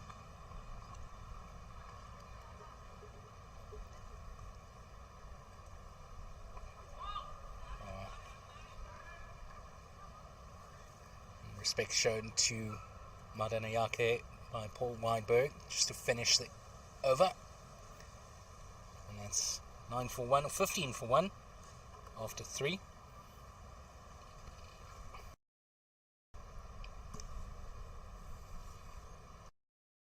Will be Dylan Fernandez to resume. I have to say that the keeping in this first over and what we've seen so far in this first 3 overs has been quite fantastic. Really classy work behind the stumps from the veterans. As Dylan Fernandez resumes. One easily dealt with by Steve Mace. And of course, A.S. Rahim behind the stumps for Sri Lanka, wearing some nice fancy pink gloves, mixing well with the blue in the Sri Lankan kit. Now Steve Mace, Dylan Fernandez. Oof. But shorter this time, still getting some movements. Nice, get just some bat on it. Just an inside edge. Quite fortunate that actually didn't go on to hit the stumps. He survives to face another. Here he comes, Fernandez. Nice length and well-directed delivery. And in contrast to Sri Lanka's innings, shots like that, even straight to the fielder, ended in a single for Sri Lanka. They ran fantastic through between the wickets, and then contributing to that mammoth target set by Sri Lanka. 235 runs Australian need to win. They need to go at more than 5 and over. It's at 5.3, currently going at 4. So in contrast to Sri Lanka, started a bit slow. The run rate in the opening 10 overs was about 3.3 to the over. Nice and wide, short, and Steve Mace all over that one. Brilliant chase there from Maiden to cut that one down. Just 2 to the Australian cause. Nice shots. You can get tons of bounce, short and wide, and Steve Mace all over that.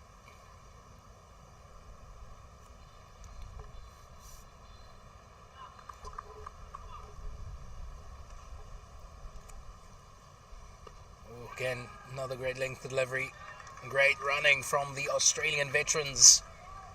That was straight to Dharmasena, fielding at points. What was that, cover? And scampering through for a single, so it's 18 for 1 after 4 overs. Despite the wickets, not a bad start. It's just this man bowling from the Greenpoint Stadium end. Number 28, Swanji Madanayake, has been causing some trouble.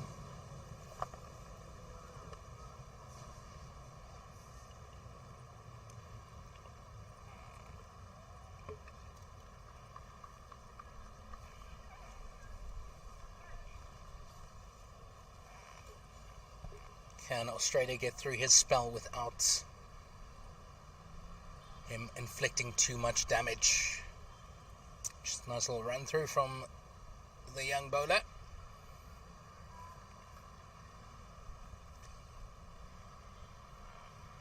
Just lost his run up, his rhythm. Too short, a little bit wide.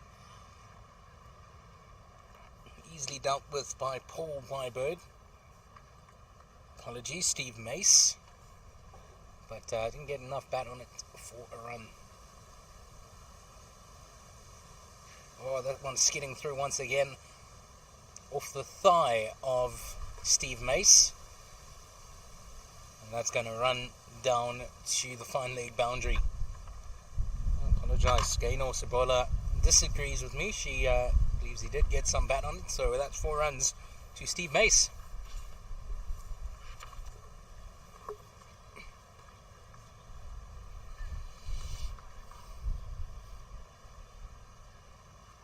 A decent start to this over.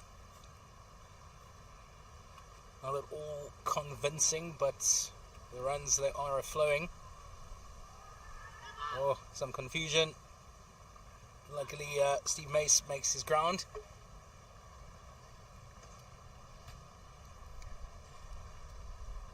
It's one thing we've seen this throughout the course of the day. The communication hasn't been great. That led to the end of Ravin Perez, Sri Lanka's opening batter. Played a fantastic innings of getting to 83 or 85. And again, confusion. But the ball going to the wrong end, and the shoulder of the fielder at short fine leg, letting Australia off the hook. Not a great throw. And they scamper through for a single.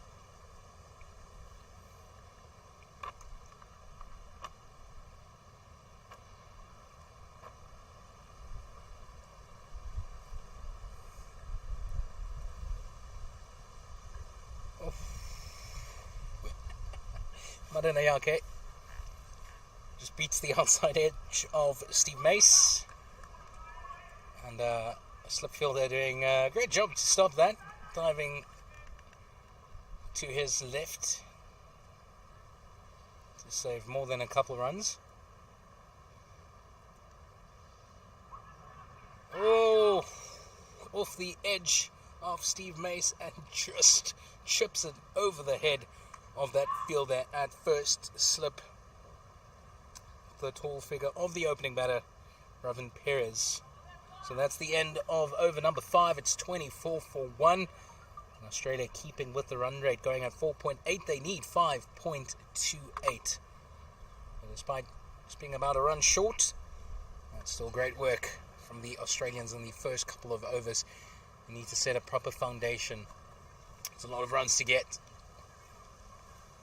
Still a long way to go. It is once again good afternoon from the Pitch Vision team. Myself, Zian Sims, welcomes you to Greenpoint Cricket Club. This is the Stephen Way Oval, where it is Australia fixed in battle with Sri Lanka. So good afternoon from Nabil Luke, who's responsible for the images you're seeing and also the score. And we have Brandon on camera as well. They're all waving hello wherever you may find yourself. Oh, another beautiful delivery from Dylan Fernandez. He's hitting some great lengths and getting some fantastic movement off the seam. Beats the outside edge of Paul Wybird. This is encouraging signs from the Stephen Way end. And there's Sri Lankan fielders appreciating this effort. Again, Fernandez comes steaming in from a mid-on position. Nice length, some movements. Looked a little bit wide, but Chris Johnson, the Englishman, happy to let that one go.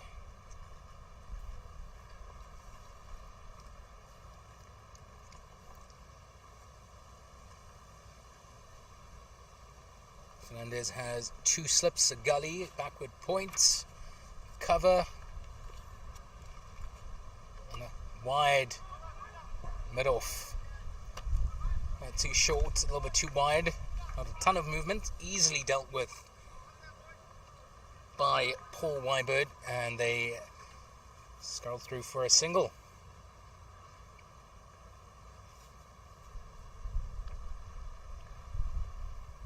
Halfway through the 6th over.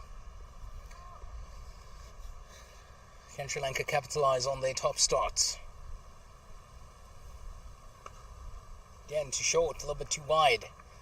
It's getting some movements. But his radar out by just a couple centimeters. Movement like that, he'll want to get a little bit more straight. And get the Australian batters in no man's land. Oh, nice and full. directed at the pads this time.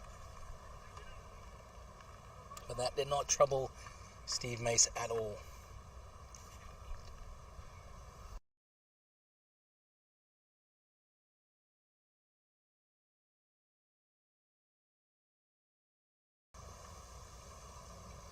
Fernandez to finish his third, short wide, and Steve Mace gets all of that, and the ball running away to the boundary. That's 4 more, and a brilliant way to finish the over. That's 6 done and dusted here at the Stephenway Oval in Greenpoint.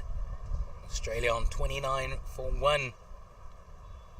Still need another 206 runs to win of 234 deliveries.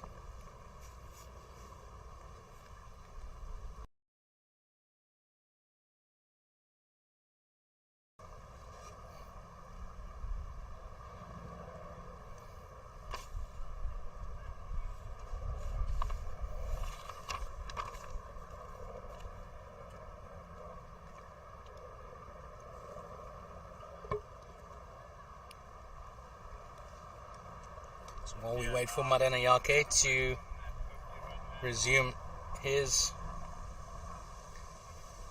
4th over, it's a quick update from that match between South Africa and India's over-50s. They're currently playing at Claremont Cricket Club. South Africa got 209 for 9 in their allotted 45 overs. So India need 110 to win after 11.5 overs. That is India on 49 for 1.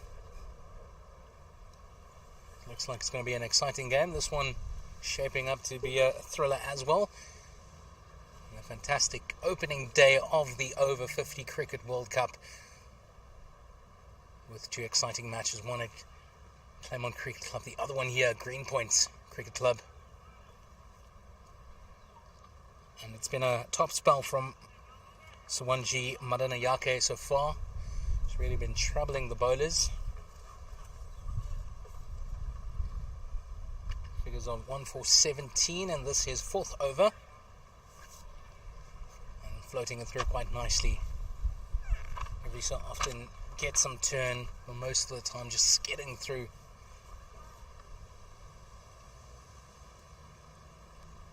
Oh, that's full. Hits the pads, but even with my angle, looks like it will be comfortably missing the leg stump.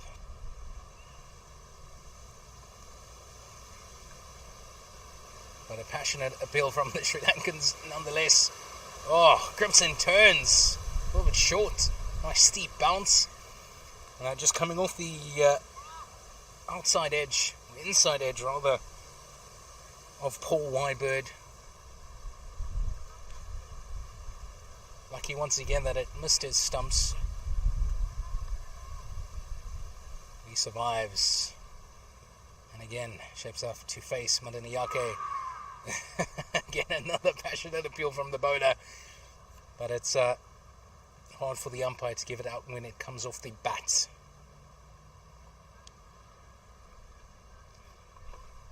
Still a dot. And a decent over so far. Just the one off it. Oof. Steve Mace works that one off his thigh pad. But protection there for Madanayake. Dot to finish the 7th over. It's 30 for 1. And that much more like it. Sri Lanka would have enjoyed that over. Good afternoon, wherever you are watching and streaming from. This is the Pitch Vision broadcast of one of the opening matches of the Over-50 Cricket World Cup. Australia and Sri Lanka. Sri Lanka were asked to have a bat first of the Australian captain. Tony Clark won the toss earlier this morning. And despite a bit of a slow start, managed to get to 234 for 7. Fantastic innings played by Ravin Perez and captain Snevaratne. Dylan Fernandez resumes his spell.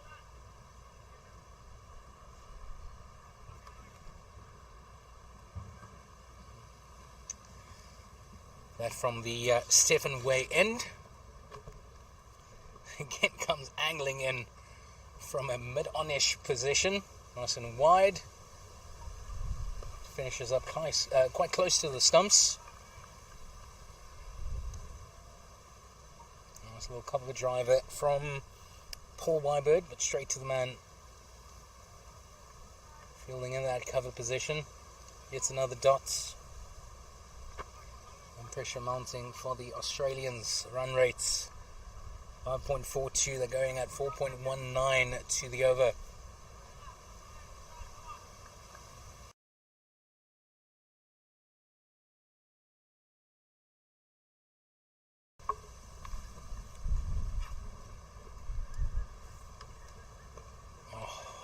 Good length, get some movements, and sloppy fielding, but Australia happy to get that one.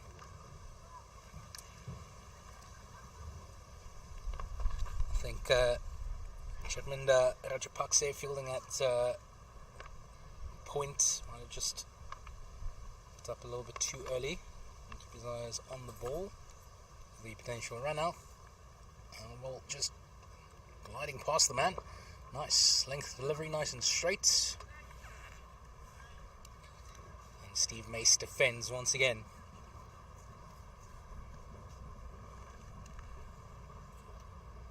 So it's been a spectacular start for Sri Lanka, especially from the Stephen Way Oval.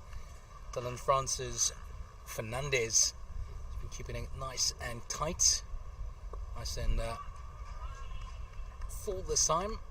Straight to the man at short mid wicket. And yet another dot. Proper figures. 2 more balls to go in this. Dylan Fernandez's 4th over. Naught for 13 so far. He's been getting some nice shape. Movement off the seam as well. And now starting to hit some good lengths. Oh, that looks a little bit wide. But once again, Englishman Chris Johnson disagrees with me. Lets that one go.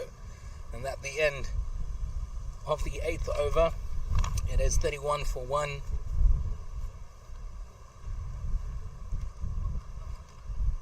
Current run rate 3.88 to the over. This partnership up to 30. Both Steve Mace and Paul Wybird on 13. Wybird off 25 deliveries, Mace off 21.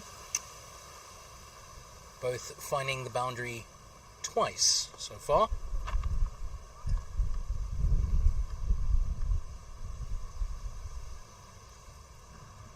Is Madanayake to resume from the Greenpoint Stadium end. This is 5th. Good length. Straightens nicely into the right-handed Wybird.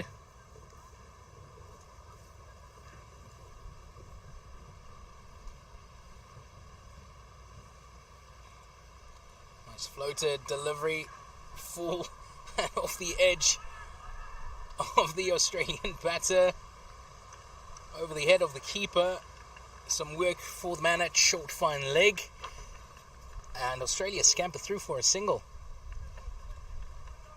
And that's byes. Signalled by the umpire. I have to apologise. The angle I'm sitting at, right next to the side screen from the Greenpoint Stadium end. The non-striker just blocking my view a tad.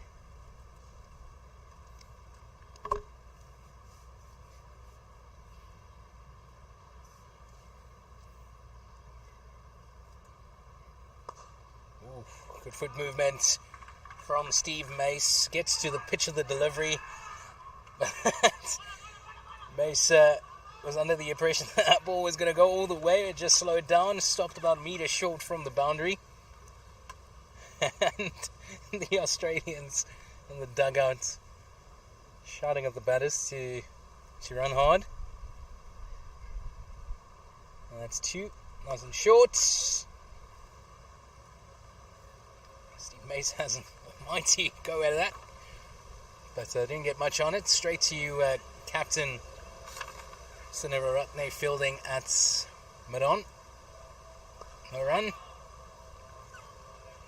Another beautiful delivery from Sawanji Madanayake to complete the over. And none of that. 2 of that. It's 34 for 1. Apologies, 3 of that. Yeah. So that's 5 done for Sawanji Madanayake. 1 for 20 so far. Will Dylan Fernandez resume his spell from the 7-way oval? The 7-way end on the 7-way oval. Looks like we have a new bowler. And that the opening batsman, Robin Perez. After batting for, what was it, about 35 overs. Now given the ball. Looks like he's going to bowl a couple offies.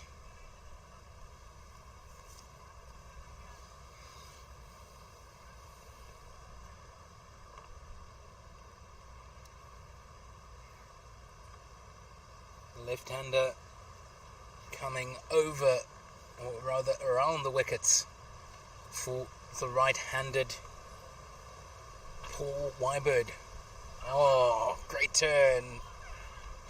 And a beautiful length delivery, turns away from the right-hander, just beats the outside edge, and a fantastic take from A.S. Rahim behind the stumps.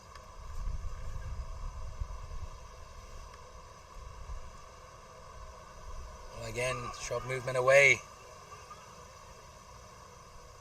And another dot.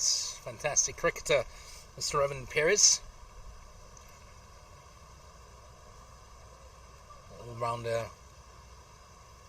Some great work for Sri Lanka here today. Off the edge of Paul Whitebird's bat, just misses, or rather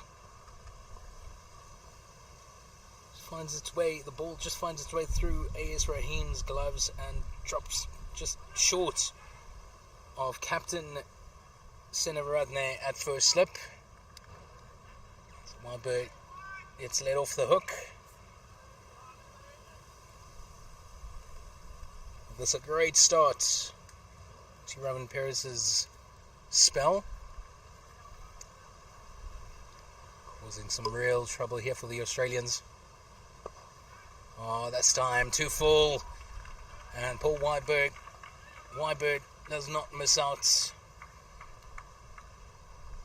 And finds the boundary at long on. That's 4 more to Australia's cause. Takes them up to 38 for 1. With 1 more ball to go in this over number 10.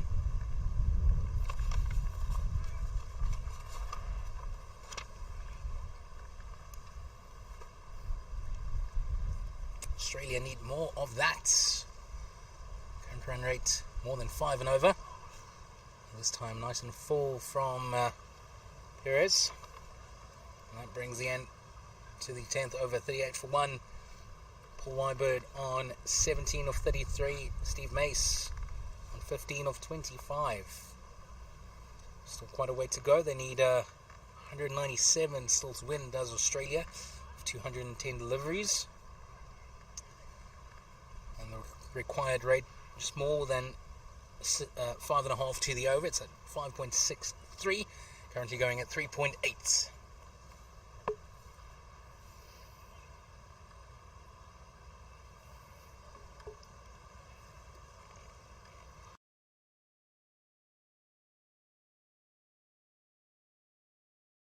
There's been a change of bowling at the 7-way oval, but here from the Greenpoint Stadium end,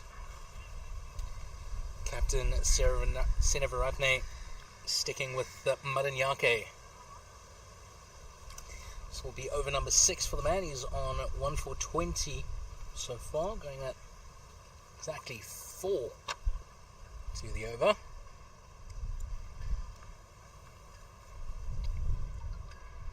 Madanayake to Steve Mace.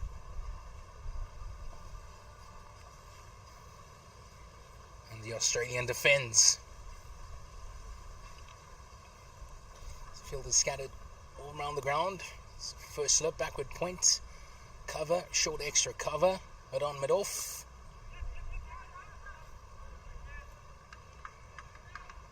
May sets that straight to the cover fielder. A bit of a knock on, which allows the two to scamper through for another single. Field stays exactly the same for Paul Wyberg. The leg side, got a shortish mid wicket, short fine leg, and the man at deep square leg.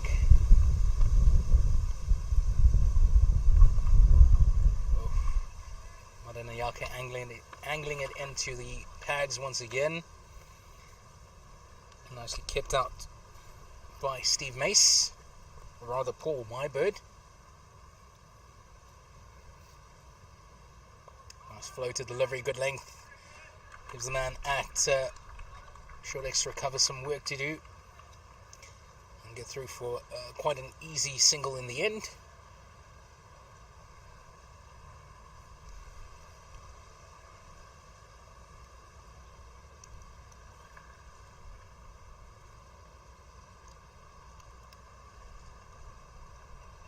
Nicely guided past the field at backward point. Takes the stroll downhill to the Stevenway Oval, or rather Stevenway end on the Stevenway Oval, and they get through for 2 comfortable runs.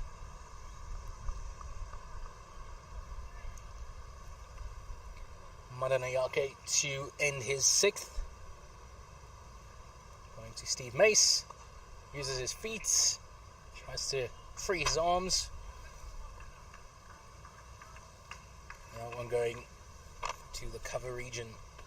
Easy fielding for the man over there, and they get through for a single. Takes the tally up to 43 for 1. That's 11 done and dusted. Australia still going at just under 4 to the over. The asking rate still 5.65.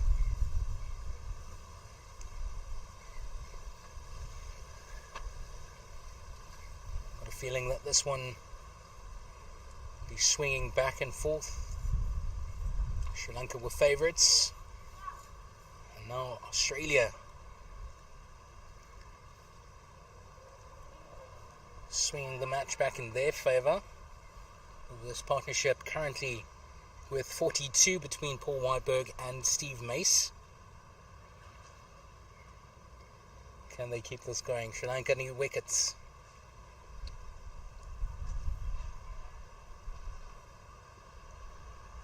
Some adjustment. Marvin Perez on the offside. Backward point to point.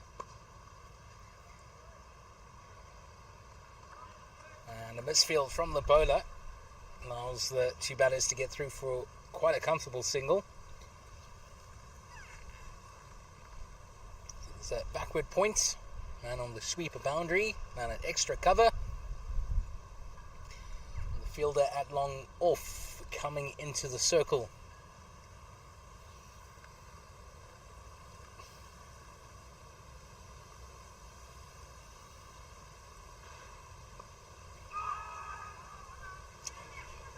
Robin Perez hitting some decent lengths. So bowling a great line. About pitching on about 4th or 5th stump and turning away from the right-hander. Oh, another beautiful delivery from the Sri Lankan opening batsman. Not that he needs coverage on the leg side at this stage. He has a man on the mid-wicket boundary. And again, sharp turn away from the right-hander on a great length. And for the 3rd delivery in a row, gets the best of Paul Wyberg.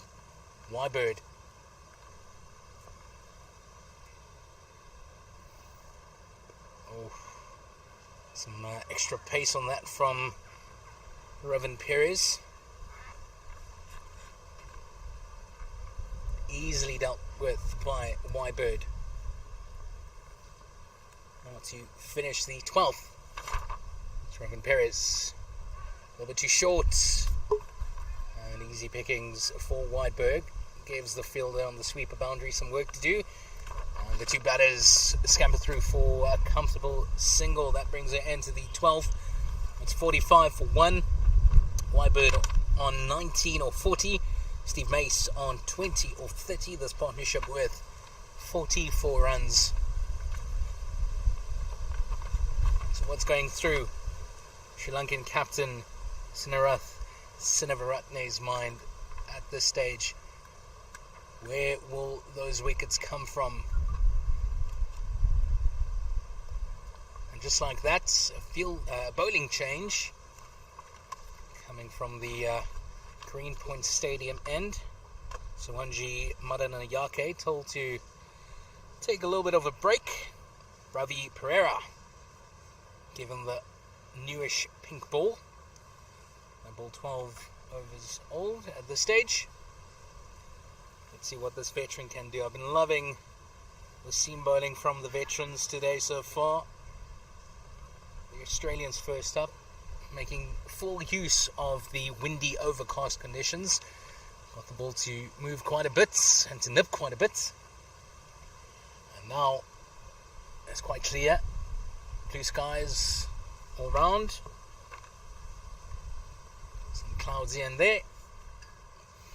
But it's turned into quite the gorgeous day here in Greenpoint after, well, 3 days of constant rain. But earlier this morning I didn't think any play would be possible. But this outfield drained quite nicely and the covers did its job. This slightly used deck, the Greenpoint Cricket Club had a juniors game on this weekend, so just slightly used, and great running there from the Australians. Great pace shown from Steve Mace. Though the field at backward point hit the wickets, they get through for a single. It's top stuff.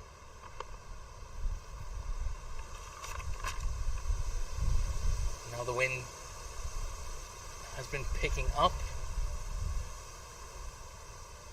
A couple of these banners are at about a 45-degree angle.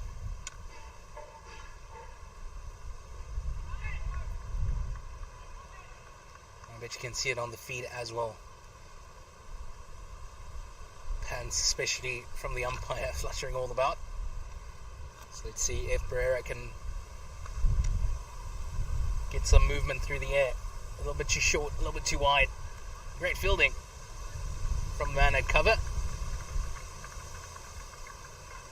But Australia get through for two comfortable runs.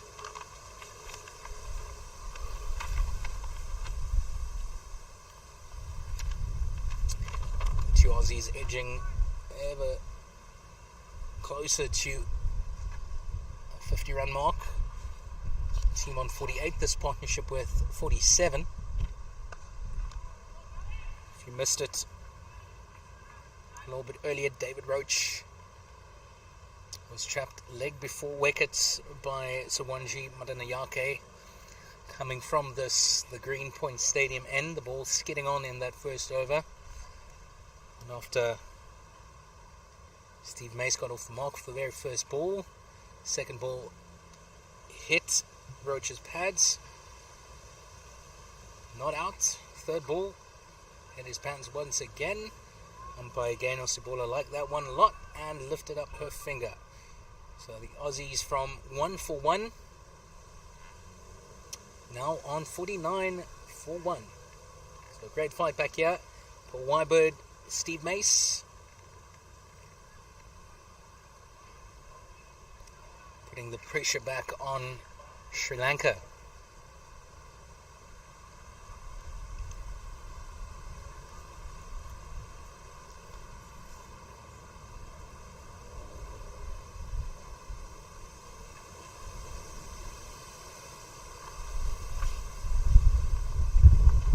Again, a little bit too short from Pereira. Not wide enough to have a chop at.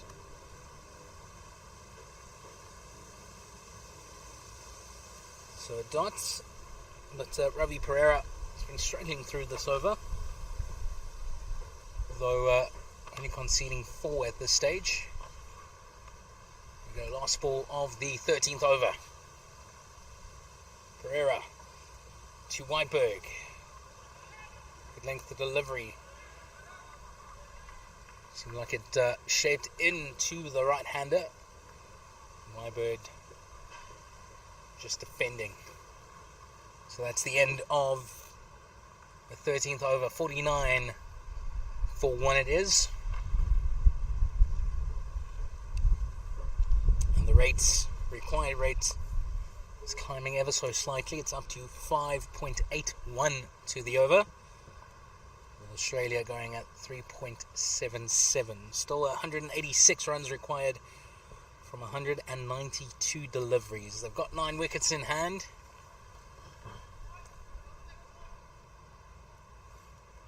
Barring something drastic happening, like 3 quick wickets, this match hanging in the balance. One would say Australia in the more comfortable position, but this is a ground that is quite tough to chase at. And one could say that Sri Lanka got about 40 runs more than Australia were hoping.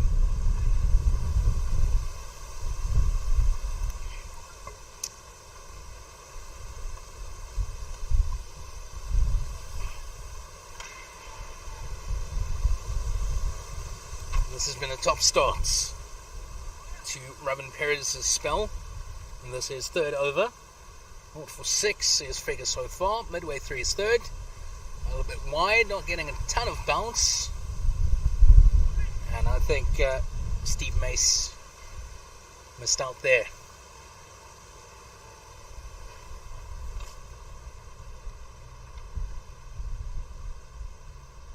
Again, a little bit wide. Mace tries to work it past the man fielding at backward point, but style of work done there by Shane Fernando, dropping down to his left to save a couple valuable runs. And now a change to the field. The man on the cover boundary coming in to the circle. And this time 2 straight easy pickings for Steve Mace. It should be 2 comfortable runs. A long way to go for the fielder at deep square leg, and unfortunately Steve Mace comes up short, and umpire Gaynor Sibola lifts her finger. A brilliant throw from the fielder, great take from the wicket keeper A.S. Rahim, and in one swift motion takes the bails off. Fantastic work by that fielder. I believe Shaminda Rajapakse, fantastic work, and Sri Lanka get the breakthrough. It is opener Steve Mace that has to make his way back after a fantastic start.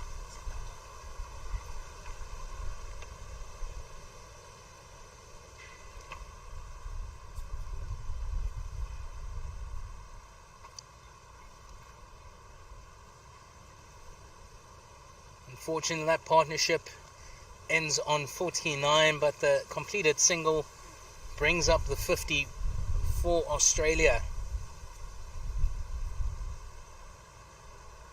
That's the breakthrough captain Sinivaratne would have wanted.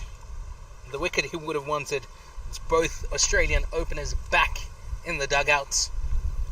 And fantastic work from that fielder. It was Rajapakse coming storming in from deep square leg.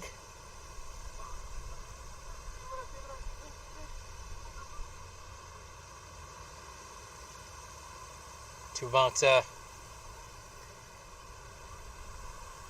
was it short 45, longish 45, and a phenomenal throw, just easy to take for A.S. Rahim, just over the stumps and Steve Mace found well short of his ground. So that's 2 down for Australia with 50 runs on the board and 14 overs played. So with that, there's the captain, Tony Clark, who finds himself out in the middle with still quite a lot to do for Team Australia. Still another 185 required from 186 deliveries. World scoreboard pressure started to take its toll. Short wide and chopped away by Paul Wybird. Easy single. So now the captain, Tony Clark, will you be feeling the pressure? He did a phenomenal job with the ball. Very disciplined bowling, great lengths, some great movement as well. Can he do the same with the bat here? It's Ravi Pereira coming steaming in to the Australian captain. Oh, no great signs there. They're just coming off the outside edge of Tony Clark's bat, indicating some extra nip. But that ball just falling short from the fielder at backward points. It is well and truly game on.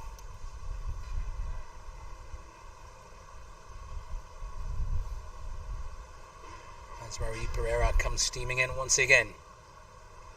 That's short and just nips away from the right-handed Tony Clark. I think he's starting to feel the pressure.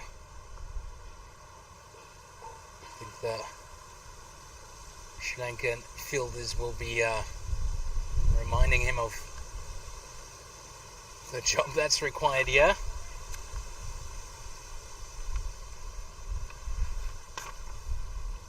They can't let the run rate slip away from them now. The required rate just over 6 now, with their run rate dropping down to 3.5 to the over.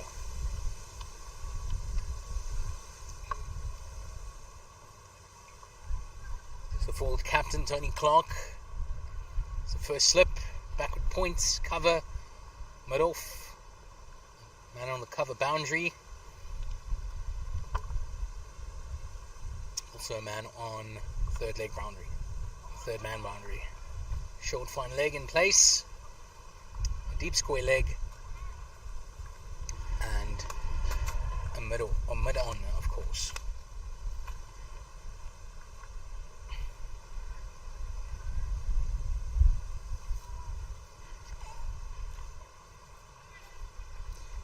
That's 4 balls faced by Captain Tony Clark.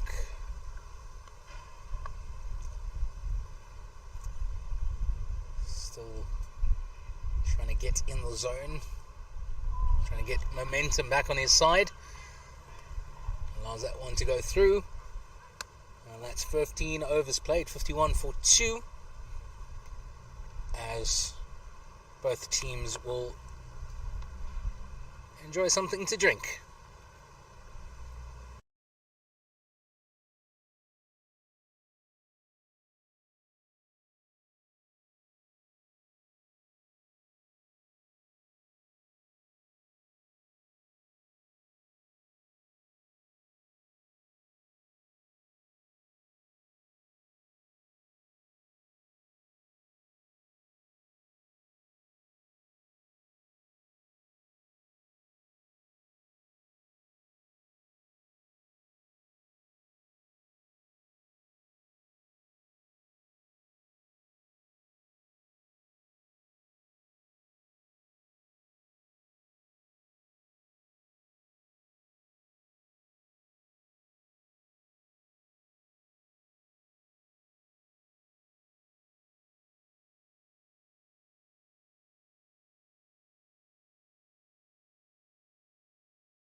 So both teams nice and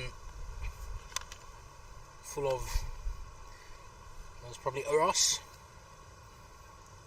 It's the only reason most club cricketers still play, is for that weekly drink of Oros. Both teams hydrated, ready to go. The 25 more overs, or rather 30 overs left to play. And a steep hill for Australia to climb. They're two down if you just joined us. There's both openers, David Roach and Steve Mace, out. David Roach the first to go, with just the third delivery of this innings. Couldn't navigate the spin of Maiden, but I believe he didn't get much spin. Ball just skidding on, hitting his pads. And South African umpire Gaynor Sibola standing on the Greenpoint Stadium end, lifting her finger. And Steve Mace, the last wicket to fall, he was caught just short of his ground, running a second delivery, which would have brought about the 50-run partnership between him and Paul Wybird. But opener of Sri Lanka, Ravi Perez, resuming his spell. This is fourth over from the Stevenway end on the Stevenway Oval.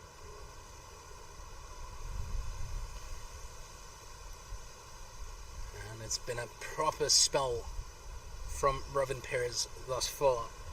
He's only conceded the 7 runs, causing some trouble for both the right-handers, finding great lengths. Some nice perches and turn as well. Just moves it away from the right-hander. Beat the outside edge more often than not. And the one that did find the outside edge beat the keeper and fell short of captain Sinavaratne at first slip. So the asking rate climbing, it is 6.27 to the over required. Australia going at just over 3, it's 3.21, and some nice running there from the Australians.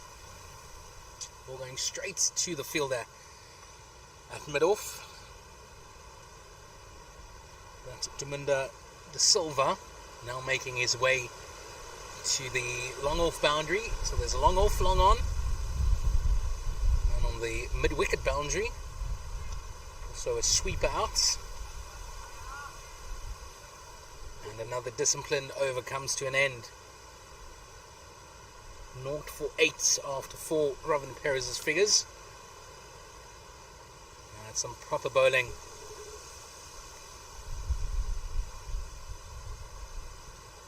With a lot of pressure on his team. Australia didn't get off to the greatest start, but some great batting from Paul Whiteberg and Steve Mace got Australia back onto the front foot, but now you could say they have their backs to the wall. There's the captain Tony Clark out in the middle, set to take strike against Ravi Perera, who's about to start his third over of the spell.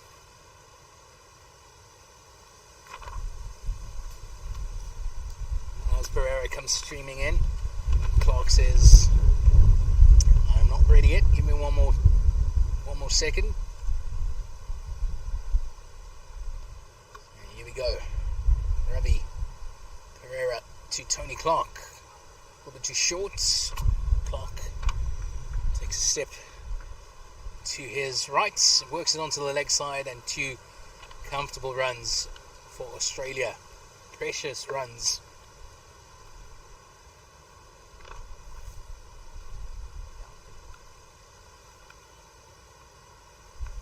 So once again, welcome to this Pitch Vision broadcast of this one of 2 opening matches of the Over-50 Cricket World Cup. It is day 1. We've got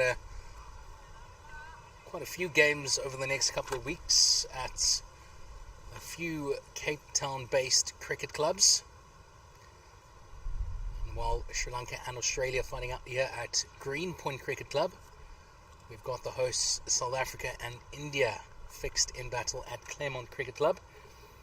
South Africa got to 209 for 9 in their allotted 45 overs. And India coasting at this stage. They're on 74 for 2. They just crossed the 20 over mark. Oh, and another opportunity goes begging for Sri Lanka. Tony Clark was well short of his ground, but Ravi Perera couldn't collect the ball. I think he just got beat by the bounce.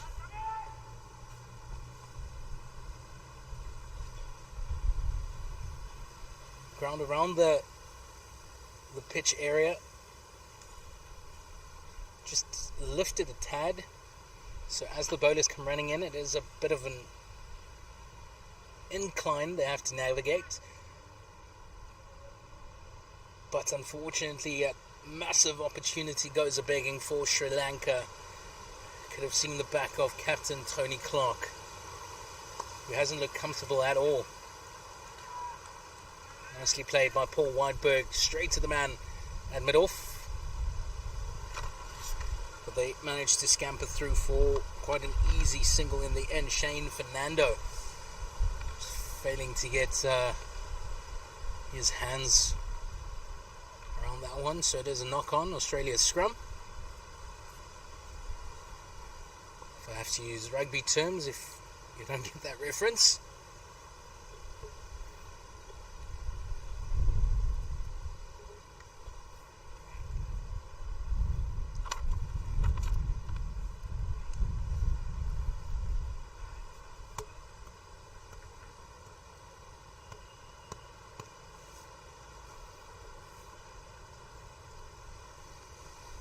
Sri Lankan captain Sinabaratne just telling his boundary riders to hang back, especially the man at fine leg. It's time some sharp movement into the right-handed batter. It's the pads. Quite a tame appeal from Sri Lanka. Just the bowler going up for that one, and umpire Geno Sibola just gives a shake of the head. And that the end of over number 17. It's 59 for 2. And the required run rates 6.29 to the over. Australia stuck at scoring at just under 4. They need 176 to win from 168. They don't want that equation to get away from them.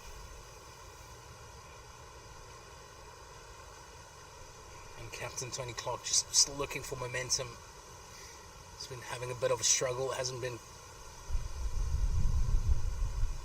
hitting it well at all, but it's just one good shot, and that will change, surely it will. Oh, good length from Ravin Perez, who resumes his spell from the Stevenway end. And this man has been on point since the start of his spell. Getting great lengths, getting good turn. Nice and full.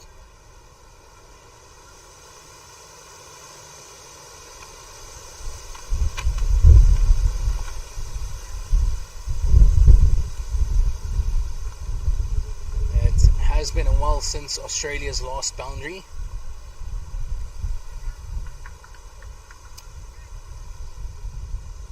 Just chipping away, they're keeping the scoreboard ticking at least.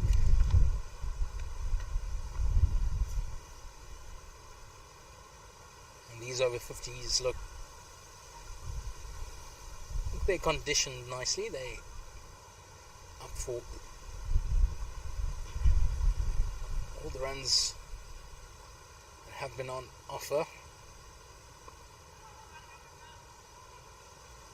No run this time.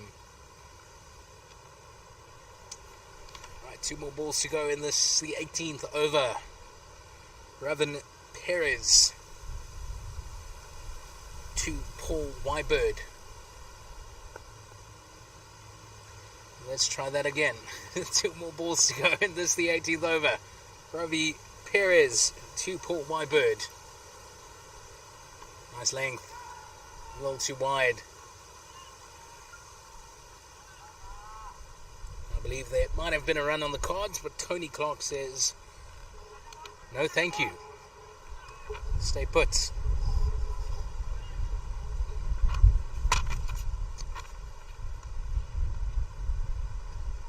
Oh, nice floated delivery, nice and full, but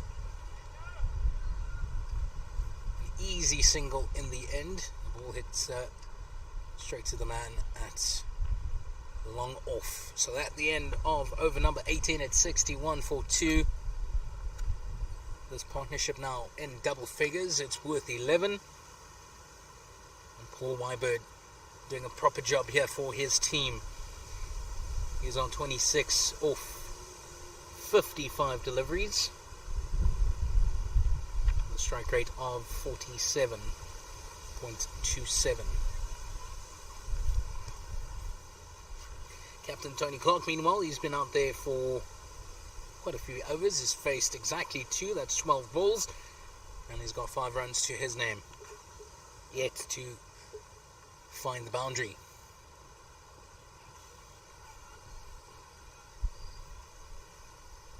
So Ravi Pereira to start his 4th over. Nice length, that ball goes straight up to the air. It's an opportunity for Dylan Fernandez. Oh, that ball had snow on it when it came down. Should have been a comfortable catch. But Dylan Fernandez didn't get himself settled under that ball. A massive opportunity, should I say, slips through the fingers of Dylan Fernandez. Did all the hard work, got under the ball. Unfortunately, couldn't complete the catch. It was quite tough. The ball went up quite high. But that's an opportunity nonetheless. Tony Clark defends.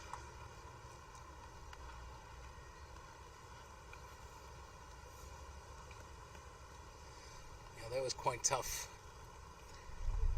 for the man with the number 4 on his back, Dylan Fernandez. Had to move quite a bit to his right and got himself in a bit of an awkward position in the end. It should have been a comfortable catch. Had quite a bit of time, but instead of taking it onto his chest, ball was probably swirling in this wind, so tough to navigate as well. Ended up trying to complete the catch over his head.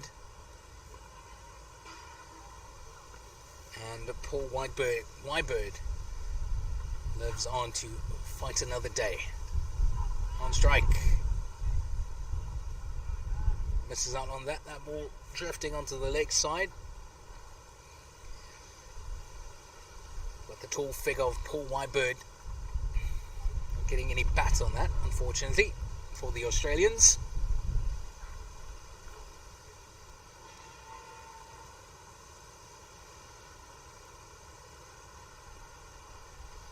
Two more balls to go in this, the 18th over, the 19th over. A little bit too wide, easy pickings for Paul Wybird.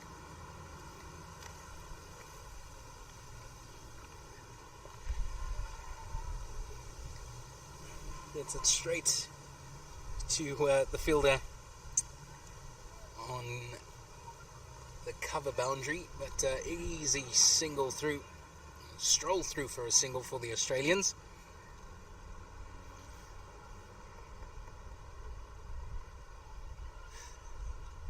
And the wind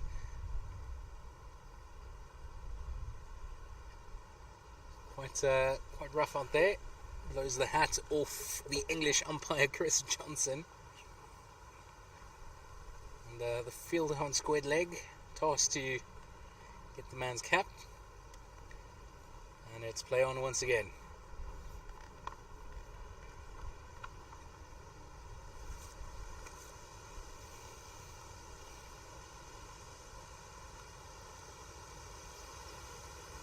To finish the 19th, it's Ravi Pereira to Captain Clark. Oh, and a missed stumping. I actually thought wicketkeeper A.S. Rahim was standing at the stumps, just a step or two back. And another opportunity goes begging for Sri Lanka. So that's 19 overs done and dusted. The score 64-2. And Australia just hanging in there. The drop catch in that over. How costly will that be for Sri Lanka? It was the set man, Paul Weiberg, who was given an extra life. He resumes on 28 or 58 deliveries. And this partnership between Weiberg and Captain Tony Clark worth 14 runs. It is. Ravin Perez to Weiberg. Gets that ball past the field at extra cover. And they scamper through for quite an easy single. So Tom Clark on strike. Ravin Perez coming from the Stephen Way end. Oh. We'll do short, two straights. Tony Clark will over that. Give some work to the man on the mid-wicket boundary.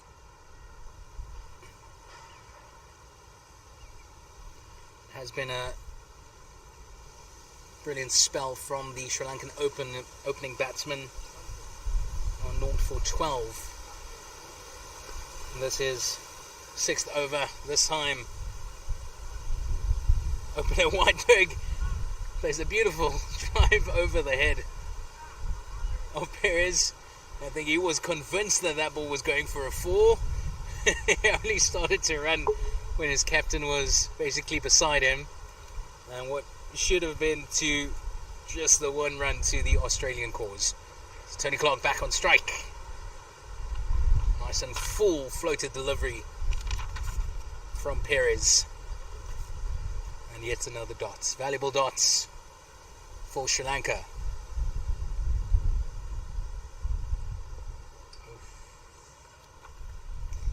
Australian batters have been finding it hard to navigate Ravin Perez. Translate into those figures of 0 for 13 after 6 overs now, and at the end of over number 20 it's 76-2. Australia need 168 to win of 150 balls, and that run rate up to 6.72 to the over.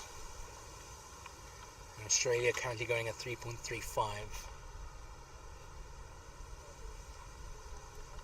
So finding themselves in nearly the same situation Sri Lanka did in their opening 20.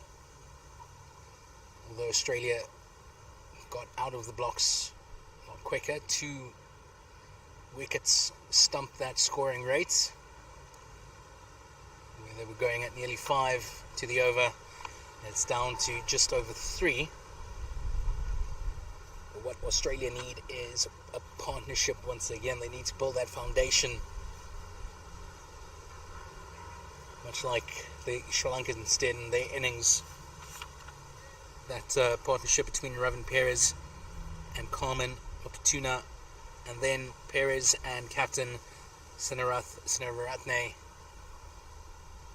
One worth 40 on the other just over 100.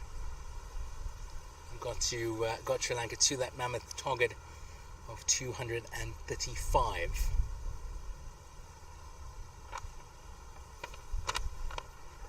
Australia need to get some rhythm. Just need to rotate the strike, keep the scoreboard ticking.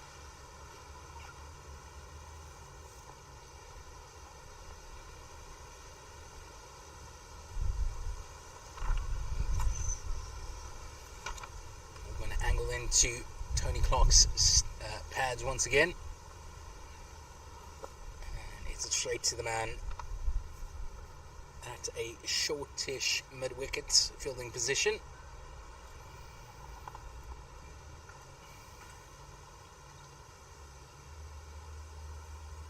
to Clark once again.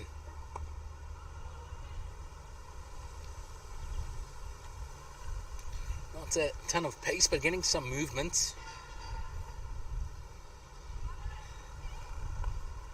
Wicketkeeper Ace Rahim 3 or 4 steps from the stumps. Could actually put his helmet on and stand up to the stumps. Oof. Yet another dot. And Ayaz Rahim showing his appreciation for this over. Provides some encouragement to Ravi Pereira.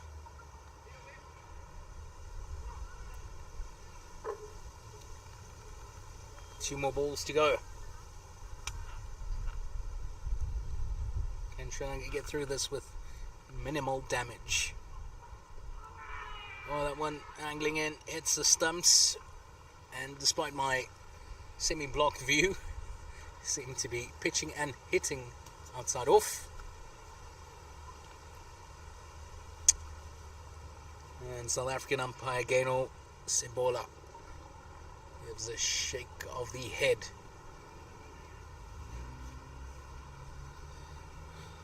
So Ravi Pereira to Australian captain Tony Clark to finish this over. Again, angling it in. And Clark just works it down the leg side. Umpire says that came off the pad, so leg buys. But it runs to Australia's cause, 69 for 2 after 21 overs.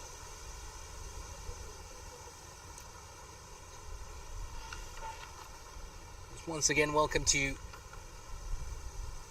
this Pitch Vision's coverage of one of the 2 opening matches on day 1 of the Over-50 Cricket World Cup. We've got Australia and Sri Lanka at Greenpoint Cricket Club, the Stevenway Oval. Like I said, the one of 2 opening matches of the day. Well, then yourself. We are commentating. We're live right now. We want to come say hi, hello. I had some Australians text saying the commentary was really funny. I wasn't trying to be funny. Yeah, well, they were saying it was quite amusing. Like you were doing a good job, so Thank you. yeah, it's cool. And what you're listening to is just a couple of the Australian players coming to say hello. Oh, we're live. We are live right now. It's been a fantastic day. How have you been enjoying it? Yeah, great. I mean, this is my first ever World Cup, so it's been a real experience.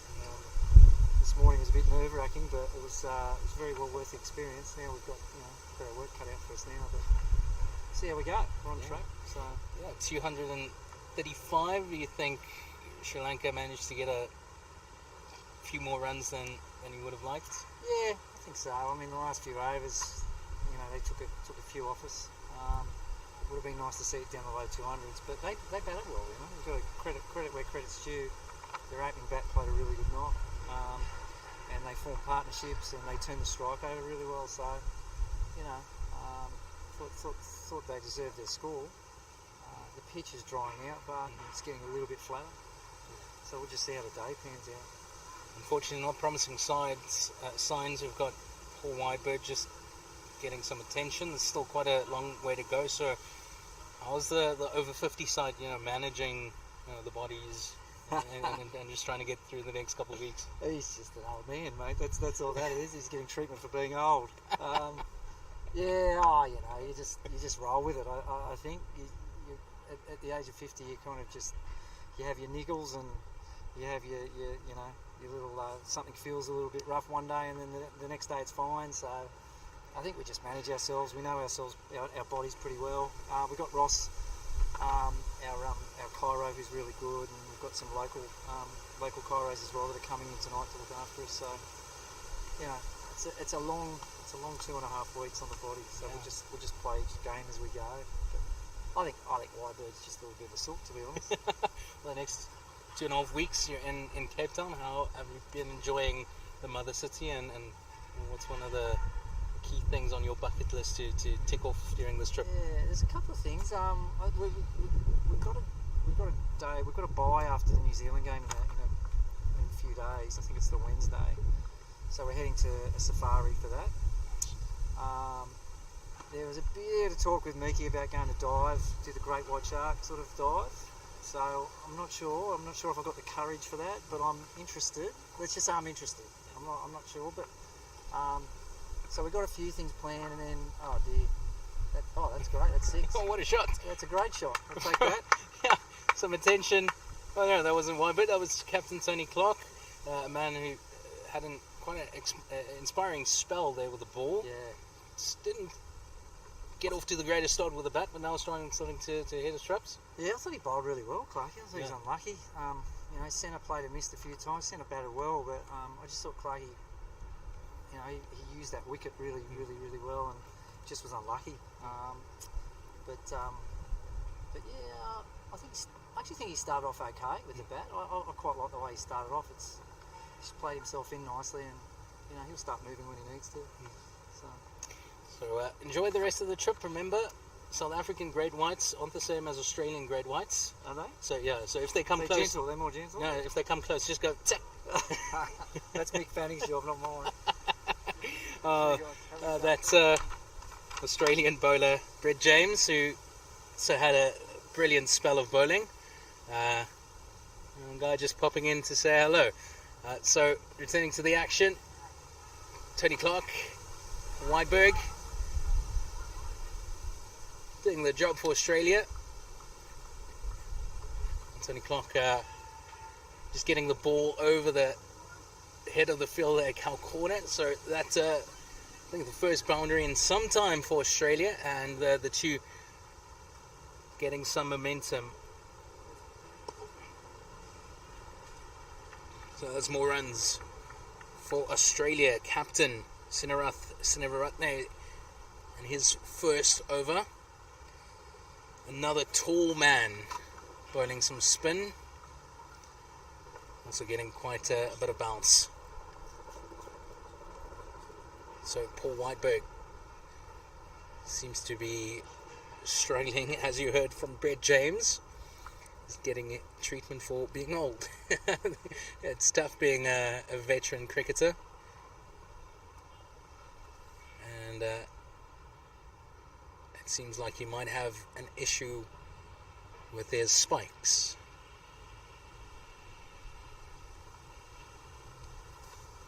So while that goes down, I want to say good afternoon and welcome to wherever in the world you might be streaming this feed from Pitch Vision, brought to you by Luke, Nabil and Brandon sitting beside me. They all say hello, good afternoon, hi, and it's been fantastic to bring you this game. It's been fun watching these veterans showcase their skill and their class and their experience. And like you heard from Brett James, it's a long 2.5 weeks still to go. These not so young men have quite a bit of cricket still to play over the next 2.5 weeks. And that's going to be decided at a few rugby clubs and 1 or 2 schools in and around the mother city.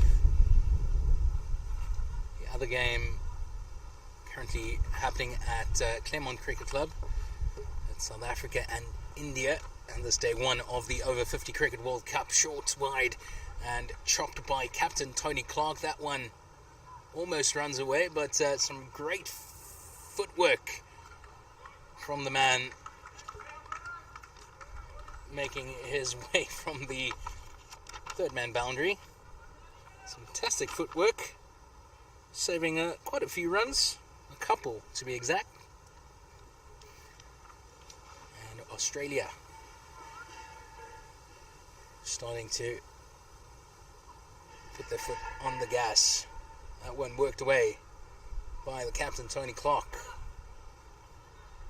A bit of sloppy fielding from Marlon Merling. at deep square leg, but Australia only get through for the one.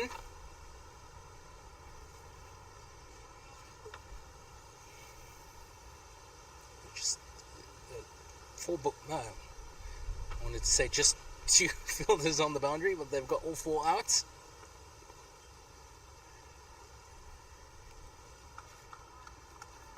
Got a deep square leg, fine leg, third man, and a man at deep mid wicket. Apologies. A man on the cover boundary. Then inside the inner ring, mid on, mid off. So short cover, and Sri Lanka like that one, but South African umpire Gaynor Sibola says that she's happy that Paul Wybird made his ground.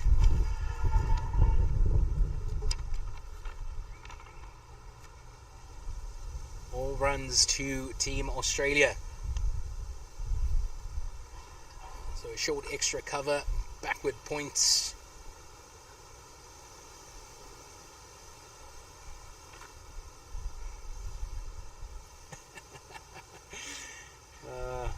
We have Shane Fernando fielding at mid-on, asking for a review. He believes that was out. Unfortunately, we don't have those angles. And Captain Tony Clark happy to defend that one. There's one more ball to go, and there's over number 23. Australia find themselves on 82 for 2. A lot of runs still to get. But a proper partnership forming now between Captain Tony Clark and Paul Wybird. This time hits the pads. But from my scrappy angle, looked to be hitting and pitching outside off stump. So umpire Gaynor Sibola agrees, and the captain survives to fight another day. So that's the end of over number 23. It's 82 for 2. Still quite a few runs to get. 153 to be exact, off 132 deliveries.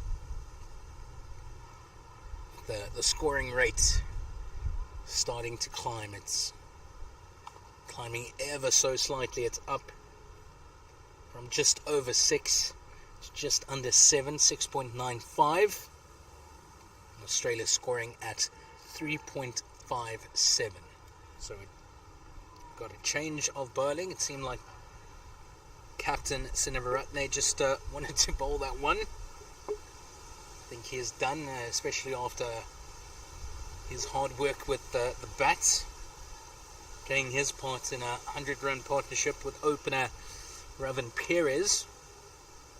So it's Damunda De Silva given the ball, while Sri Lanka do some final adjustments to their field. Just an update from the other opening match going down at the Claremont Cricket Club. It is host South Africa up against India. India need 210 runs for victory. They are on 99 for 3. So just like this game over here, that one is going to be quite tight.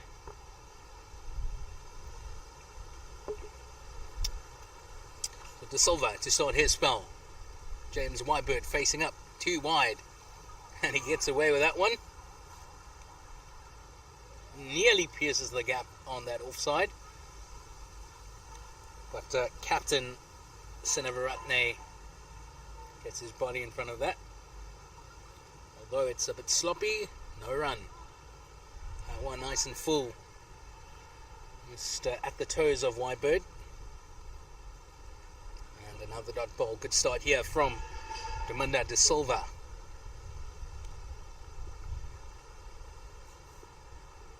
Silva floats it in at the toes. Oh, and nearly another mix-up in the middle. Yes, yes, yes. No, no from Captain Tony Clark. Nearly another mix-up. Australia can't afford another run out here. It's one of the 2 wickets to have fallen this morning. Steve Mace came up short of his ground as they turned for a single, and a nice shot there from Whitebird. Beats the man at mid-wicket. They've got some extra protection out to the boundary. Man at cow corner. So just the 1 run. That brings Captain Tony Clark on strike. Silver, 2 more balls to go in this over number 24.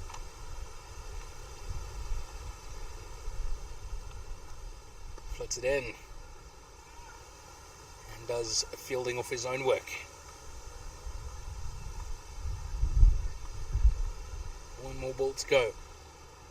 Decent starts for De Silva. Only the 1 run conceded so far.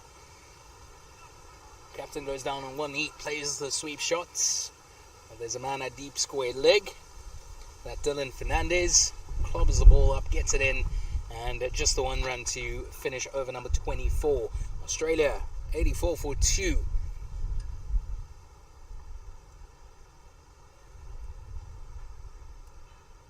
And this partnership now with 34 runs. Whitebird on 33 off 67. Captain Tony Clark is on 21 of 36. 3 fours hit by Paul Whitebird. And Tony Clark, just the 1 boundary to his name. He just got the ball over the head of the man fielding at cow corner just a couple of overs ago. While I was having a chat with the Australian bowler Brett James. Man had a fantastic spell up front. Also contributed to that phenomenal start Australia had. They had Sri Lanka on the ropes in the first 10 to 15 overs. But Ravan Perez and Coleman Mapatuna, and then Ravan Perez and Captain Sinaratne doing a fantastic job to ultimately get Sri Lanka to that total of 234 for 7. So quite a lot of runs to go, but you can never count Australia out, no matter what team is playing. Get over 50, under 50, under 13. They are a nation of talented, not only cricketers, but sportsmen.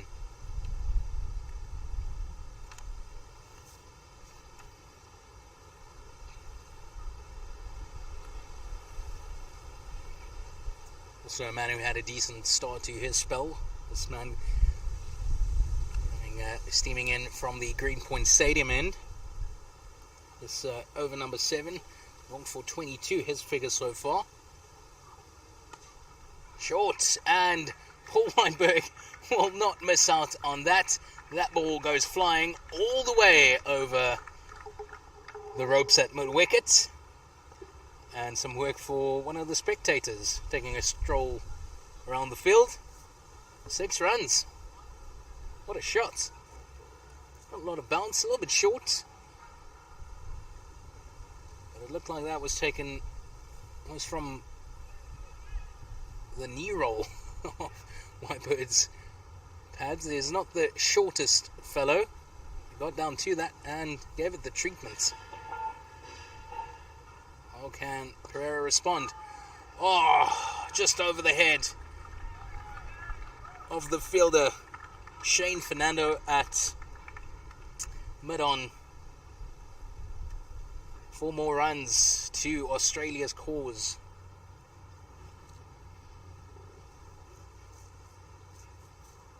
And Fernando's not the shortest of guys, but beat him quite comfortably in the end, despite a valiant jump.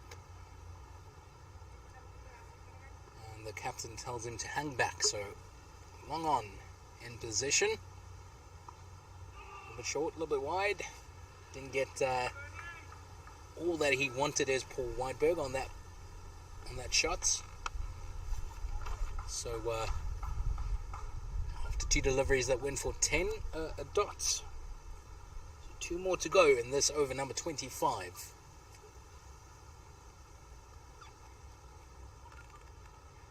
And Pereira says, I want to come around the wicket, please.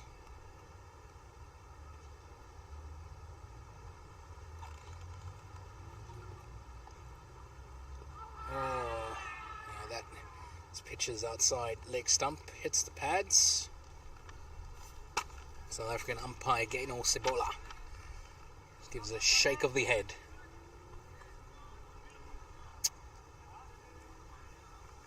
So Pereira is going around the wicket for that 1 ball.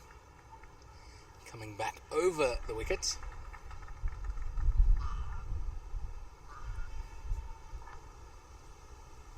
Paul Weiberg on 43. Oh, and he's bowled. Oh, what an unfortunate way to end the innings. Some movement into the right-hander, and a fantastic innings from Paul Weiberg comes to an end. 43 off that one.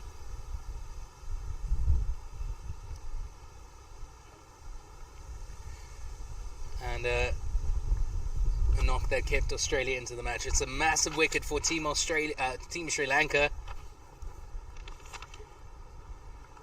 And now Australia forced to rebuild once again. Nice length delivery from Ravi Pereira to finish the over. Came around the wickets. Said, no, I want to come back over. And that did the job. Just beats Paul Weiberg's inside edge and knocks over his off stump. So now Australia, the backs against the wall once again. 3 down, 96 runs on the scoreboard. And strolling up to the middle seems to be Brad Puto.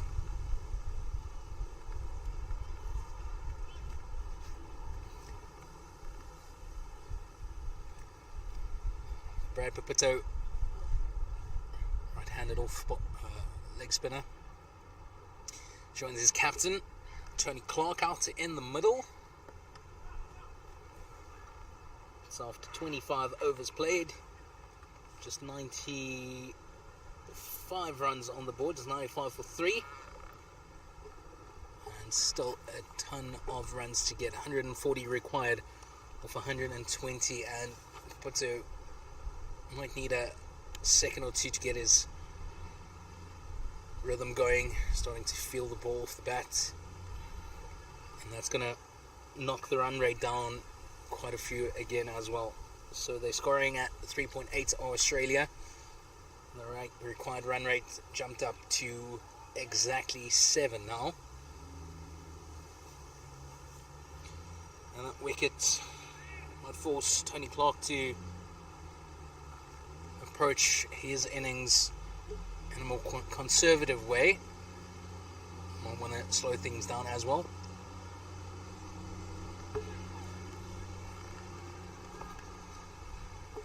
Sri Lanka have their noses in front once again, and the bowlers or the fielders can sense it. They're quite chatty out there. Oh, and Demanda De Silva gets away with that. Pushes that one quite wide. Tony Clark, rather Brad Puto, decides to go after that one.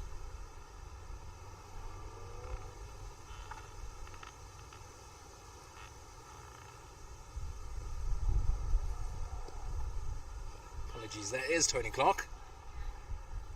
Just lost sight of the number on the back there for a sec.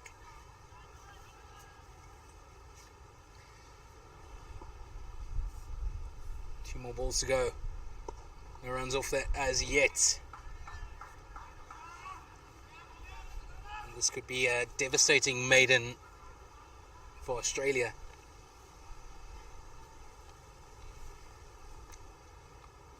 which could see a steep incline to the required run rate. So that's one off the over, going to the Australian cause.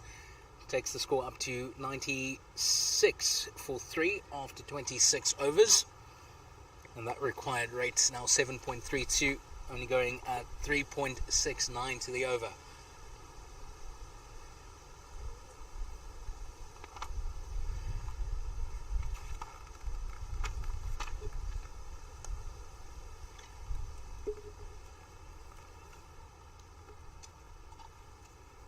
So it will be Ravi Pereira to resume his spell with over number 8 coming up from the Greenpoint Stadium end.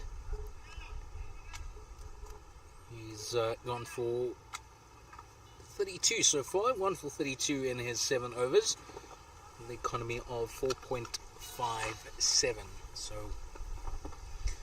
last couple of overs, Australians managed to rotate, strike off Pereira's bowling after quite a solid start, but did get that massive breakthrough on the big wicket of Paul Wybird with the last ball of his previous over. Can he keep that momentum going? No, Tony Clark works it onto the leg side, gives the fielder at a short, fine leggish fielding position some work to do while they scamper through for an easy single. More of that.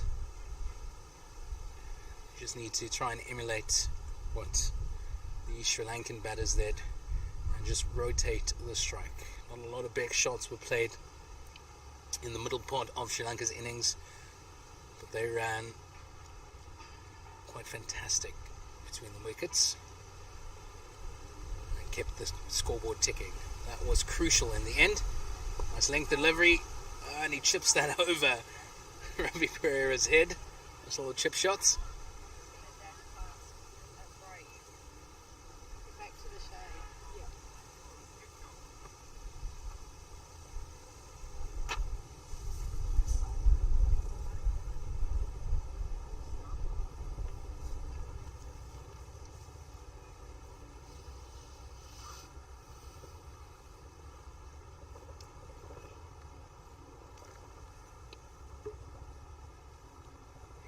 Comes Ravi Pereira once again to Popoto. Nice little punch down the ground.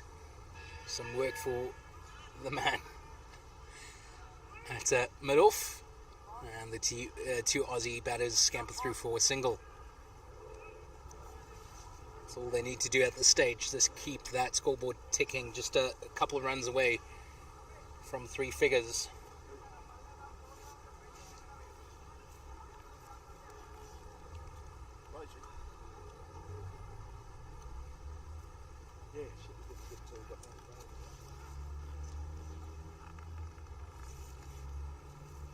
Pereira to captain Tony Clark, and he defends. I'm surrounded by Australians at this stage. I've got David Roach to my left. Afternoon, sir. How are you, young man? I'm doing great. Great fielding there. You're not so good with the bat. Ah. You haven't mentioned that yet? Yeah, no. We're way past that. Good. We had a fantastic effort. Still diving around like a youngster. Yeah, well, I am young. I'm only 54. I wanted to say, when did they allow 45-year-olds in the competition? Oh, nice and wide, too wide. And Captain Tony Clark all over that.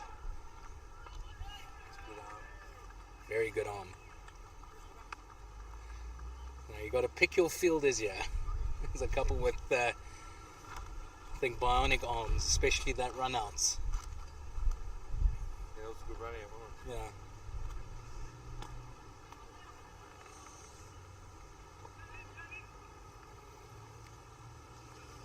So Sinivaratne just making a couple of adjustments to his field.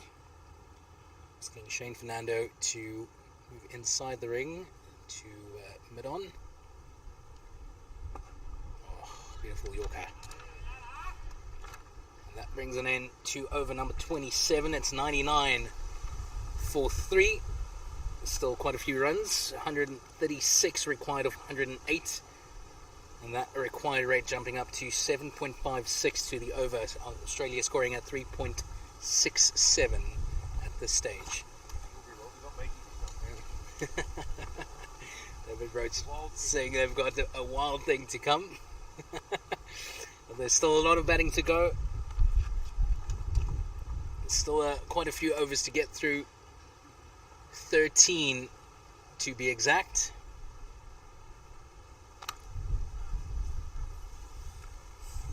But hard work is required from Australia. These two Australian batters.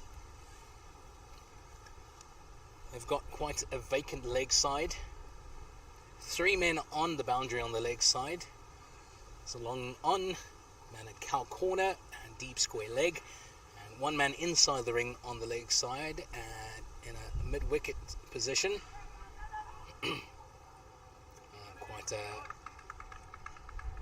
Some great running from the Australian captain. I apologise, Brad Putter, but also the captain running to the non-strikers end. So the team, or the field, staying basically the same. Just 1 or 2 minor adjustments, especially to the 1 man fielding inside the circle on the leg side. He's asked to come a little bit straighter, move to his left. On the offside, we've got a man gully. Back with point, cover and extra cover. Oh, more great running from the Australians. Dropped and ran. And Marlon Merling, the man fielding inside the ring on the leg side, can't do anything to cut off that single. Tossed up, a little bit wide. Would have been signalled the wide.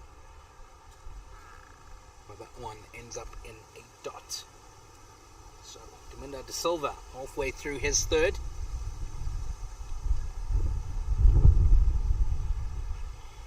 How can he close out this innings? Oh, Captain Tony Clark goes for the sweep shots. It's a massive gap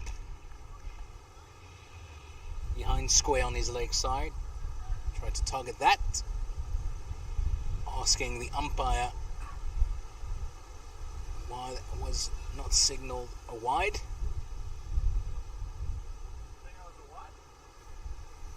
I think the umpire, Englishman Chris Johnson, said it's inside the marker. Very interesting indeed. So that's 1 run less to the Australian course. 101 for 3 after 28 overs played. Australia need 134 runs to win of 103, and that's a required rate up to 7.81, scoring at 3.6 to the over.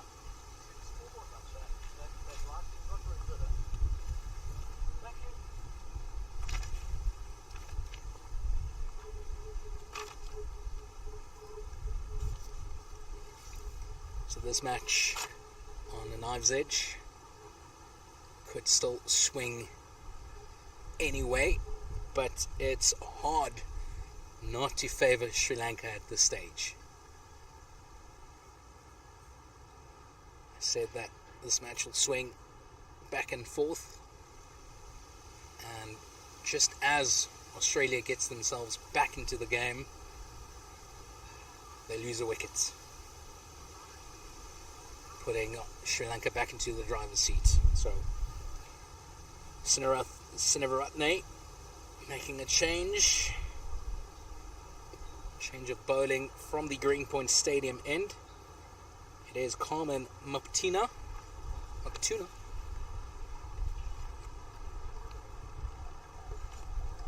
and now just fine-tuning his field.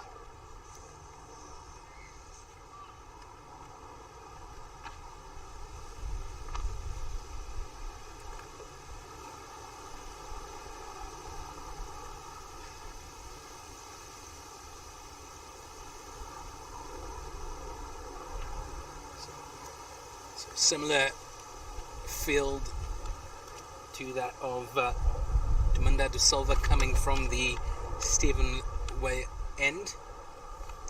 And long on, Cal corner, deep square leg, just the one man inside the circle on the leg side.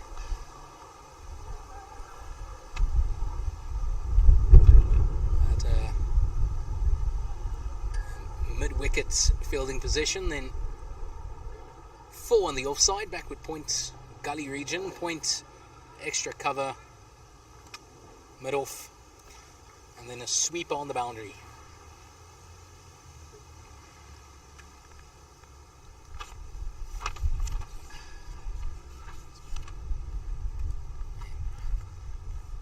A single first up from Brad Potto brings the captain, Tony Clark, back on strike.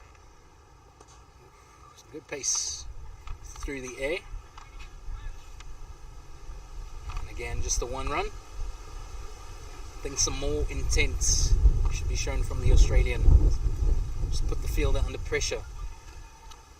Run that first one hard. Yes, I know they're over 50, but still, they are conditioned quite well.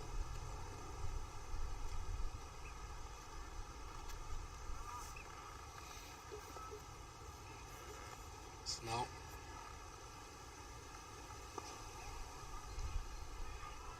the sweeper coming into the circle is that cover, and mid-off move back to a long off fielding position. It's a little bit square, both mid-on and mid-off square. Great running there from the Australians. Scamper through for yet another single.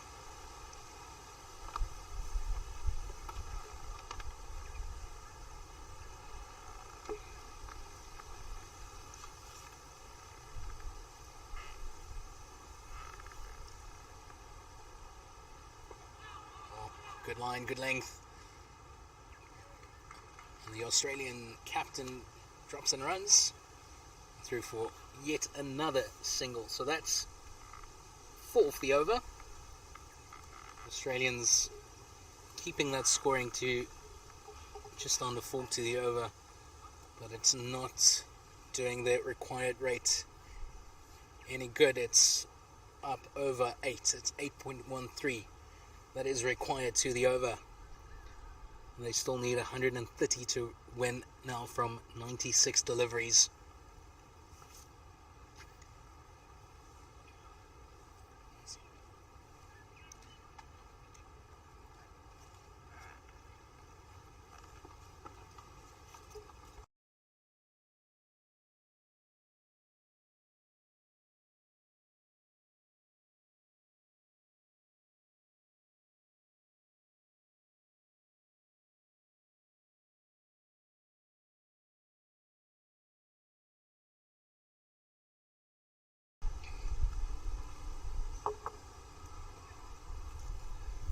De Silva to start his, or to bowl his second ball of his fourth.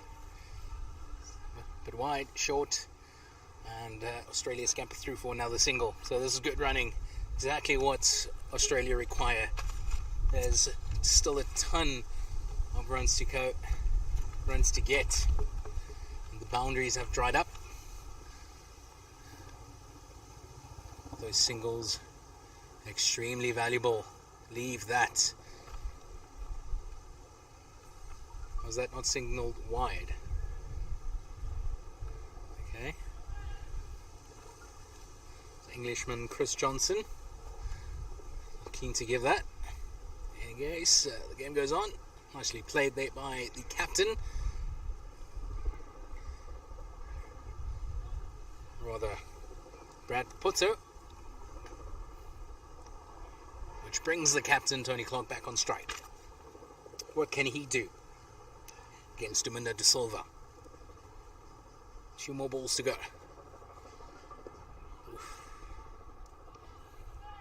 It's at the toes of the captain. Not much he can do, except for defend. No. To finish. Over number 30. Tries to give himself some room. back onto his back foot. And Tony Clark just strolls through for a single. So that's the end of the 30th over. It's 108 for 3. 15 overs to come. Still quite a few runs to get. 127 to be exact with 90 balls. And the players will enjoy a nice little drink.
What's he scored?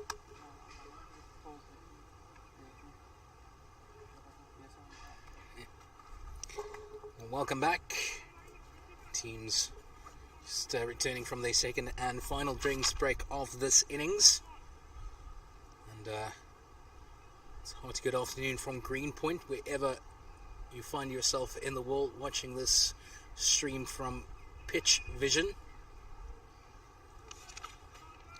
We've got Luke Nabil responsible for bringing you the visuals on screen, as well as Brandon. He's on the panning camera. He says hello. Oh, that one floated up.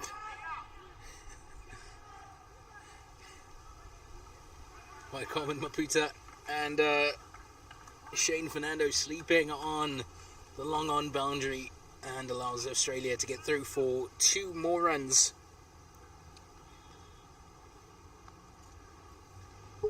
So fatigue might be setting in, mental fatigue that is. They have to stay sharp, they have to stay focused. There's still quite a lot of runs to get, but it could easily slip away. That from Sri Lanka. Both sides looking refreshed after the drinks. But a lot of responsibility still here on the shoulders of the Australian captain, Tony Clark. Finds himself on 32 of 59. That one tossed up quite high by Carmen Mopatuna. And some great fielding there at point, backward point. And hits another dot.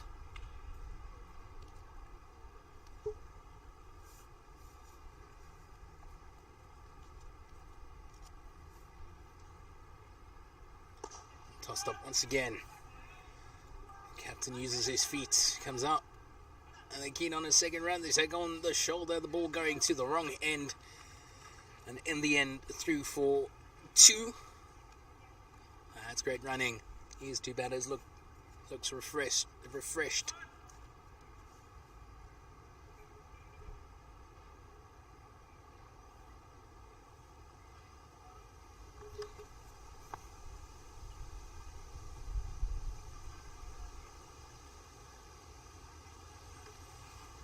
So a change in the field. They've moved Shane Fernando into the circle. He is fielding on the circle at an extra cover position. And number 28, Swanji Madanayake, taking his position on the long on boundary.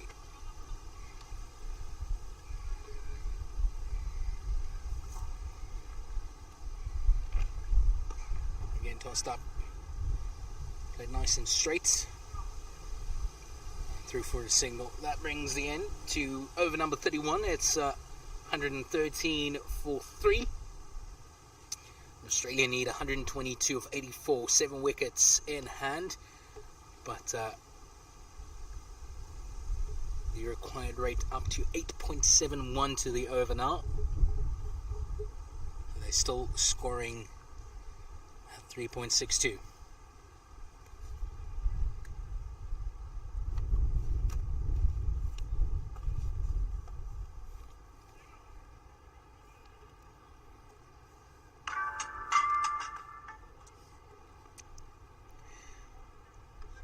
Trying to get an update from the other match currently happening. That's at Claremont Cricket Club, where hosts South Africa are fixed in battle with India.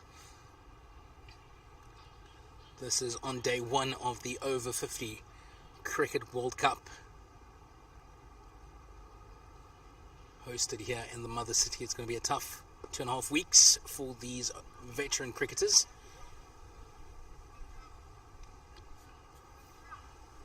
But we're in for some fantastic cricket over the next couple of weeks.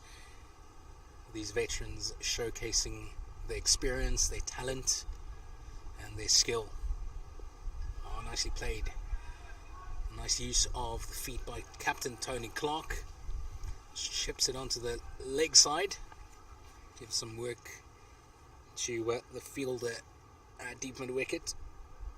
That Dylan Fernandez, but just the 1 run in the end.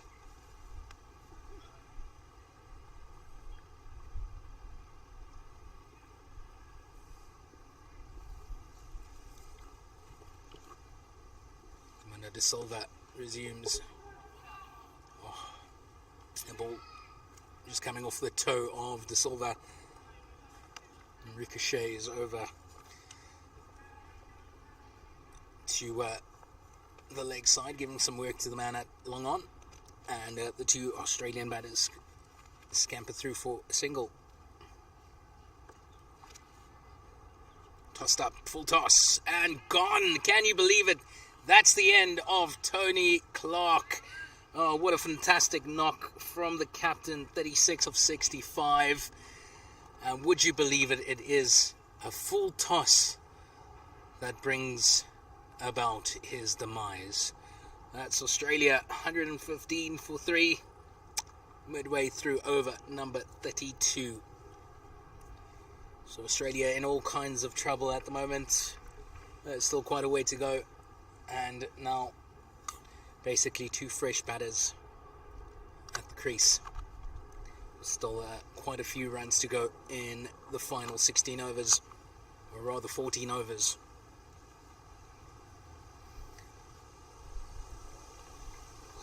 Really proper work from the captain on all fronts today.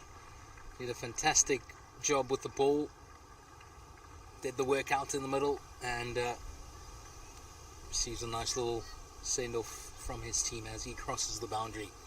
So that's the end of Captain Tony Clark, 36, valuable 36 runs. And out to the middle comes Damien Meek. So a couple of the Australian players made a turn here at the broadcast desk, which is just right to the side screen, the Greenpoint Stadium end. They said they do have some firepower to come. And that's exactly what's required here. 120 runs to win with the final 18 deliveries. That required rate has shot up to 9 required to the over. And they're still going at 3.63. So it's Damien Meek, Brad Popoto. Brad Popoto's on 6 off 11 deliveries. And Damien Meek now to face his first with 2 more balls to go in this over number 5 from Deminda De Silva.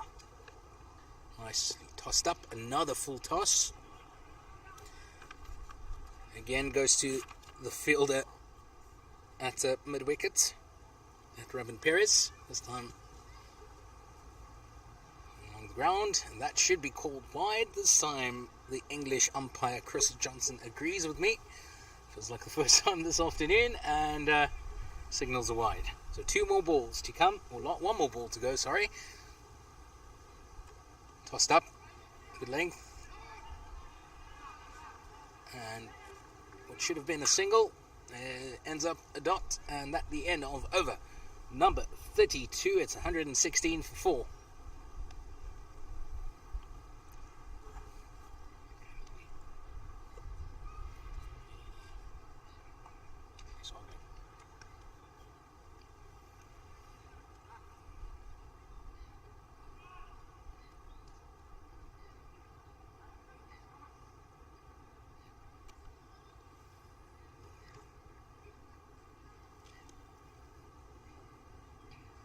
So it is Common Mputuna to resume his spell. This is over number 3. Only conceded 9 runs so far. Tosses that up. Nice length. And Brad Popoto gets through, scampers for a single.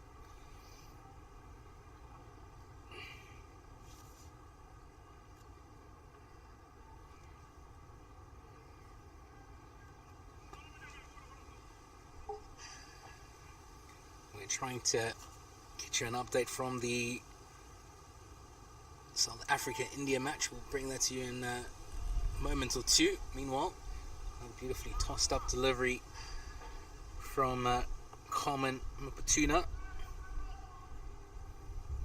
Dangerous deliveries. You want to have a slash at that. But that might bring about the demise. And Damien Meek happy to defend.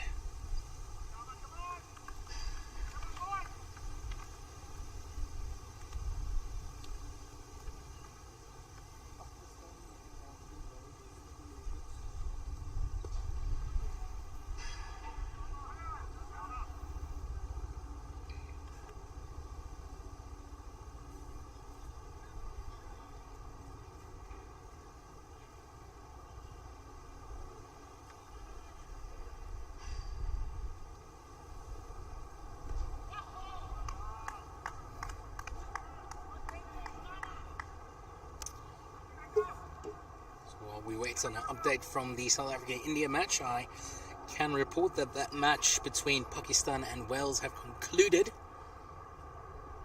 Oh, that should be out. Yes. Gaynor Sabola raises her finger. Damien Meek Just get some bats on it, and easy pickings for wicketkeeper A.S. Rahim. Damien Meek not happy with that call, but unfortunately I heard that one come off the bat all the way from here. That's another big wicket. Australia now 5 down and just 118 runs on the board.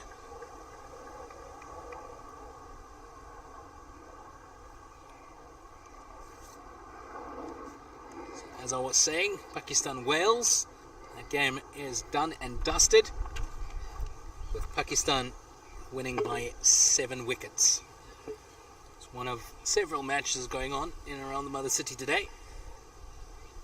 And over the course of the next 2.5 weeks,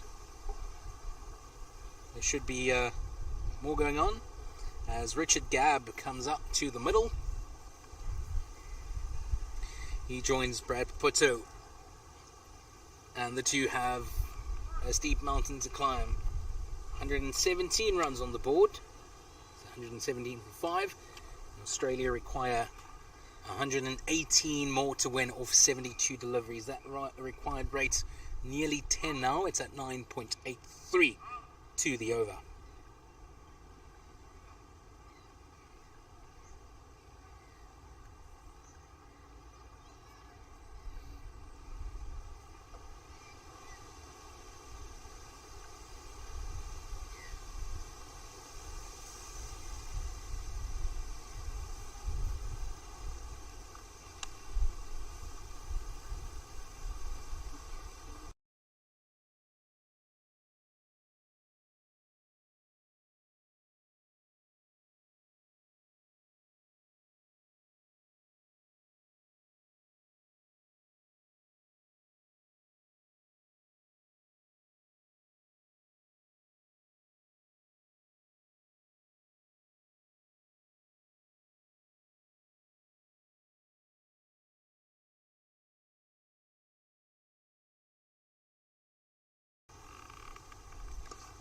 Dimanda de Silva to resume. This is 6th over. Drops it short, easy for Brad Puto to latch onto. He hits straight to the man at long off, and they scamper through for a single. So the new man, Richard Gabb, take strike, and a few adjustments. The leg side, the man at square leg drops back to the boundary. They've got a gully, backward point, tosses that one up on the full. Gabb gives some work to the field out long on. Has to scamper over to his left and stop the ball from crossing the boundary, but the two get through for 2 runs.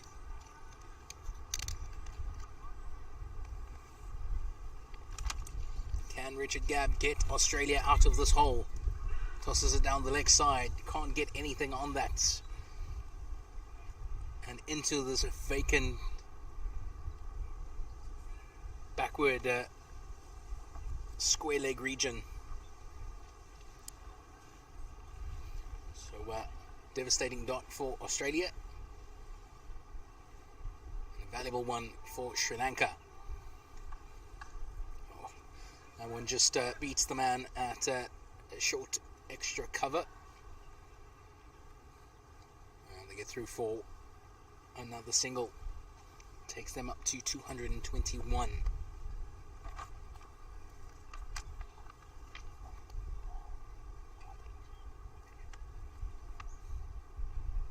Well, that one tossed down the leg side. And the Aussies running hard. So another rocket of an arm from the Sri Lankan fielder. Dylan Fernandez. Top work from the boundary. But that's 2 more to Australia's cause. Valuable runs this. One of the other matches in and around Cape Town on this day 1 of the Over-50 Cricket World Cup. New Zealand and Zimbabwe. That was played at Cape Town Cricket Club in Plumstead. Oh, didn't want to say that was a horrible ball, but that was quite horrible. Tossed down the leg side. I think that would have been wide to the left-hander as well. So De Silva told to bowl that final delivery of the 34th over again. Tosses it up. Easy pickings for the batter, but straight to the fielder. That's extra cover. So that's the end of over number 34. It's 124 for 5. Still 111 runs required from 66 balls. And with that rate up to 10.9 now to the over, one could say, comfortably say, that this one is slipping away from Australia. So as I was saying, one of the other matches in and around Cape Town was played at Cape Town Cricket Club over in Plumstead. So a nice little ground. If you're in town, go pop in, say hello. We've got a nice swimming pool over there, especially on the hot days. It's nice to head through. But it was Zimbabwe and New Zealand in action over there. And a very comfortable win for New Zealand in the end, despite Zimbabwe having quite a few former internationals in their squad. It was a victory by 190 runs for the Kiwis. Still waiting on an update from the South Africa-India game. Apparently the stream's a bit frozen, so we're trying to get a hold of some of the guys over there. And we have James King broadcasting from Claremont Cricket Club, where that match is going down.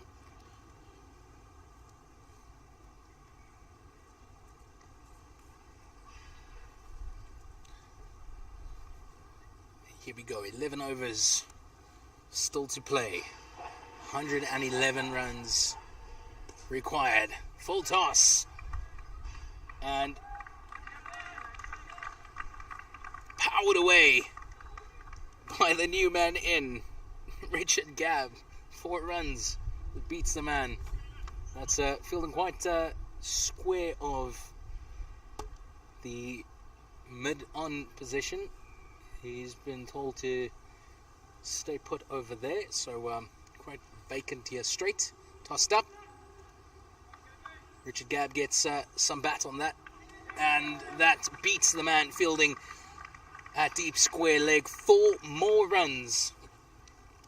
I just wanted to say, with what was it, 111 runs to go, we might be in for quite an entertaining end to this match, if these two can deliver. Richard Gabb, top start. Is he the wild thing David Roach referred to a little bit earlier? Oh, again to the leg side, giving some more work for the man at deep square leg, Daminda De Silva, and some confusion in the middle. Australia cannot afford a run out at this stage. So, at Claremont Cricket Club, India need 210 runs for victory. They are coasting at the moment. They were on 99 for 4 just inside the 21st over. They are now in over number 40 on 165 for 5. So it looks like it's going to be an exciting end to the match over at Claremont Cricket Club. Might be the same story here at Greenpoint Cricket Club at the Stevenware Oval, where Australia need 100 to win off 62 balls. 2 more to come in this over number 35.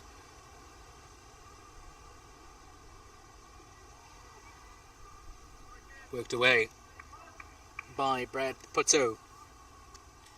And the 2 Aussie batters scamper through for a single. 1 more to go in what is quite an expensive over, and the first time the Aussies have kept with the run rate since basically the start of this game.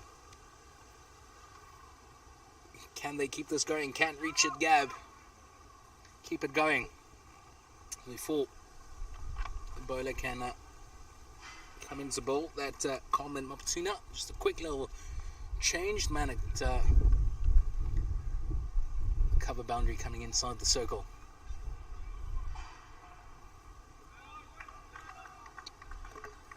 So that fantastic over for the Australians. That takes them up to 137 for 5. 98 needed off 60.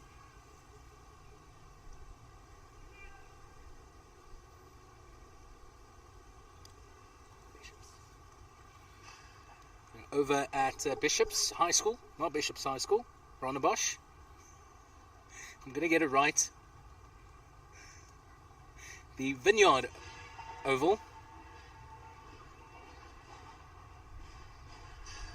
That match reduced to 30 overs aside at the Vineyard Oval. It is West Indies and Canada.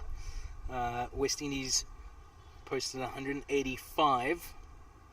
And in the 7th over, Canada on 30 for 2. So another exciting match at one of the grounds here in the mother city. Looked a lot like Bishop's. I apologise. I'm talking to one of the pitch vision workers, one of the guys responsible for the visuals this afternoon, Luke. Good afternoon, sir. How's it? He says, how's it? To my right, I have Nabil. Afternoon, sir. You still good? Too scared to say anything? It's fine. Man responsible for the score. And then we also have Brandon, who's on the panning camera. So here we go. 10 more overs to come. Great fielding from Dylan Fernandez at backward point. Top stuff. Saves more than a couple. The Aussie scamper through for a single. It is Ravan Perez coming from the 7-way end. And had a fantastic spell first up. And now brought back into the attack to get his side over the line. Ooh. Good shot, worked off the legs from Brad Paputo. And this camper through for 2.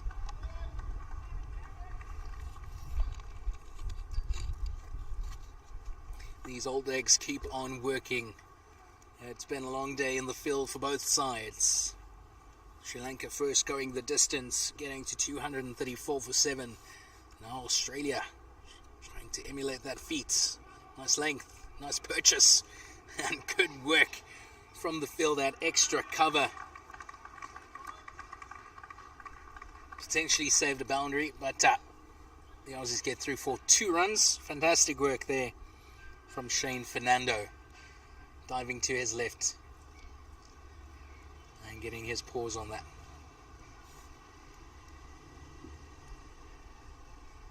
Nice and straight. Half-hearted appeal from some of the fielders. It looked like that might have been missing leg stump. So, 2 more balls to go in this over. Paputo gives himself some room, works it onto the offside.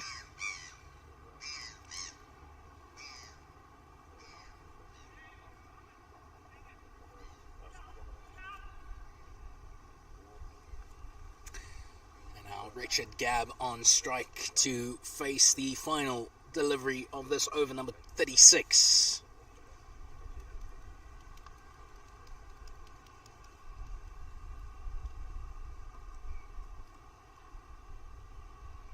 Nice shot there from Richard Gabb. Was in the slot. I believe he got everything he wanted of that, but threw for a single. And he will keep strike for the start of over 37. Australia 144 for 5. Long way to go still. 91 needed, or 54. Scoring rate has gone up a tad. Current run rate from the Aussies, 4 and over. The required rate up to 10. Dylan Fernandez about to be brought back into the attack. Got some lovely movement through the air, also off the seam, coming from the Stevenway end. Can he get some shape out of this ball that's 36 overs old?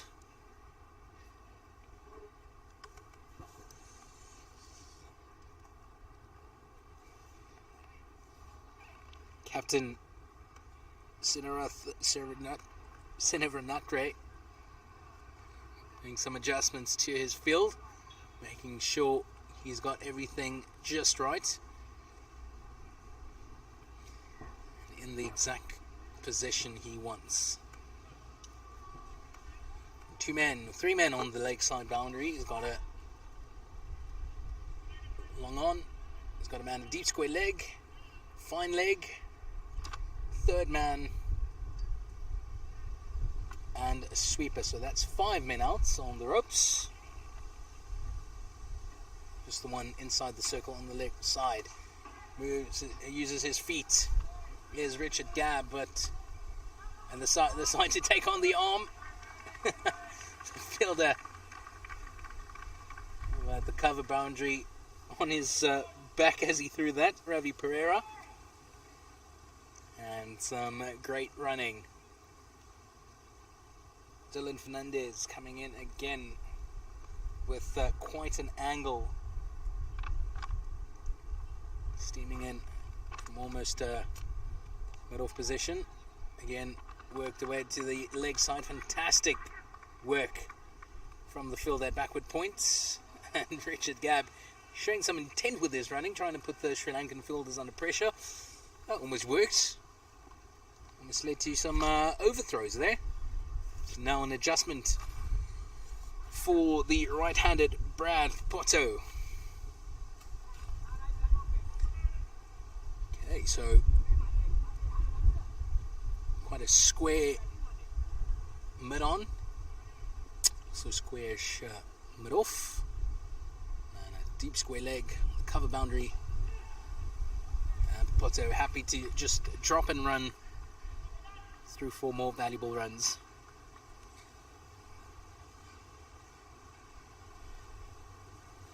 Is extremely valuable every single run they get, but they need more. They need more at this stage, a lot more. 10.24 to the over to be exact. Can they lift their scoring? They've lifted it from 3.5 to the over to just over 4. Can they get more? Richard Gabb hits that one straight to the field, their backward point. But yet another fumble from the veteran. And they get through for 1 more.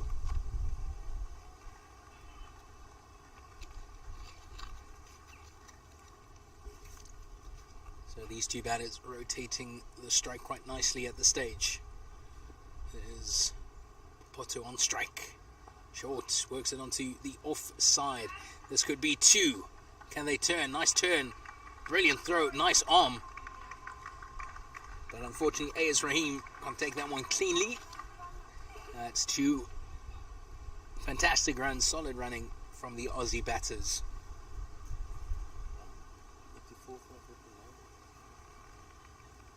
This partnership now worth 34 runs. Brad Poto on 21 of 23.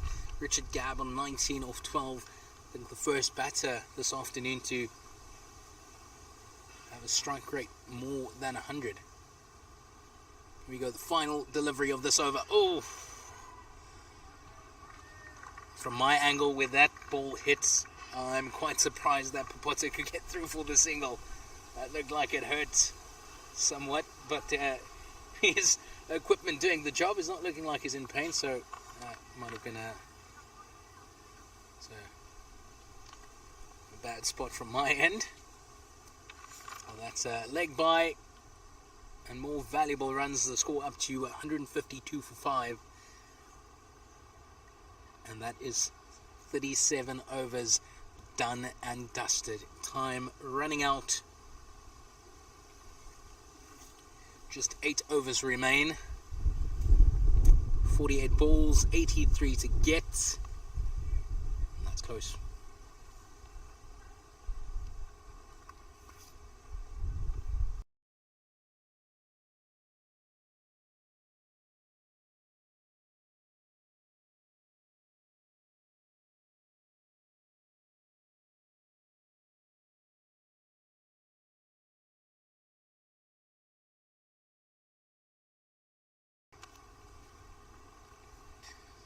So here we go. 8 more overs to go.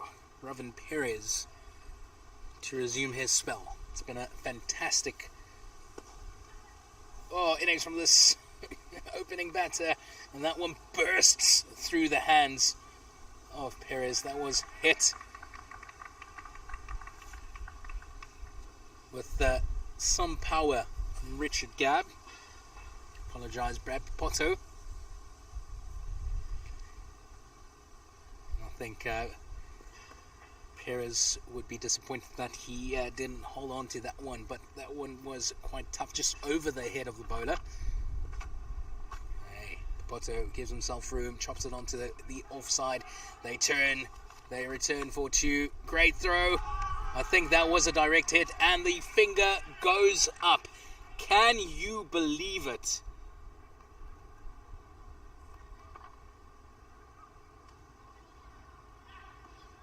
And Potto cannot.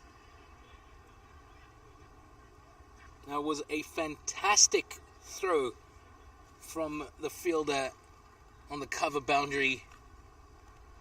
Direct hit. Fantastic stuff from the Sri Lankans. Unfortunate for Australia. They lose Potto, gone for 24 of 25 deliveries. Fantastic knock from the man. I'm just giving some final words of encouragement and advice for the new batter coming in.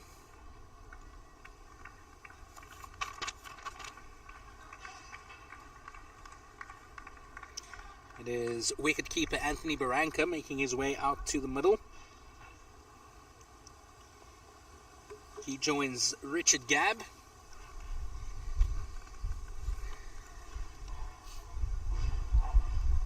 Do Australia have enough in their tank to get this one over the line?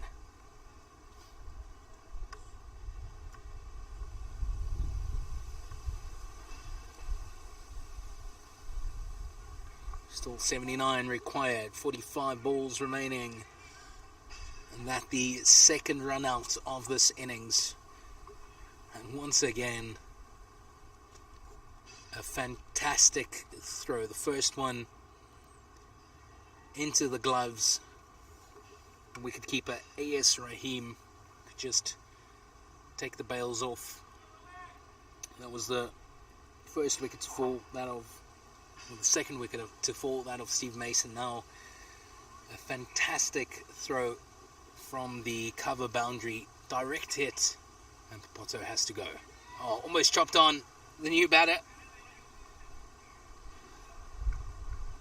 And the team scamper through for a single. And it is Anthony Barranca off the mark. So how will this affect the batting from Richard Gabb? Gives himself some room, slaps that one away, and 4 runs to Team Australia. Fantastic stuff.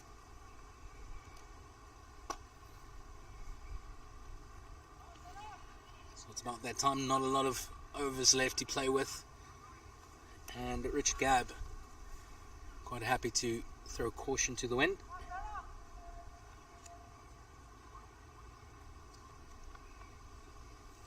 He's going all out, no matter what. Oh.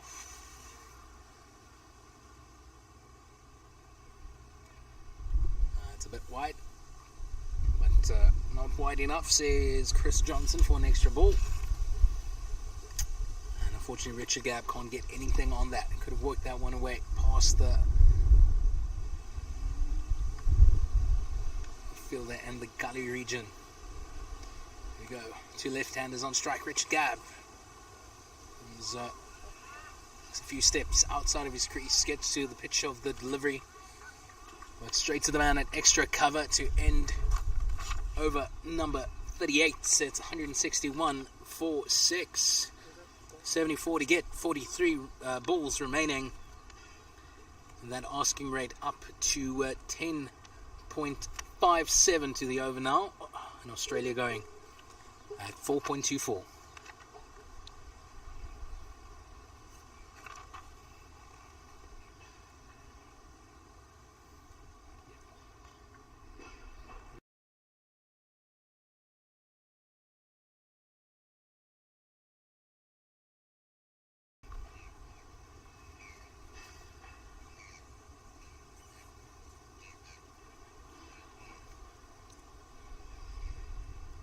It is Dylan Fernandez who will resume his spell.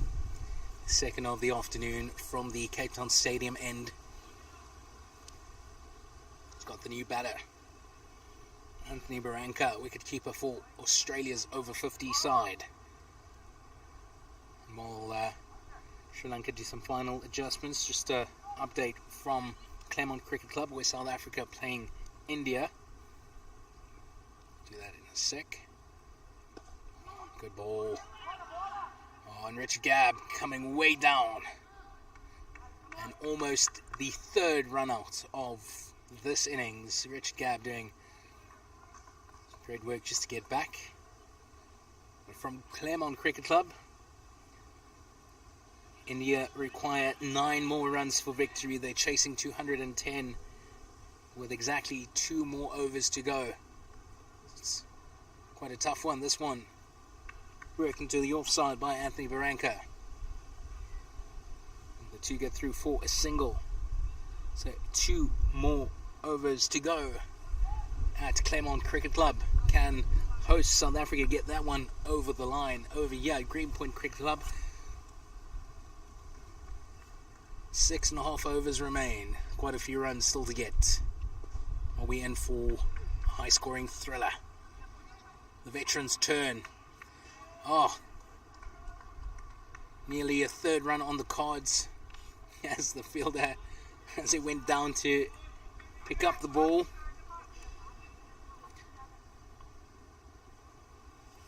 I'm just trying to find the fielder. Decides to let that one go and just run over it. So 2 comfortable runs in the end for Australia. Richard Gabb. Nice little strike, but hit too good to run a second. They threw for a single. On the right side, Australia keeping the scoreboard ticking, but they need more.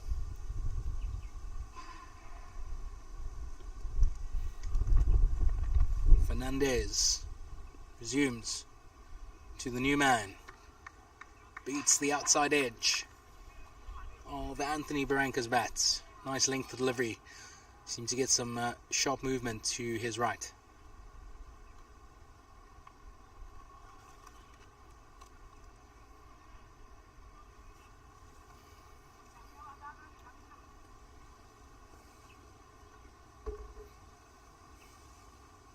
Last ball of this, the 39th over. Nice and short, easy pickings for Anthony Barranca, and the two Aussie batters scamper through for another single. It's 166 for 6, and 69 runs still required off the final 36 deliveries. 4.26 required from the per over from the Aussies. Apologies, that's what they're scoring at. They need 11.5 to the over.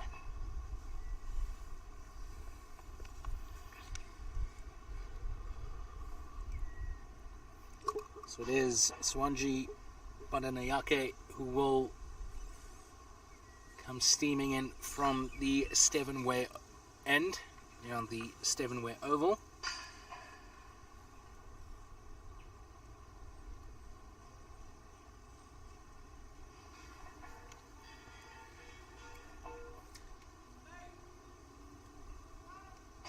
And it is wicket keeper Anthony Barranca to take strike.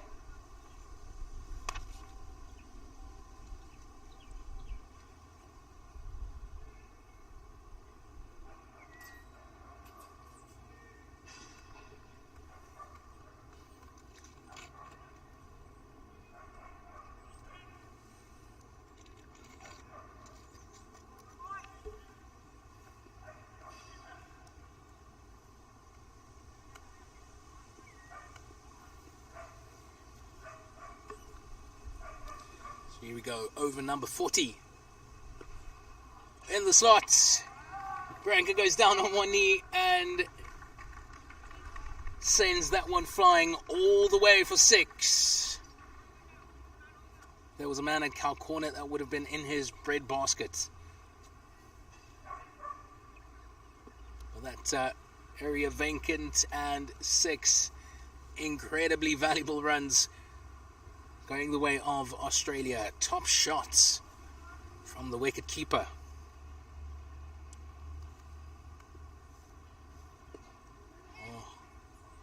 Much better length at the toes of Anthony Barranca. They scamper through for a single. Over Claremont, South Africa. There's one more over that remains. And all that India require are 3 runs. Yet Greenpoint Cricket Club. It's quite a few more for Australia to get, as the 2 Aussies scamper through for a single.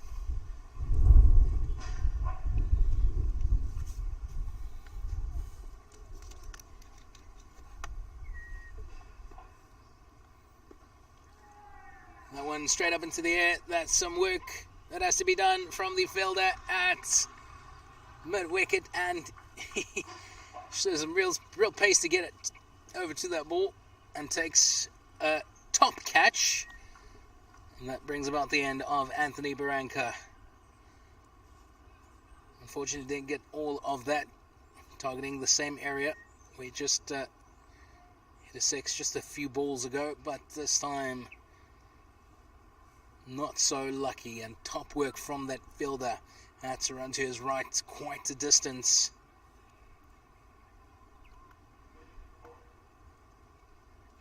And this one slowly but surely going the way of Sri Lanka.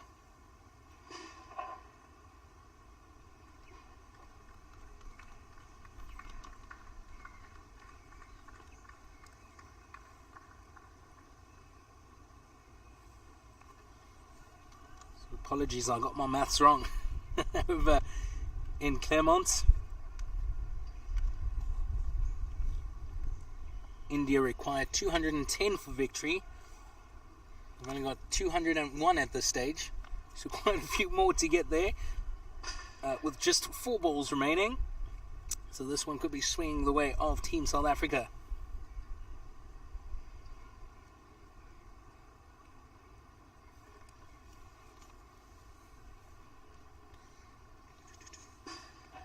So that looks like the tall figure of Steve Garland. Here it is, out in the middle, the new man.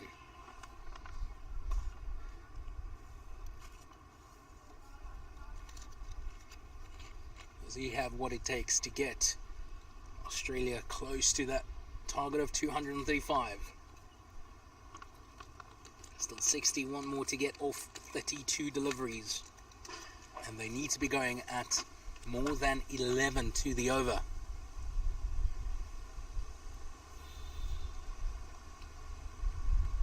Oh, that one beats everyone. 3 runs for Australia. That's by, signalled by Chris Johnson, the umpire from England.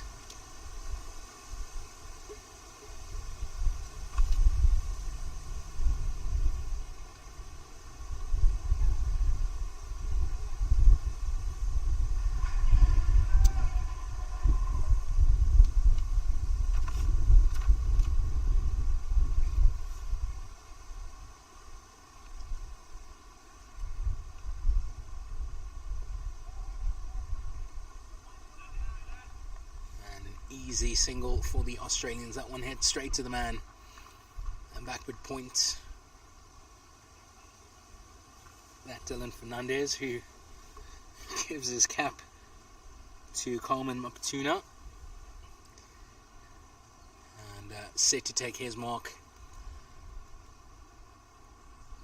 To bowl his 7th from the Greenpoint Stadium end. Thanks, Luke. Ryan's been having my back all afternoon. And over at Claremont Cricket Club, the match between South Africa and India just concluded, and South Africa have won by 4 runs. That's a really close one, going down to the line, and the hosts get the win first up on day 1. Great bowling, Mata, great bowling. Top ball there from Dylan Fernandez, just missing that off stump of Richard Gabb, trying to work it down the leg side. But Fernandez been bowling brilliantly all afternoon. It's a beautiful line and get some shape away from the batter, this time the left-handed Richard Gabb. Oh, this time misses his leg stump. Keep it tight, keep it tight. Oh, no ball. No ball signalled by South African Gaynor Sebola.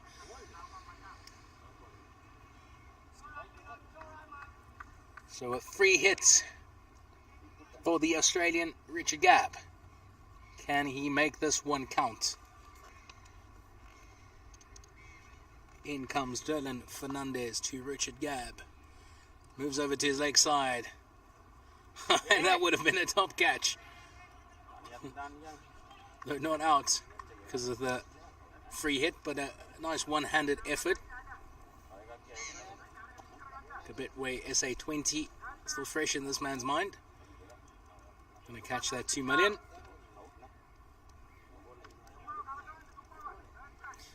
But that free hit ending in just the single, unfortunately. So the right-hander Steve Gollan on strike to face just his second delivery of this innings in over number 41. What can he do?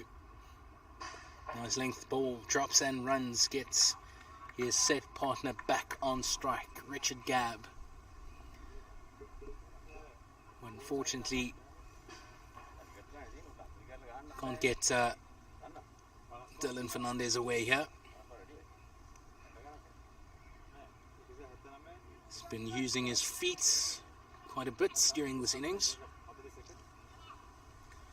What can he do here to get his team close to that winning target? Comes charging down. And a good hit for 1. Gives the fielder at long off some work to do. In the end, just the 1 run. 2 more balls to go. And over number 41.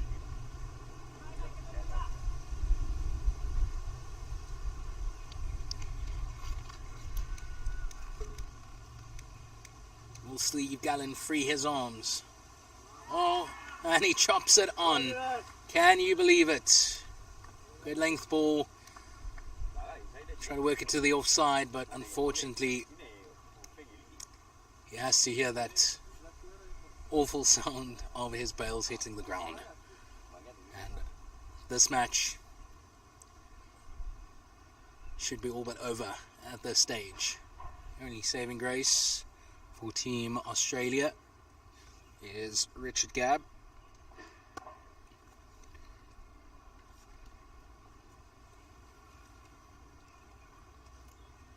It looks like Ilham Jalfo will join him out in the middle.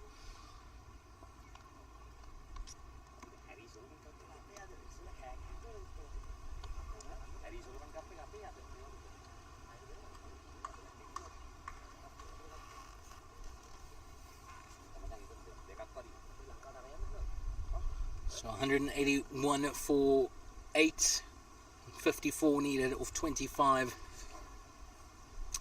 Just 2 more wickets that need to fall for this match to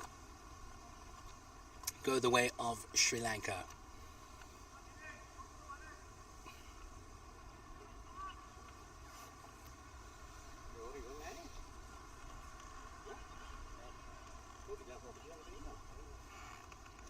There's Ilam Jalfa. He'll be taking strike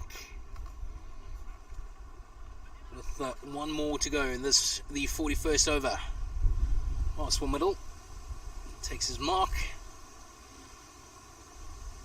The final look at the field. There's a man at deep square leg. Extra cover. There's a long on, long off. Short fine leg. Man on the third man boundary. Backward point. A sweeper and extra cover. Oh, and he totally misses that. Beats the inside edge.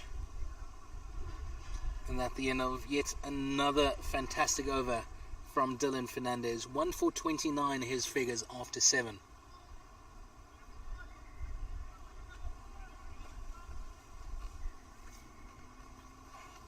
The required rate up to 13.5 to the over. And the equation a simple one. Australia need 54 runs to win for the final 24 deliveries. And they have but 2 batters left in their camp.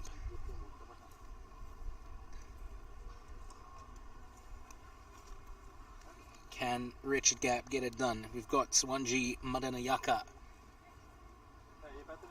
who will be coming from the Stevenway end.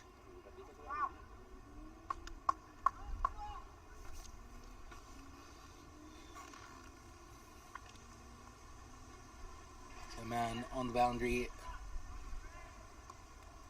3 on the boundary, 4 on the boundary on the leg side. They are stacked. Cow corner. Long on, mid wicket, and a man that's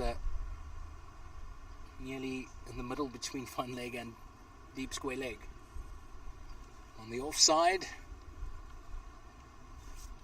man at long off, extra cover, backward points, and at gully, all camped back on the inner ring. Oh, takes a couple steps. Does Richard Gabb. Gets some bat on it. They turn for 2. And not a great throw. Easy 2 in the end for Richard Gabb and Ilam Jalfa.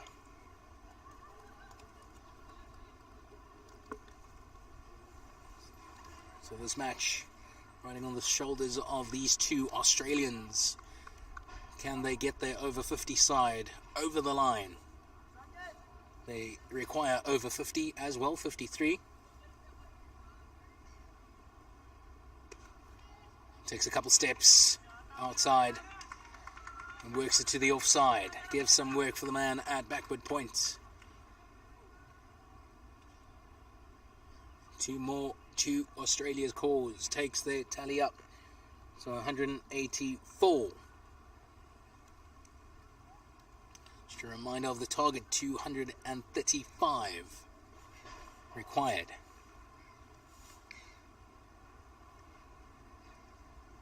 Oh, Richard Gabb gets just enough bat on it to beat the keeper. And the batters get through for 2 more. These veterans being put to the test. I mentioned earlier they might need a tub of deep heat and a few ice baths after this.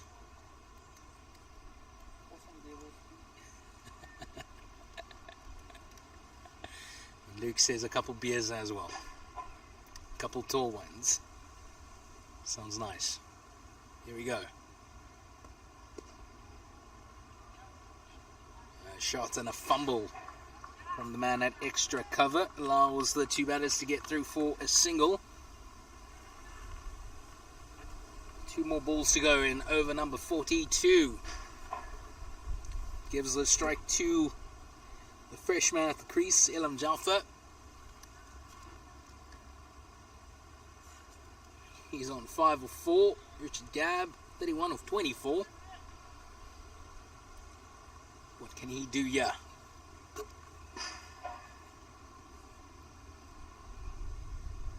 Stands his ground. Straight to the man. That's a mid-wicket. And they get through for an easy single.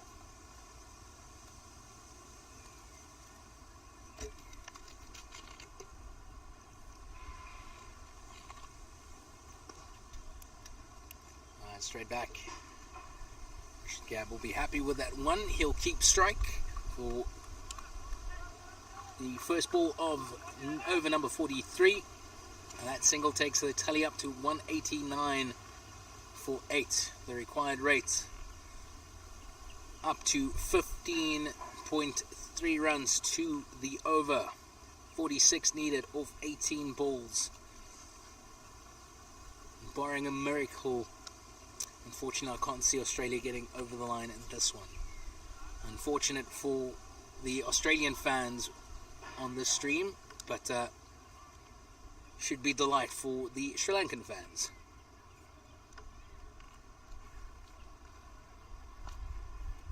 And it has been absolutely fantastic to see these veterans in action.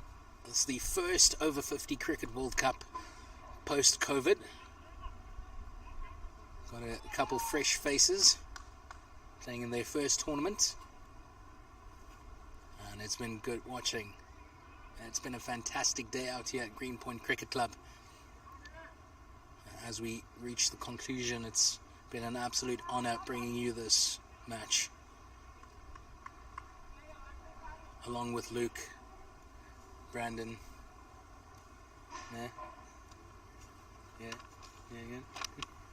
and Nabil. Now comes Rich Gabb, Dylan Fernandez, resuming his spell, a knock on. The two take on the second run, not the best of throws, and that's 2 more. Richard Gabb needs a second or 2. He must be dead on his feet. Takes a moment, compose himself. Takes quite a long stroll back to the crease. He's halfway down to the boundary. When he eventually stop, what can he do? They need 15 per over. Comes walking out, plays that down again to the man at fine leg. Takes on the arm, this time a much better throw. But again, Richard Gabb survives, and that's 2 more to Australia's cause. Again, halfway down the boundary, he needs a second or 2. He left his bat. What a man, A.S. Rahim, wicketkeeper for Sri Lanka. Picks his bat up for him. Richard Gabb. The man needs a second. Visibly tired. Trying his best to get his side close to that target. 193 for 8 now. 42 more needed of 16 balls. What can he do here? Oh, takes a stroll. Moves to his left. Tries to work it on to the leg side. Can't get anything on that. A valuable, precious dot ball for the Sri Lankan team.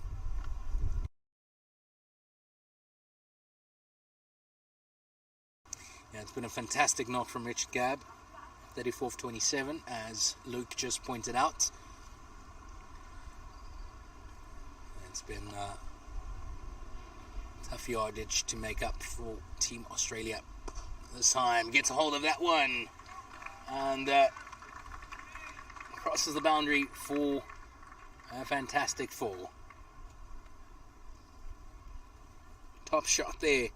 Richard Gabb might be tired, but there's still some fuel left in that tank. Could be the chicken burger he had for lunch. What's left? Do you have more Richard Gabb?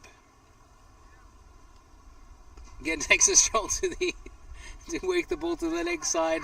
Dylan Fernandez follows him, but unfortunately hits it straight to the fielder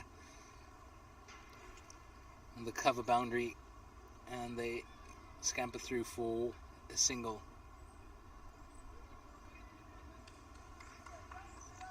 Signals something to the Australian dugouts. Will be starting to stiffen up quite a bit, but almost to the end. 37 required from 13.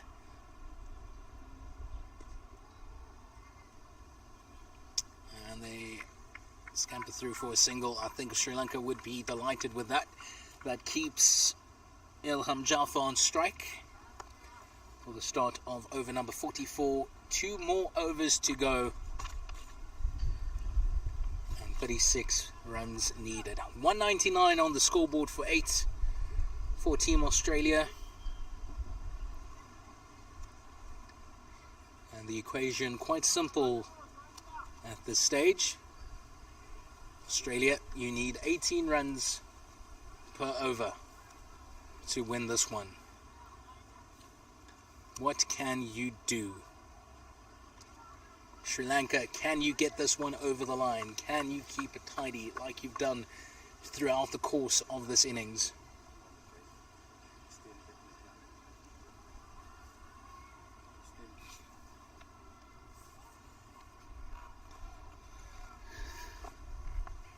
Quite a few more runs to get, 36 to be exact, but Sri Lanka not resting on their laurels as yet.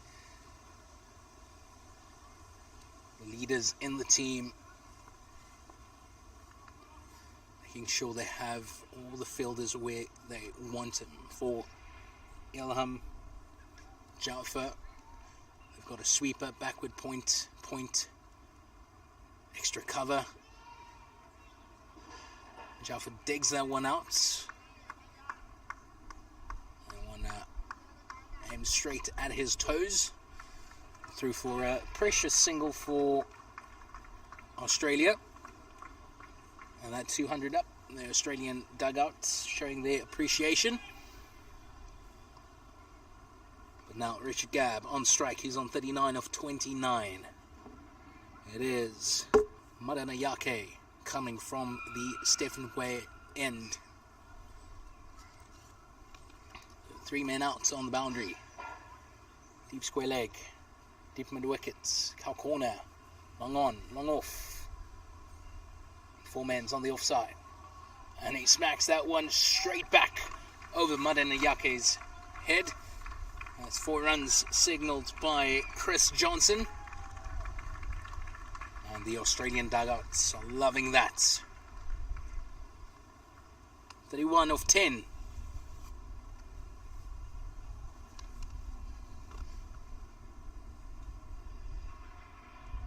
Sri Lanka so close to a win here over the powerhouse that is Team Australia.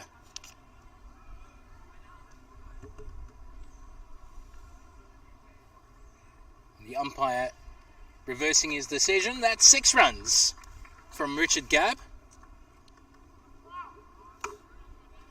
Top shots. And now 29 needed. Oh, and he gets everything on that. That's 6 more runs. Richard Gabb, you beauty. And 51 up for Richard Gabb. Barely has the energy to lift his bat. And a top knock from the Australian.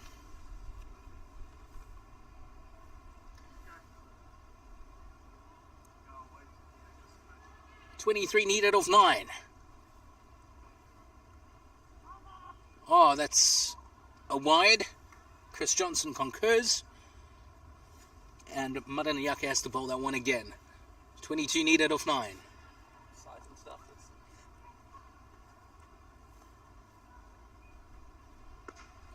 another one out of the screws. Did he get enough on it? Yes, he does. It's 6 more. Third 6 of this over. Richard Gabb treating us in the penultimate over of the game. We're down to 16 needed off 8.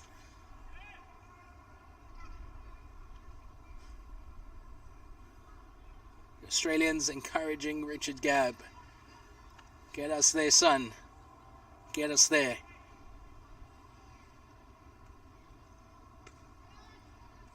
Nice. Cut shots straight to Dylan Fernandez at backward point. Happy to scamper through for a single and take a bit of a rest on the non-striker's end.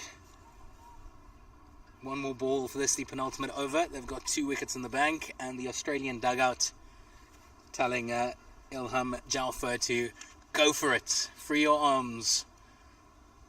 Have a whack. Treat this like a free hit. It is now or never. Only 15 runs required. And then just counting the fielders on the boundary. There are 5 boundary riders. And he gets something on that. Is it enough? Can they come back for 2? They turn, and they will get there quite comfortably in the end. Can you believe it? 13 runs needed off the final 6. Exciting stuff. Coming to you live from Greenpoint Cricket Club. What an exciting conclusion to this match. That just concluded. One of the matches played at one of the grounds here in the mother city, England and Namibia. England hit 307 for 3 and they allotted 45. And Namibia batting out the 45 but only getting to 103 for 8. So that a massive win for Team England. And that a victory by 204 runs. Thanks, Luke, for that update. Now, one more over to go. Apologies. It is Dylan Fernandez. Has been hitting fantastic length throughout. Can he keep that going? Gabb. Sit onto the offside. They turn for 2. And a fumble allows Gabb to get through for quite a comfortable 2. 11 needed from 5. The previous Fernandez over, Gabb tried to move over and work the ball onto the leg side. Dylan Fernandez just followed him, and he's quite a tough man to put away. Just stand your ground. Comes out of the crease, hits it onto the offside once again. I think he hit it too well for 2. And quite a decent throw, but Fernandez and his long arms can't knock the bells over. So that's 2 more. And 9 now needed from 4. And Gabb needs a second. Man, he's been out there for quite some time. He's only faced 35 deliveries. He's on 62 and an impressive strike rate of 177. And now so close to the end. They only need 9 runs. And they've got 4 balls to play with. Gabby swings at that one. Unfortunately can't come back for the second. So that's Ilham Jalfa on strike. 3 balls to go. 8 runs needed.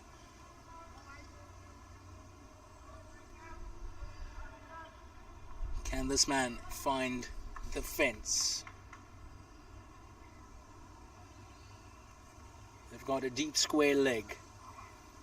They've got a long on. They've got a long off.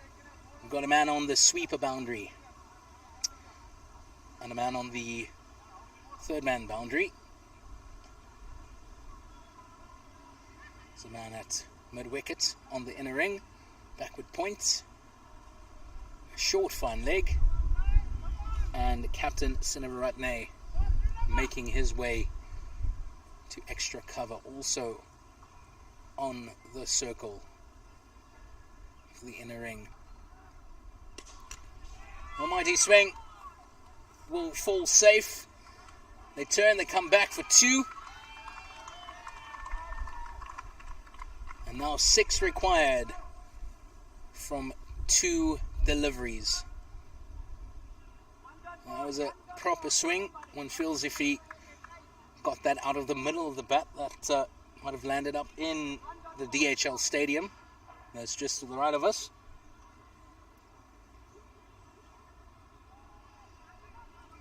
But now a bit of a conference going on in the middle between Jalfa and Gab. What's the game plan? What do you do? They can't afford a wicket. A wicket will leave them with 6 needed from 1 and a brand new batter out in the middle. Almighty swing. Will they turn for 2? No, only 1 is the call from the Australians in the dugout. They want Richard Gabb on strike to face this final delivery of the match. They need 5 runs for victory. 4 runs will tie it up. Gents, do we have a possibility of a super over? Do they actually play it in this league? So apparently a 4 will bring about a super over.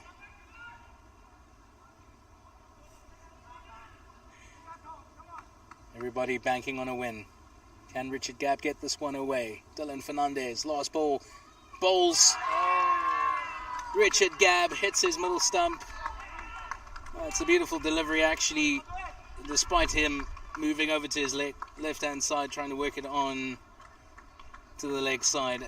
Agonizing defeat for Team Australia, delight for Team Sri Lanka. They win by just 4 runs. What an incredible game we witnessed. It seemed like Australia were dead and buried going into the final 15 overs. But an inspiring knock from Richard Gabb got Australia so close to the finish line, ultimately falling short by just 4 runs. What a fantastic opening day of cricket in the Over-15 Cricket World Cup. A top result for Team Sri Lanka, back to the drawing board for Team Australia. And I bet some recovery will be taking place after this game. It's been a fantastic afternoon from the Stevenway Oval here at Greenpoint Cricket Club for Pitch Vision's coverage of this fantastic match between 2 powerhouse cricket nations from Luke, Nabil, Brandon and myself, Zian Sims. It's good night.